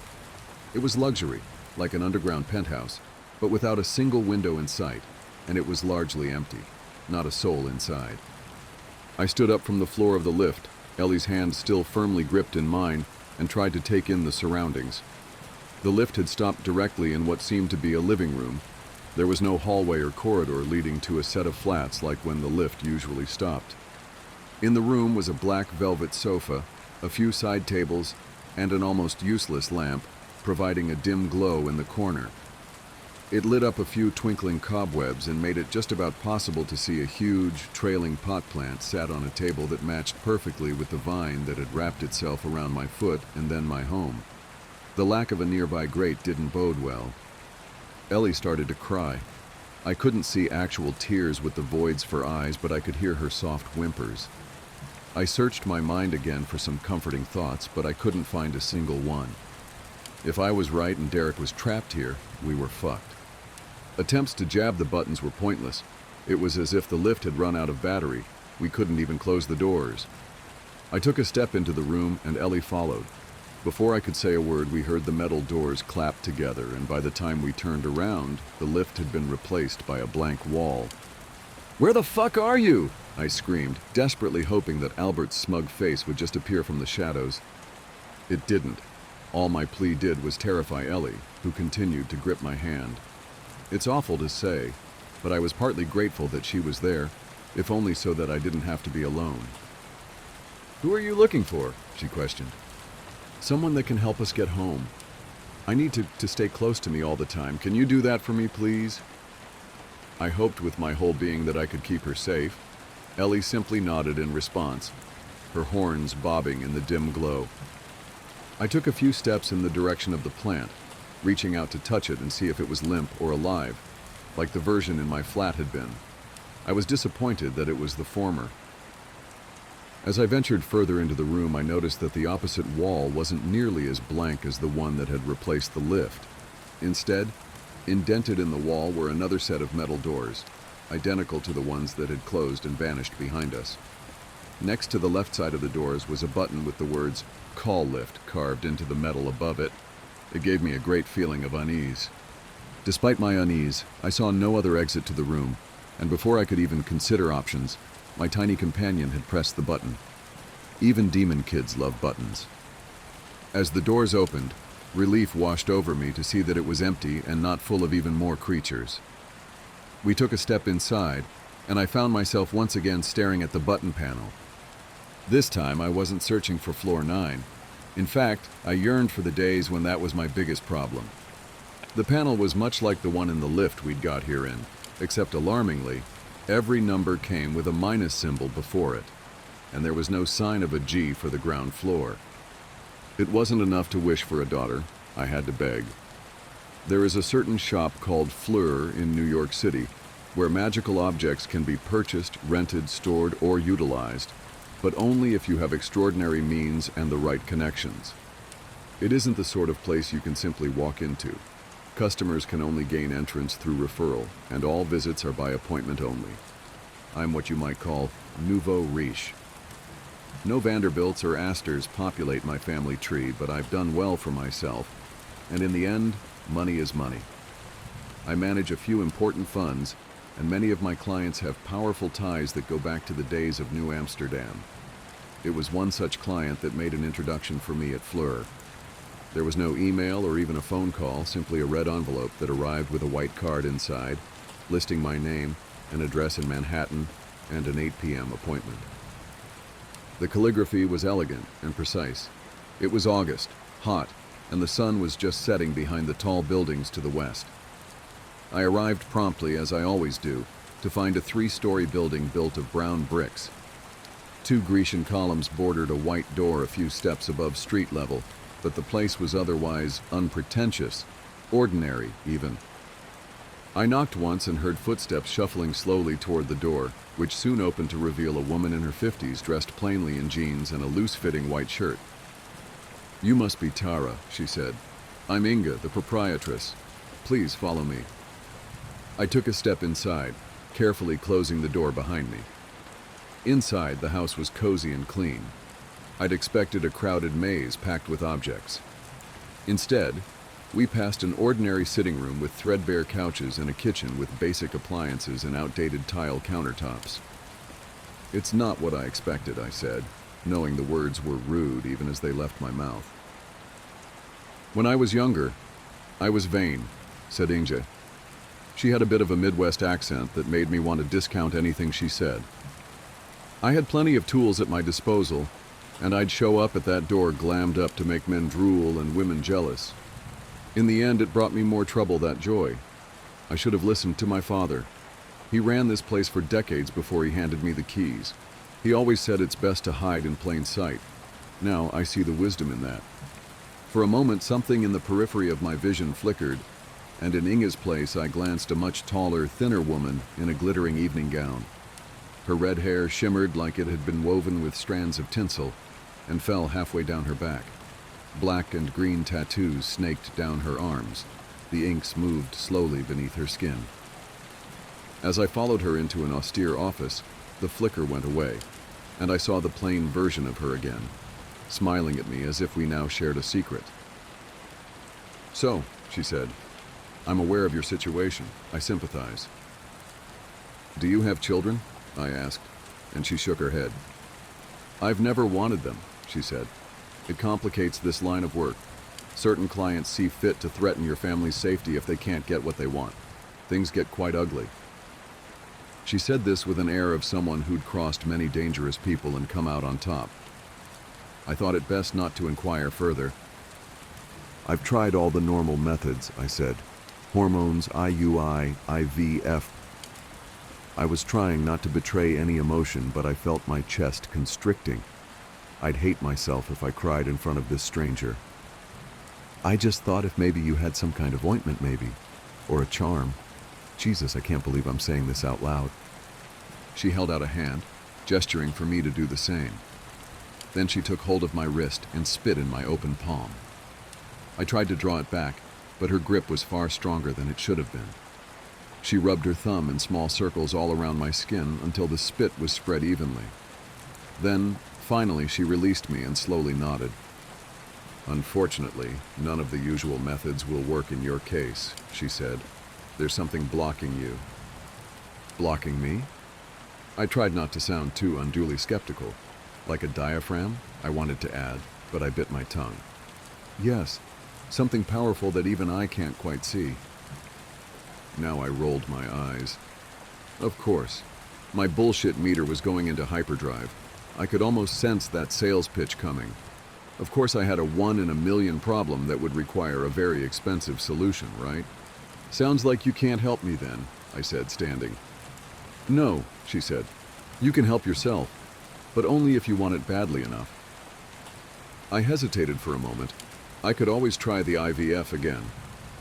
A new method was being pioneered down at the Mayo Clinic, something to do with treating the ovaries with stem cells maybe, but I could only imagine it ending in utter expensive failure. And then there was the other issue. Marlon, my boyfriend of 8 years, had thrown his hands up at the whole thing, frustrated at my tenacity, which he called obsession. A few days earlier, after our latest fight, he'd stormed out of the apartment without a word and hadn't responded to any of my texts since. I can help you, she added. I sat down. I want it more than you could possibly realize, I said. Many people who show up here believe that, she said. Some are correct, most aren't. She opened a door and rang a small bell. A few moments later, a thin, red-headed man walked in carrying a roll of fabric over his shoulder. You don't need a salve to shock your womb into obedience, she said. You need a wish. Like from a genie? I said, almost laughing. You got Robin Williams' ghost in here? She smiled thinly, as if humoring a child. There are such things as beings who can grant boons to humans, she said, but they don't live in lamps or rings, and they are closer to gods than to that blue monstrosity in Aladdin. She nodded to her companion, who knelt and rolled out the fabric. It was a rug, I realized, or what may have passed for one long ago. The gray fabric was beaten and frayed, and black, blocky images of antelopes had faded into almost nothing. The rug is from the Ubaid period, roughly 4,800 BCE, explained Inga. Even were it not charmed, it would be one of a kind, amongst the oldest textiles in existence. By the same token, it's likely that it had survived for so long precisely because of its supernatural qualities. I had to stop myself from making a joke about magic carpets. Inge looked deadly serious now. In the popular imagination, magical objects are portrayed as easy fixes, said Inge. A lamp you rub or a sword that slices through stone. A carpet that flies. In reality, most enchanted objects can only be activated through extreme effort and determination. They're merely a foot in the door to seeking supernatural aid. The true effort comes from the seeker. So how does it work? I asked. To contact the being tied to this rug, you must kneel on it for 3 days and nights. During that time you may not sleep, eat, or drink. If you have proven the strength of your resolve after 3 days, the spirit will visit you and your desire. And I can wish for anything? Most wishes are acceptable, but it's good to know ahead of time that there are limits. You cannot use the wish to kill a living thing or to negate the wish of another. Such things are against the nature of the spirit. It is a generous being by nature, looking to grant the heart's desire of the worthy. My wish is worthy, I said. She nodded. You will need time to prepare, she said. I have a room here that I'll set up for your trial. As I said, you will need to be here for 3 days. Come well nourished and hydrated, just after a full night's sleep. Wear loose, comfortable clothes. She paused. Some clients choose to bring an adult diaper. You've got to be fucking kidding me, I couldn't help but mutter, but she did not smile. The cost is $5 million per day, she said, non-refundable. I raised my eyebrows. I was told money wouldn't be an issue, she said. It's not, I said, regaining my composure. I would have to sell some of my crypto holdings, the easiest asset to liquidate on short notice. I started to assess the tax implications in my head. Good, she said. Then we'll set a date. I was able to clear a few days in October for the trial. I told my co-workers I was headed to St. Bart's to do a little beach time. Though I hadn't taken a vacation in years, no one questioned it. If anything, they were glad, telling me it seemed like I could use it. I'd developed a reputation as highly intense, a ball-buster. I think everyone was happy to get a break from me for a few days. I did finally hear from Marlon. He called to let me know he was coming for his things, and that he hoped I wouldn't be there when he arrived. It hurt to lose him, but I told myself I was better off moving forward alone. Perhaps I just didn't want to endure the embarrassment of explaining my visit to Fleur and the trial awaiting me. If anything, Marlon was even more of a skeptic than I was. But he wasn't the kind of person who really, truly wanted anything. He'd gone along with the baby plan partly because of me, and partly because it was the thing people did. But I know he never really fantasized about holding a newborn in his arms, taking joy in her little coos and laughs. He was simply along for the ride until things got too hard, and then he wasn't. It was all for the best. If the wish worked as promised, I wouldn't need Marlon or any man. The baby would be all mine. In the days leading up to the trial, I did everything I could to prepare. I caught up on sleep, ate at a small caloric surplus, and did a daily yoga routine to loosen my joints. Embarrassingly, I also prayed to a small statue of Mary my mother had given me as a girl.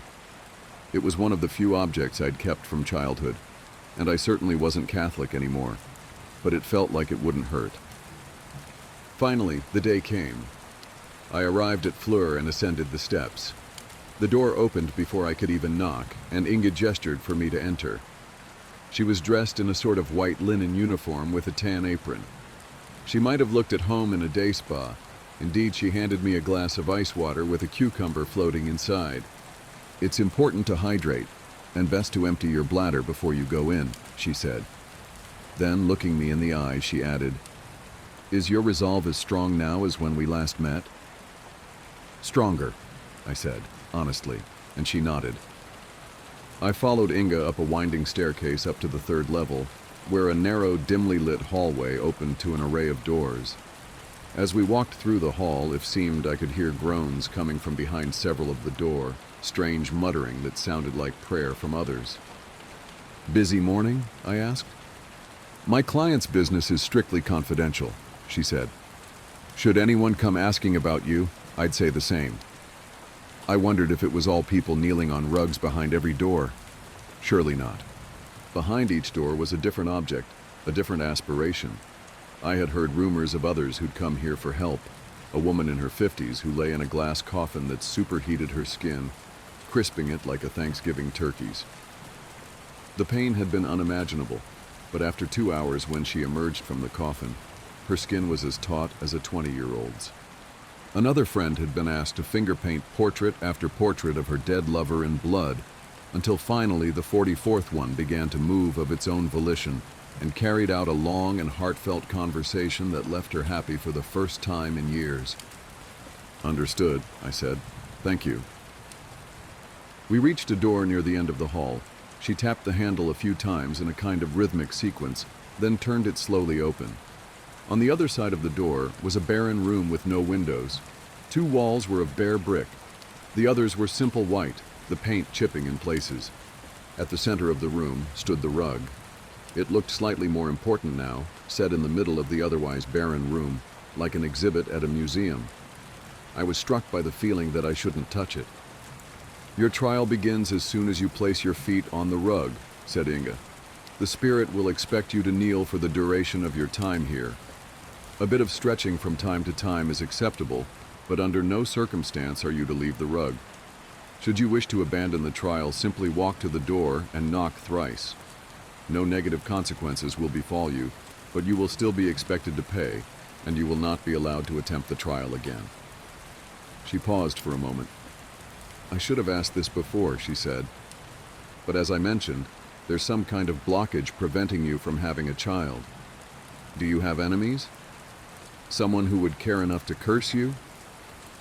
I tried to think. I'd upset plenty of people in my life, especially at Word. I had ruined certain companies, effectively putting my boot on their necks when they showed the first signs of weakness. I'd sparked selling frenzies that tanked stock prices and ruined small financial empires. An angry tech bro had once pelted me with a milkshake as I left the office. "I don't think any of my enemies believe in this stuff," I said, and she nodded. "Good," she said. "The trial begins now." She walked outside, closing the door behind her. And though I was now the only person in the room, I didn't feel alone at all. The rug had a presence to it, I realized, just not necessarily a human one. Slowly, I removed my heels and circled the rug. The floor was frigid against my bare feet, cold enough to be uncomfortable, yet I found it difficult to will myself to step onto the fabric. Finally, I shook my head. I was being stupid. I would get on the rug. I had never shied away from anything simply because it was hard. This time would be no different. The first few minutes were unremarkable. I knelt on the old fabric and stared blankly at the wall. Years of classes, yoga, barre, Pilates, etc., had trained me for this moment. If anything, when I closed my eyes, I could pretend that I was simply holding child's pose for a bit longer than usual, and that I'd soon be hitting the shower and indulging in a green smoothie. As time wore on, it became harder to maintain this fantasy. My muscles began to ache, and I shifted to other sorts of kneeling. Sometimes with my torso elevated, sometimes lying forward and touching the rug with my fingertips. Initially, the rug had seemed to possess no smell, and I imagined it had dissipated over the course of millennia. Now, though, with my mind emptied and my senses heightened, I caught notes of odd scents, a kind of burnt one emanating from the black dye, and a musky, earthen one from the fabric itself.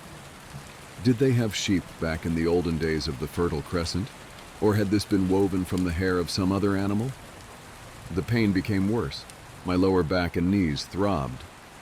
How long had I been kneeling now? Surely not more than a few hours?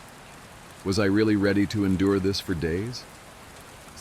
I'm going to stand and stretch now, I said, feeling like an idiot. I hope that's okay. That doesn't break the rules, right? There was no response, and I felt extra stupid. Okay, I asked one last time. Looking up, I seemed to spy a haze of something at the far end of the room near the wall in front of me. An old woman was sitting in a chair, knitting. For a moment, she looked up from her work and met my eye. Then she slowly nodded, giving me permission. Carefully unbending my knees, I stood. The relief was immediate. The fire that had been burning in my joints went out as if doused with a bucket of water. "This is still the easy part," said the old woman quietly from the far side of the room. "If you don't have the will to continue, better to quit now. There's no prize for quitting halfway or even at the 3/4 mark." "You've never met anyone with a will like mine," I said. She snorted a little and went back to her knitting. "Kneel," she said quietly, and then she disappeared. The pain grew worse, and if it was just pain, it might have been easy. But your mind plays tricks on you when you hurt.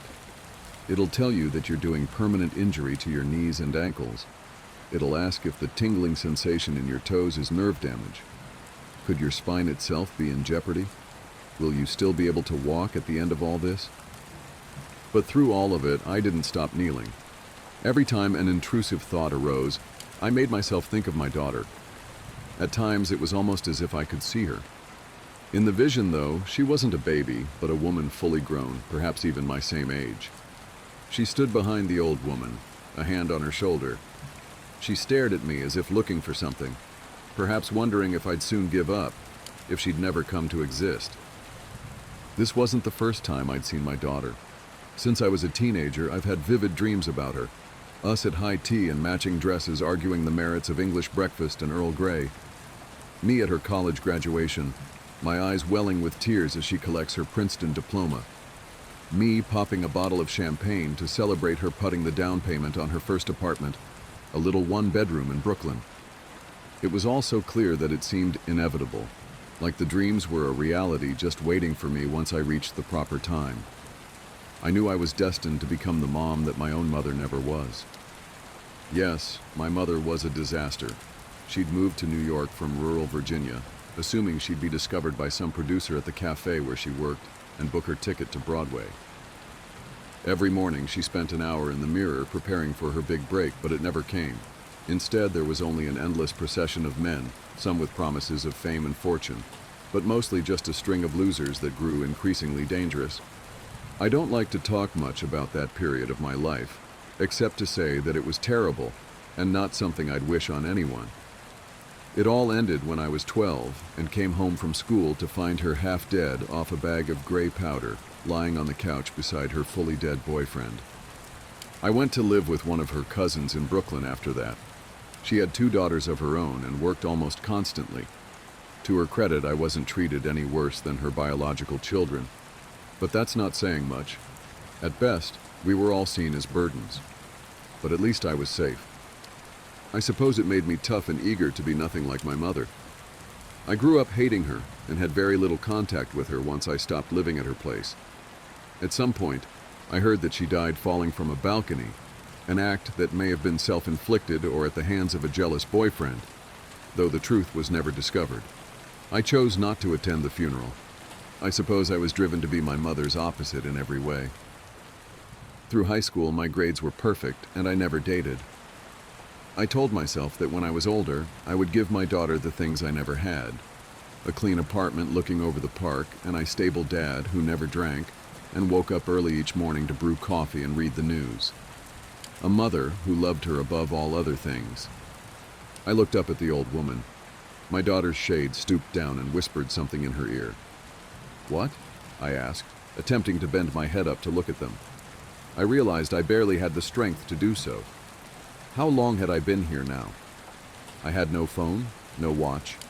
The room had no windows. It could have been the first day or the second. Certainly not the third. "She says that you could never love her above all other things," the old woman muttered. "You love yourself too much." Had they read my thoughts? "What does she know?" I asked. "She doesn't know me. She's not even real." My daughter crossed her arms and stared daggers. I should mention that not all of my dreams about my daughter had been good ones. There had been nightmares too. Me arriving home to find her, 16, and in bed with an older boyfriend. Me screaming and hitting her over and over again, shouting that she'd end up like my mom. And more like this: my daughter coming home with a B+ on a report card, or missing curfew by half an hour as a junior in high school. It always ended with me screaming, reminding her that a single step on the path to failure was one too many. I would wake from these dreams full of anger at her, incredulous that my imagined daughter could betray me in such a way.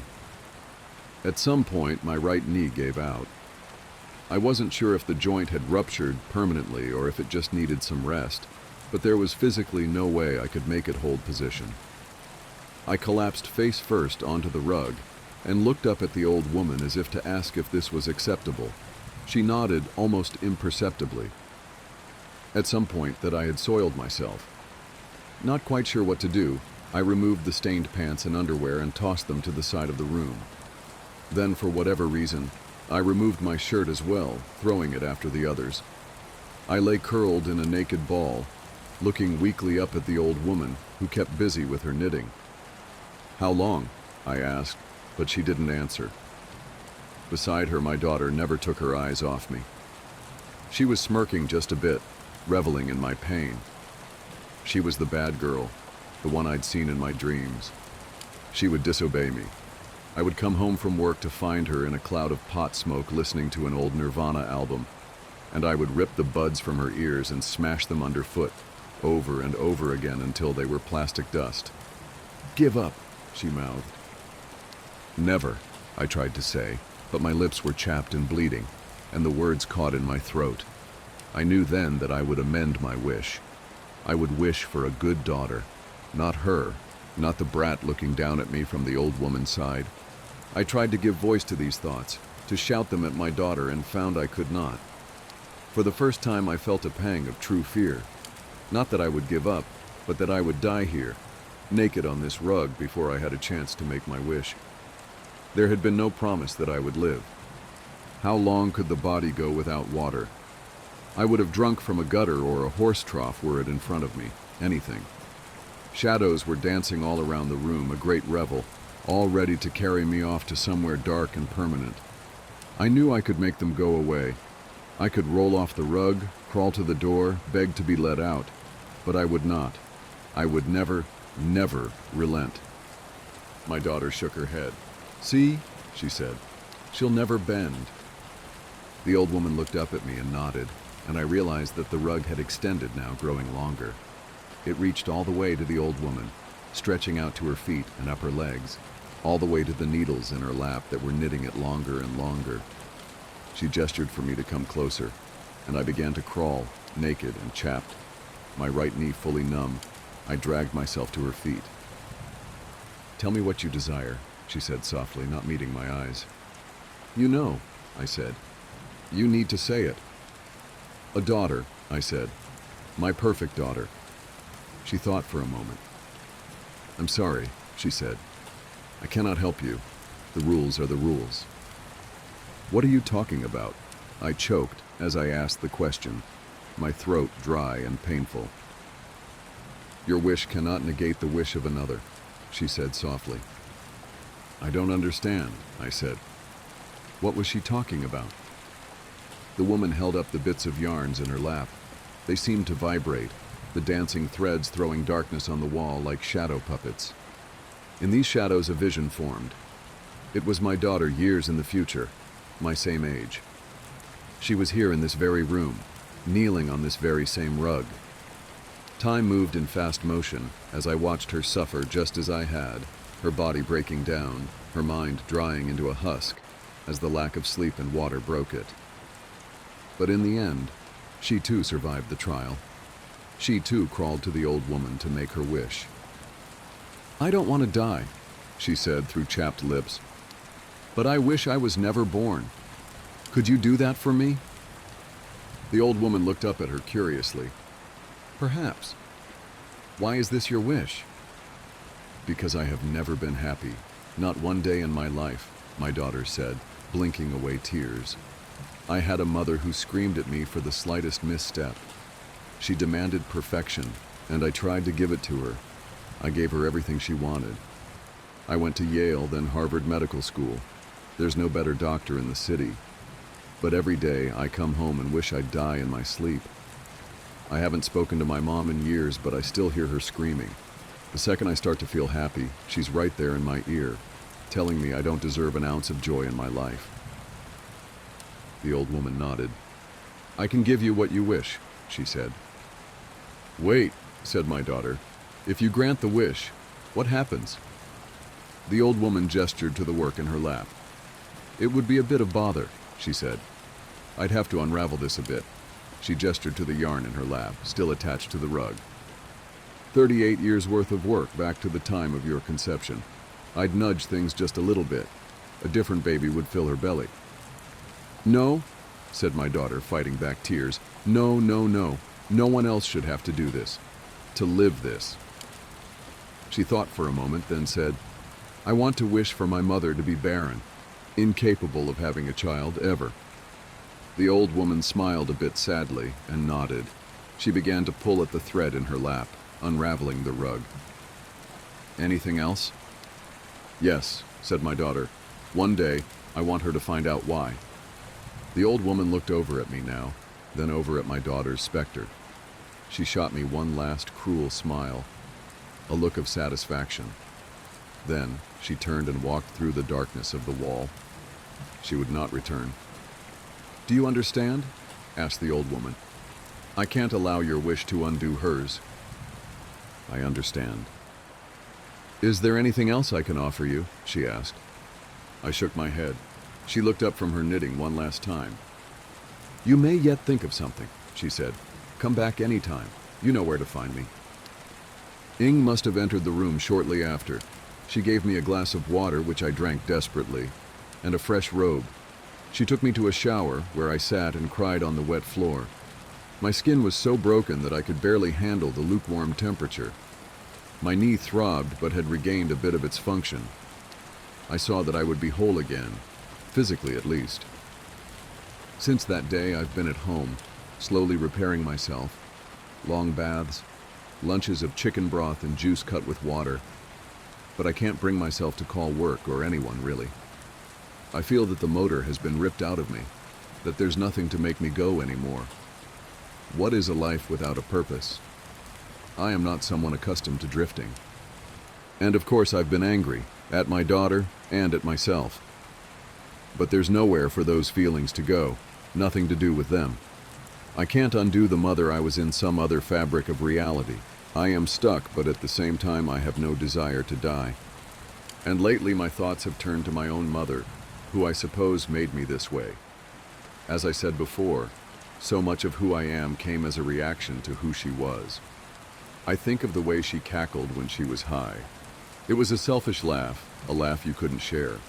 Late at night, I find myself waking impossibly thirsty, but I do not drink. Instead, I kneel on the bed and stare into the darkness, and I think I see the old woman sitting there.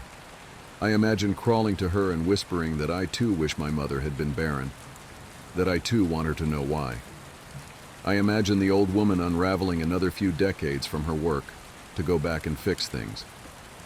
And in my reverie, I sometimes hope that I won't be the last one to make this wish, that my mother will do the same, wishing her mother barren.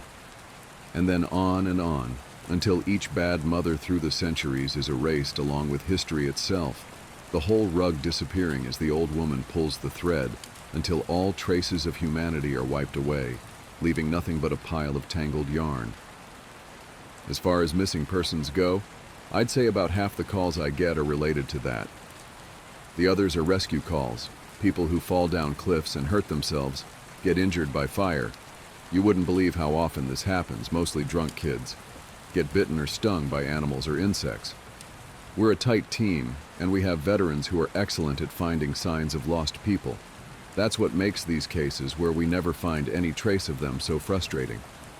One in particular was upsetting for all of us, because we did find a trace of them, but it just led to more questions than answers.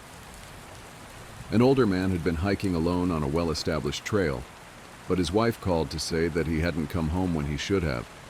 Apparently he had a history of seizures, and she was worried that he hadn't taken his medication and had suffered one out on the trail. Before you ask, I have no idea why he thought it was okay to go out alone, or why she didn't go with him. I don't ask about that kind of thing because past a certain point it really doesn't matter. Someone is missing, and it's my job to find them. We went out in a standard search formation, and it wasn't long before one of our vets found signs that the guy had gone off the trail. We grouped up and followed him, spreading out in a fan to make sure we were covering as much ground as possible. Suddenly, a call comes over the radio telling us to all head back to the vet's location, and we come right away, because this usually means the missing person is injured, and we need a full team to help get them out safely.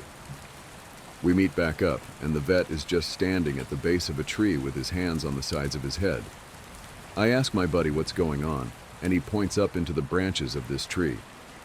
I almost couldn't believe what I was seeing, but there's a walking stick dangling from a branch at least 30 feet off the ground. The little strap thing on the handle has been looped around the branch, and it's just hanging there. There's no way the guy could have tossed it up that far, and we don't see any other signs that he's still in the area. We call up into the tree, but it's obvious no one's in it. We're all just sort of left scratching our heads. We keep searching for the guy, but we never find him.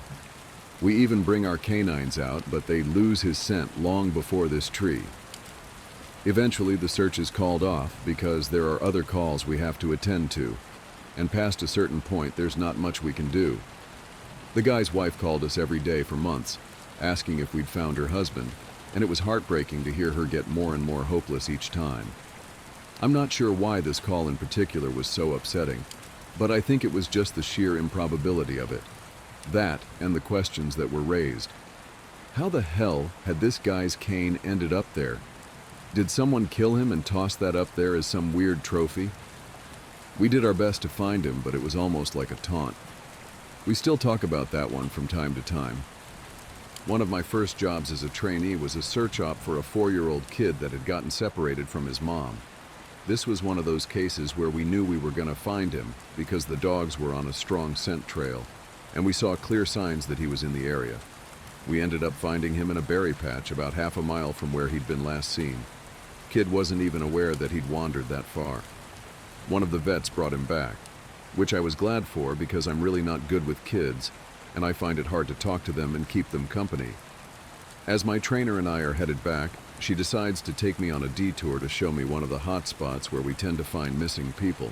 It's a natural dip in the land near a popular trail, and people will usually move downhill because it's easier. We hike out there, it's a few miles away, and we get there in about an hour or so.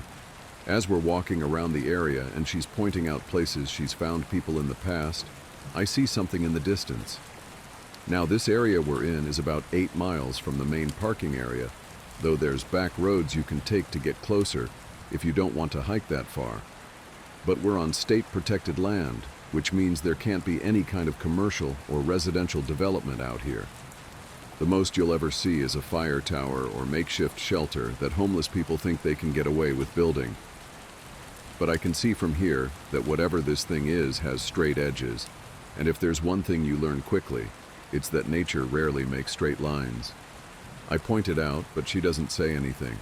She just hangs back and lets me wander over and check it out. I get within about 20 feet of it, and all the hair on the back of my neck stands up. It's a staircase in the middle of the fucking woods. In the proper context, it would literally be the most benign thing ever. It's just a normal staircase with beige carpet and about 10 steps tall. But instead of being in a house where it obviously should be, it's out here in the middle of the woods. The sides aren't carpeted, obviously, and I can see the wood it's made of. It's almost like a video game glitch, where the house has failed to load completely and the stairs are the only thing visible. I stand there, and it's like my brain is working overtime to try and make sense of what I'm seeing. My trainer comes and stands next to me, and she just stands there casually, looking at it as if it's the least interesting thing in the world. I ask her what the fuck this thing is doing here, and she just chuckles. "Get used to it, rookie. You're gonna see a lot of them." I start to move closer, but she grabs my arm, hard. "I wouldn't do that," she says. Her voice is casual, but her grip is tight, and I just stand there looking at her. "You're gonna see them all the time, but don't go near them. Don't touch them. Don't go up them. Just ignore them." I start to ask her about it, but something in the way she's looking at me tells me that it's best if I don't. We end up moving on, and the subject doesn't come up again for the rest of my training. She was right, though. I'd say about every 5th call I go on, I end up running across a set of stairs. Sometimes they're relatively close to the path, maybe within 2 or 3 miles. Sometimes they're 20, 30 miles out, literally in the middle of nowhere, and I only find them during the broadest searches or training weekends. They're usually in good condition, but sometimes it looks like they've been out there for miles. All different kinds, all different sizes. The biggest I ever saw looked like they came out of a turn-of-the-century mansion and were at least 10 feet wide, with steps leading up at least 15 or 20 feet. I've tried talking about it with people, but they just give me the same response my trainer did. "It's normal. Don't worry about it. They're not a big deal, but don't go close to them or up them." When trainees ask me about it now, I give them the same response. I don't really know what else to tell them. I'm really hoping someday I get a better answer, but it hasn't happened yet. This is another one that was less spooky and more sad. A young man went missing late in winter, when realistically no one should be going that far out onto the trails. We close a lot of them, but some remain open year-round, unless there's a shitload of snow. We did an op for him, but we had about 6 feet of snow on the ground. It was an unusually heavy snow year, and we knew it wasn't likely that we'd find him until spring when the thaw came. Sure enough, when the first big thaw came, a hiker reported a body a little ways off the main trail. We found him at the base of a tree in a pile of melted snow. I knew right away what had happened, and it scared the living shit out of me.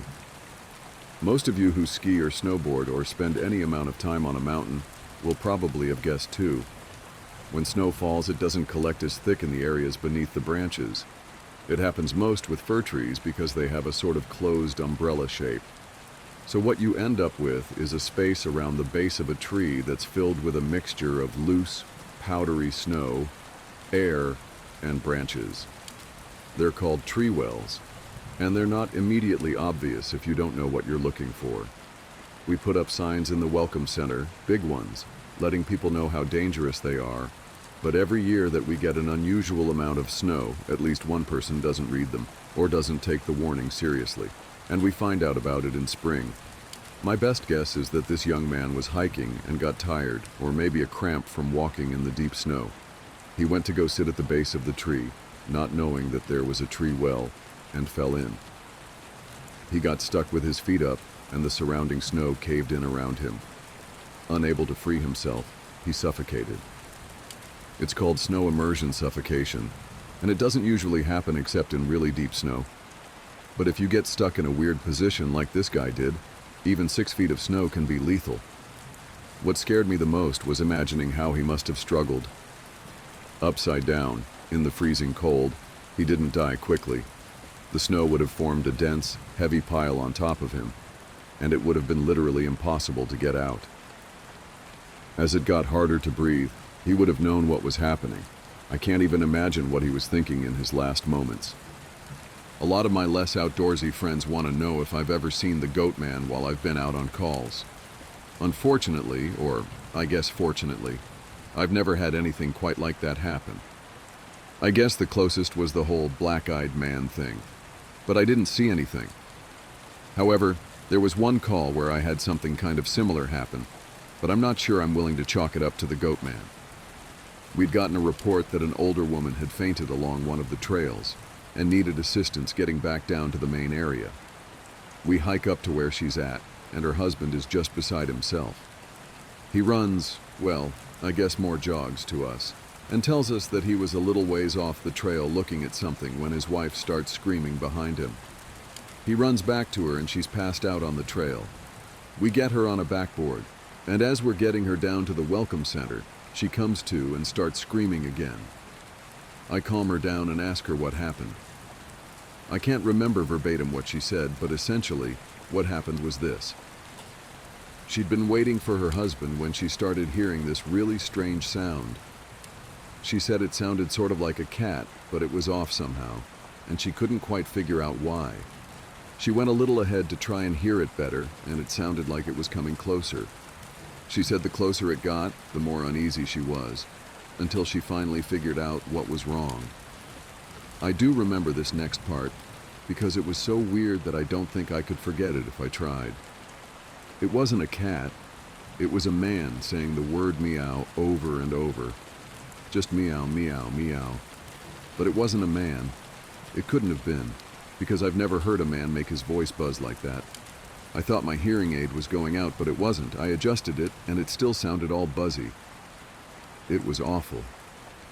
He was coming closer, but I couldn't see him. And the closer he got, the more scared I was.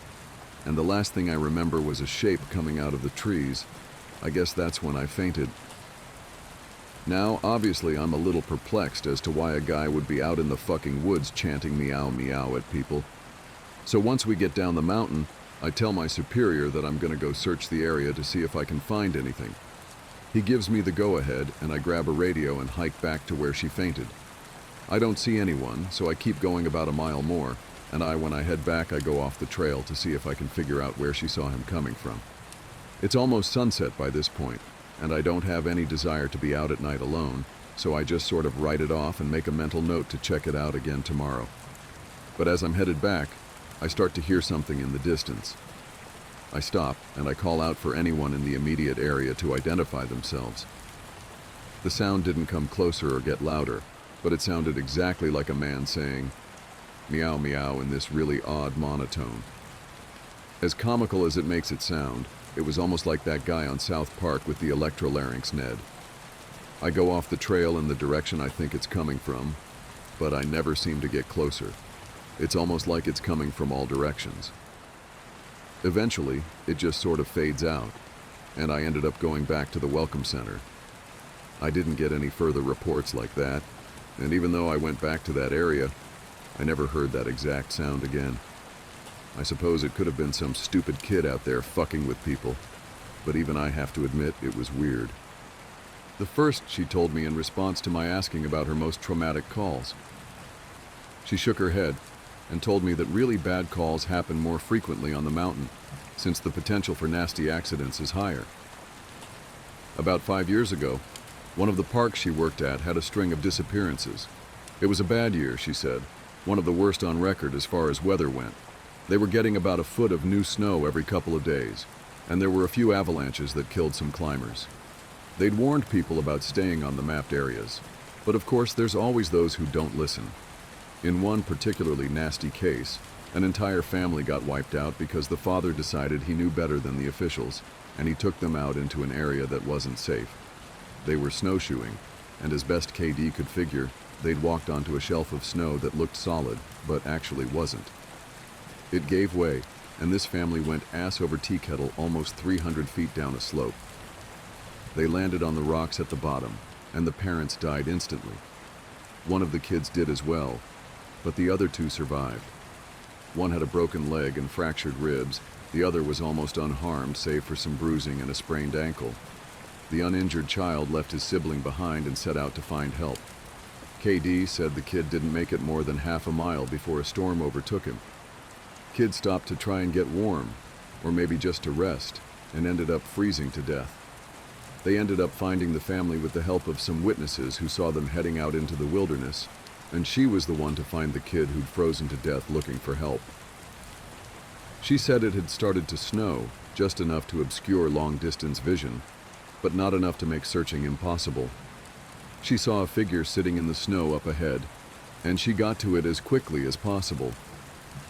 She described in detail how, as she got closer, she realized first that it was a child, second that they were deceased, and third that they had frozen in one of the most pitiful positions she's ever found a corpse in.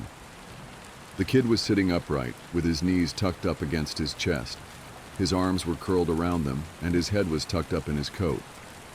When she moved the coat to look at his face, she saw that he'd died crying. His face was twisted, and the tears were frozen on his cheeks. She said it was painfully obvious that the kid was terrified when he succumbed to hypothermia, and as a mother, it broke her heart.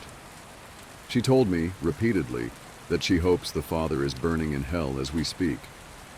The other traumatic story she told me that stood out in my mind was one that happened when she was a rookie. Her team got a report of an experienced climber who hadn't come home the previous day. His wife was convinced that something bad had happened because he'd never failed to come home on time. They went out looking for him and had to climb what sounded like some very technically challenging parts of the mountain. They got to a relatively flat area, and KD started seeing blood in the snow. She followed the trail, and as she went, she started seeing little bits of tissue. She wasn't sure exactly what body part it had come from, but the farther she followed it, the more there was. She follows this blood and tissue trail to a sheltered area under a cliff face, and she finds the climber. She said there was so much blood, more than she'd ever seen before. He was lying face down, one arm stretched in front of him, as if he'd died crawling. She looks closer and sees that he's been partially disemboweled, which is where the tissue she'd seen had come from. The guy has an ice pick tucked into a hip holster, and it's covered in blood. Of course, they'll never be sure exactly what happened, but she said, as best she can figure, this is what went down. The guy had been attempting to climb up to the next area and had been using his ice axe to ascend. He'd probably hit a loose patch and had fallen. On the way down, or possibly when he landed, he'd gotten impaled by the axe, and it had disemboweled him. He'd drug himself along, tearing pieces of himself out as he went, and had died under the cliff face. She isn't terribly bothered by gore, but I guess a few of the guys who came to help her remove the body threw up when they turned him over, and a good portion of his intestines spilled out. I mentioned to her that I was interested in hearing about any experiences she had with people completely disappearing. Her eyes light up, and she leans in close to me. "Want to hear a real doozy?" she asks. She tells me about how, when she first started, there was a case that got a lot of attention in the media. A family had been out berry picking in an area of the forest very close to the entrance of the park. They had 2 little boys, both under the age of 5, and at some point during the day, one of them vanishes. There's an absolutely massive search, and they find absolutely nothing. It's another of those cases where it's like, the kid was never there in the first place. The dogs just sit down and don't pick up on anything. No trace of the kid is found. The search goes on for about 2 months, but is eventually called off. Fast forward to 6 months later. The family comes back to place flowers at a memorial that's been set up there for the kid. They bring their other son. While they're placing the flowers, they lose sight of the kid for about 3 seconds, and in that span of time, he vanishes into thin air. Now, obviously, the parents are beyond devastated. It's awful enough to lose one child, but to lose 2 is beyond imagining. The search is huge, one of the largest in state history. There are about 300 volunteers combing every inch of this park, looking for the kid. But again, there's no trace of him. The search goes on for about a week, with people looking miles from the part of the park he vanished from. And then, almost 2 weeks later, a volunteer almost 15 miles from the designated search area radios in that he's found the kid. They assume that the kid was dead, but the volunteer says he's not only alive, he's in good shape. KD and her team go out to recover the kid, and when they get there, she can't believe that this is the kid that's been missing. His clothes are clean, there's no dirt on him anywhere, and he doesn't appear traumatized. The volunteer says he found the kid sitting on a log, playing with a little twig bundle that's bound together with some old rope. KD asks him where he's been, who he was with for those 2 weeks, and the kid tells her that he's been with the Fuzzy Man. Now KD firmly believes in Bigfoot, so she gets all excited and asks what he means by fuzzy. Was he hairy? But the kid says no, he wasn't hairy. He was a fuzzy man, and he describes a man that's blurry, like when you close your eyes but not all the way closed. He says the man came out of the trees and took the kid with him deep into the woods. The kid says he slept in a hollow tree, and the fuzzy man gave him berries to eat. KD asks if the man was mean, if he scared the kid, and the kid says no, he wasn't scary, but I didn't like how he didn't have eyes. KD says they get the kid back to headquarters, and a cop takes him into town to talk to him more about what happened. She's friends with the cop that talked to him, and she said the kid described being kept in this tree by the fuzzy man and given berries whenever he was hungry. He was allowed to wander around a very specific clearing, but when he tried to go further, the fuzzy man would get mad and yell real loud, even though he didn't have a mouth. When the kid got scared at night, the fuzzy man made it go brighter and gave him the twig bundle. He said the fuzzy man was going to keep him, but he had to let him go because the kid wasn't the right kind. He either can't or won't elaborate more on that. The cops are just sort of left scratching their heads, and the search for his brother is renewed with no results. The kid has no idea where his brother might be, and they never find him. The last story that KD told me was of something that happened to her when she got separated from her training group when she was a rookie. They were learning the basics of high elevation belaying on a well-mapped side of the mountain, and she had to use the bathroom. She went off about 50 yards from the group during a meal break and did her business. I'll tell the rest exactly as she told it to me. So I go to take a piss, and once I'm done, I start going back to the group. But I've only gotten about 5 feet when I realize that I have no idea where I am. And this wasn't a, oh, I got turned around, lost. I mean, I had literally no fucking clue where I was. If you'd asked me, I don't even think I'd have been able to tell you what state we were in. It was sort of how I imagine people with amnesia feel, you know? You're completely lost and you have no idea what to do. So I stood there for a while, just trying to figure out where the fuck I was and what I was supposed to do. But the longer I stand there, the more confused and turned around I get, so I started walking. As I recall, I just picked a random direction and went for it. And as I'm walking, it's just getting worse and worse to the point where I have no concept of why I'm on the mountain in the first place. I'm just trudging through the snow, and then I start hearing this voice. It's kind of inside my head almost, like if a frog could talk, all low and croaky. And it's telling me over and over, it's okay, you just need to find something to eat. Find something to eat and you'll be okay, just keep walking and find something to eat. Eat. So I start looking around for anything that I can eat, and I swear to God I've never felt that hungry in my whole life. It was bottomless, and I think I'd have eaten just about anything you put in front of me right then. I had no concept of time, so I had no idea how long I'd been out when I hear an actual voice coming toward me. I go toward it and see one of the other SARs, and he looks fucking terrified. He's running toward me asking if I'm okay and what the hell I'm doing out here. And the scary thing was, as he's running toward me, I kind of see myself reaching into my belt for my hunting knife.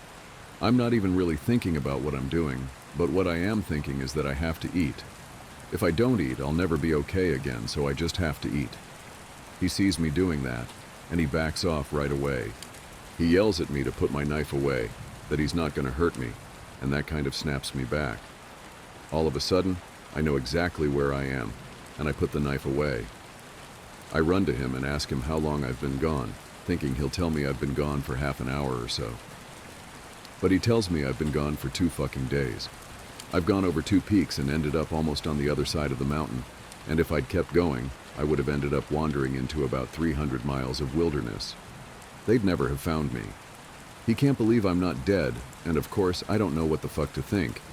To me, no time has passed at all. I don't say anything, I just go back with him to a rendezvous point, and I'm taken back to HQ to be airlifted to the hospital. When I get there, they do all kinds of tests and try to figure out what happened. As best they can guess, I had some kind of weird fugue state, which is kind of like amnesia, or a weird seizure that knocked my brain out of whack. But the truth is that we really don't know. It's never happened again, but I'll tell you, ever since then I never go out there alone. People rag on me for making them come with me when I have to leave the group, but I just tell them that listening to me piss in the snow is better than losing me for 2 fucking days on a freezing mountain. EW. The next person I talked to was EW, a former trainer who now works as an EMT. He still comes to ops like this to help out, but doesn't work full-time for us anymore. He specialized in finding lost kids. He just seemed to have a sixth sense when it came to knowing where they'd gone. He's a legend among the more senior vets, but he gets embarrassed if you compliment him on his work. He sat down with me at dinner one evening, and we ended up swapping stories. Most of them were just casual. But when we got on the subject of our weirder calls, I mentioned that I'd had a buddy who'd gone up a set of stairs. He got kind of quiet and asked me if I'd heard of a little boy who'd disappeared from his park a few years back. I hadn't, so he told me this story. Cause of death as something like massive internal bleeding, but no one knows what really happened. I've never been able to forget that kid. I have nightmares about it sometimes. I don't let my kids go into the woods alone, and when we go together, I never let them out of my sight. I used to love it out here, but that case and a couple others just sort of ruined it for me. Dinner was over, so we started to clean up and go back to our cabins. Before we went our separate ways, he put his hand on my shoulder and looked at me really close. He tells me that there's bad things out here, things that don't care if we have families or lives, or that we can think and feel. He tells me to be careful, and he walks away. I didn't have a chance to talk with him again, but that story stuck with me. PB. By pure coincidence, I got to talk to another vet, PB, who's been in the SAR field for years. We were partnered on a grid sweep during a training exercise, and we were chatting casually about how we liked the job, what kinds of things we'd seen, and the like. At one point, we passed an old set of stairs, though these were probably from an old fire lookout given the area that we were in. I sort of casually mentioned that I was curious about the stairs and that I wished I knew more about them. He got kind of quiet and looked like he wanted to tell me something, but wasn't sure if he should. Finally, he told me to turn my radio off. Obviously, this is something we are never ever supposed to do, but I did it, and he did the same. The sun came up. He said he was sick. None of us have heard from him since he left. When I started out as a rookie, no one had told me a lot about the job in terms of weird things that could happen. I'm assuming this was largely to prevent me from freaking out and abandoning the park. But a few months into my service, when I was still a rookie, a friend and I were drunk at a party and he opened up a bit. Yeah, it can get a little crazy out there, I guess. I think the worst are the ones where people die when they just shouldn't, you know? Or when we find them dead like 10 minutes after someone says they saw them last. They were fine when I passed them on the switchback, I swear. That sort of shit. Like, take this guy who I found one spring out on a really popular trail. Someone comes into the VC freaking about some guy who's lying in the middle of the path in this giant pool of blood. So we run out there, and we find this guy dead as a doornail. Which he absolutely should be, because the back of his head is like mashed potatoes. The skull is decimated, brains are leaking out like custard filling, and the guy's old, so you figure, yeah, he probably fell and hit his head. Old people fall all the time, it's no big deal. Except that this area where he fell doesn't have any big rocks. There's not even any stumps or big branches. And on top of that, there's no blood trail, so he clearly died where he dropped. Now that's when you'd turn to murder, but there were people just out of line of sight with the guy. If someone came up behind him and murdered him, there's no way someone wouldn't have heard. And again, even if someone had, There'd be a blood trail, spatter all over the place. But everyone on the scene said it looked exactly like he'd fallen and smashed his head on a rock. So what the fuck did he hit his head on? And then there was this lady I found in a different park about 5 years ago, back when I was upstate. We found her in the middle of a stand of big junipers, curled around the trunk like she was hugging it. We pick her up to move her, and a fucking waterfall comes out of her mouth, splashes all over my shoes. Her clothes are dry and her hair is dry, but the amount of water in her lungs and stomach was phenomenal. Unreal, man.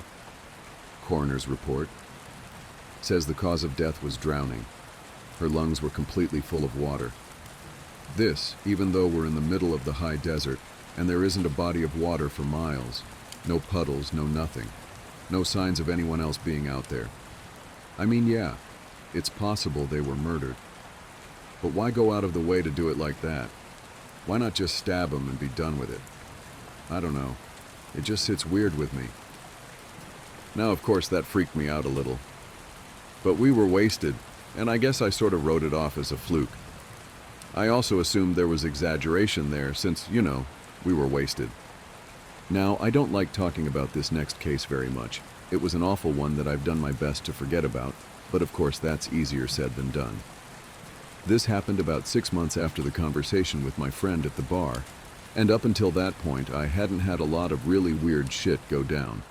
A few things here and there, and of course the stares, but it's amazingly easy to get used to stuff like that when it's treated as if it's normal.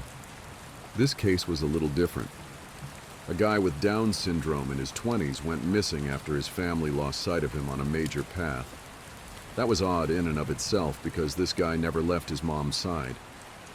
She was absolutely convinced he'd been kidnapped, and unfortunately, a ranger who isn't with the park anymore insinuated that no one was going to kidnap someone. Well, with that kind of disability. Not very tactful, to say the least. We wasted a lot of time trying to calm her down enough to get information about him, and then we put out an official missing persons call. Because of the urgency of the situation, him being mostly unable to function alone, we had local police come in and help us. We didn't find him the first night, which was heartbreaking. None of us wanted to think of him being alone out there.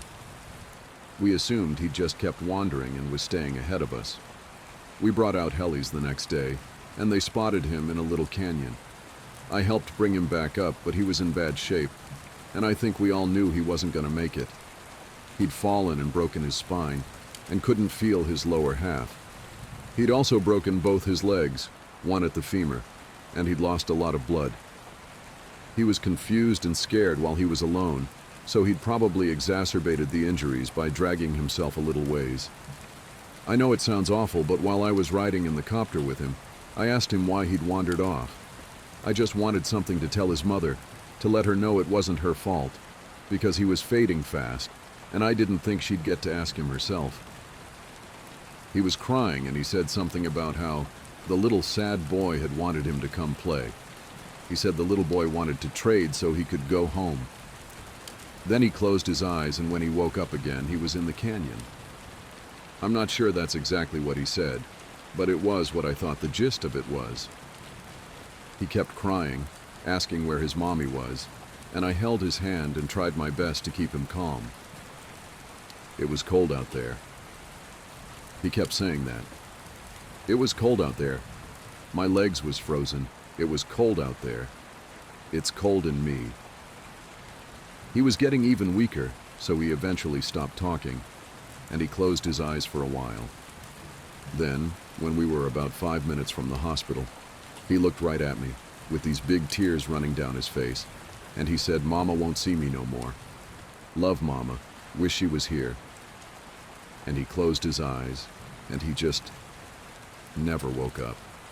It was horrible, and I don't like talking about it. That case was one of the first ones that really rattled me badly. Because of how badly it affected me, I reached out to a senior ranger, and who ended up helping me through it. As time went on, and we got to know each other better, he ended up sharing one of his own stories with me. It was disturbing, but it helped to know that I wasn't the only one affected by the things going on out there. I think this must have happened before you got here, because I think if it had happened while you were here, you'd have remembered it. I know it didn't end up in the news for some reason, but I think most people who've been here long enough know about it. The park sold off a portion of land to a logging company, and it was a really controversial thing. But it wasn't that large or old of a plot, and it was right after the recession, so we needed cash bad. Anyway, they were felling this plot of land, and we get a call that we need to get our supervisors out right away. I don't know why, but they ended up sending me and a few other guys along with the heads, I guess for power in numbers, to see what was up. We got there, and all these guys are crowded around a tree that they've just cut down. They're all pissed off and freaking out, and the foreman comes over and says he wants to know what we think we're up to. What the hell y'all think this is, some kind of sick joke? You've got a lot of fucking nerve pulling this shit. We bought this land fair and square. Well, we don't know what the hell he's talking about, so he brings us over to this felled tree and points at it and tells us that when they cut it down, it was just like this. And they'll be damned if they put it there. The inside of the tree was all rotted out and hollow in one spot, and when they'd cut it down, it had exposed that chamber, and inside it is a hand, like a perfectly severed hand, and looks like it's actually fused with the inside of the tree. Well, now we think they're pulling a joke, so we tell them that we don't like being fucked with, and we start to leave, but they tell us they've already called the cops and that they'll go right to the media if we don't stick around. Well, that gets the heads' attention, so they stick around and talk to the police about it. Everyone is denying that they put the hand in there, and besides, how would anyone have even done it? It's clearly a real hand, but it's not mummified or skeletal. It's brand new, probably not even a day old. And it is definitely fused with the wood. You can see that it's coming right out of it. The loggers, they insist that they didn't put it there. Somehow, this fresh human hand ended up fused to the inside of this living tree. The cops have them cut up that section of tree into a movable chunk. Then they take the hand away, and the area is closed off. There was a pretty big investigation, but I know they didn't get any answers. Now it's become this legend, and as far as I know, we haven't sold any more property for logging. As you all know, I went to a training seminar recently and heard some amazing and horrible things there. One of the guys I talked to while I was there told me a story when we were all around the campfire one night. We were both pretty drunk, you'll see a pattern here, and we were swapping stories. He told me this one. Me and another guy were out on a field search because some campers reported screaming noises at night. So we head out there to look for whatever fucking mountain lion has wandered into the area, and I'm pissed. We've had 3 of them show up in the camping areas that year alone, and I'm getting tired as hell of constantly having to deal with them. Plus, I just don't like them anyway. They're a pain in the ass, and they're loud and they scare the shit out of me. Fucking cats. Pieces of shit. I'm groaning about it to the guy I'm with, and he thinks it's a real fucking riot. So we're seeing all these broken branches and what look like dens, and we're pretty sure we know where this thing is. I call in, and they tell me to confirm if possible, which, you know, just means they want you to step in a big pile of shit and use that as proof. I'm not seeing any though, so I basically just tell them to shove it. I'm done. We know that damn thing's out here somewhere, even if I'm not stepping in its shit or inside its mouth or whatever. Guy I'm with wanders off to take a piss or whatever, and I stay behind watching this little burrow under a tree to see if maybe a fox or something is living under it, 'cause I love foxes, man. They're cute as hell. But anyway, I'm watching this tree, and I start hearing branches crackling, and it's coming from the direction my partner went opposite of. Now I've got my pistol, but you and I both know that's not gonna do shit against a cat. I cock it and holler for my partner to get his dumb ass back, but he's too far and he can't hear me. I stand up and get my sights on where the thing is approaching, and I shit you not, man, I just about peed myself. This guy is coming toward me, and he's backflipping through the fucking woods. Like, instead of walking, he's doing these crazy fucking backflips, and I swear to God, he cleared every fucking log and bush in his path. It was like he knew right where he was going. I yell at the guy to stop right where he is, that I'm pointing a gun right at him, but he keeps coming, and I just kinda lost it. I shot at the ground in front of him, and it was a dumb fucking thing to do, but man, I didn't want this guy anywhere near me. When I fired, he was about 50 yards from me, and as soon as the gun goes off, he whirls around and goes off, backflipping back into the woods. My partner hears my gun go off and runs back and asks what's up, and I tell him there's some fucking weirdo out here hopped up on God knows what, and we need to get the hell out of Dodge. I let the cops know what happened, and I didn't get in any trouble for firing, but man, I don't know what that motherfucker was on, but I've never seen anything like that before. Shit was absolutely buttfuck crazy. I think we can agree that there's stuff going on out here in the woods, and while I'm not going to spout off about what it could be, or offer any theories, what I want people to take away from all of this is that it is so damn important to be safe when you're out there. I know a lot of you think you're invincible, but the fact is that you can die out there, or be hurt, or go missing. It's easier than you'd ever imagine.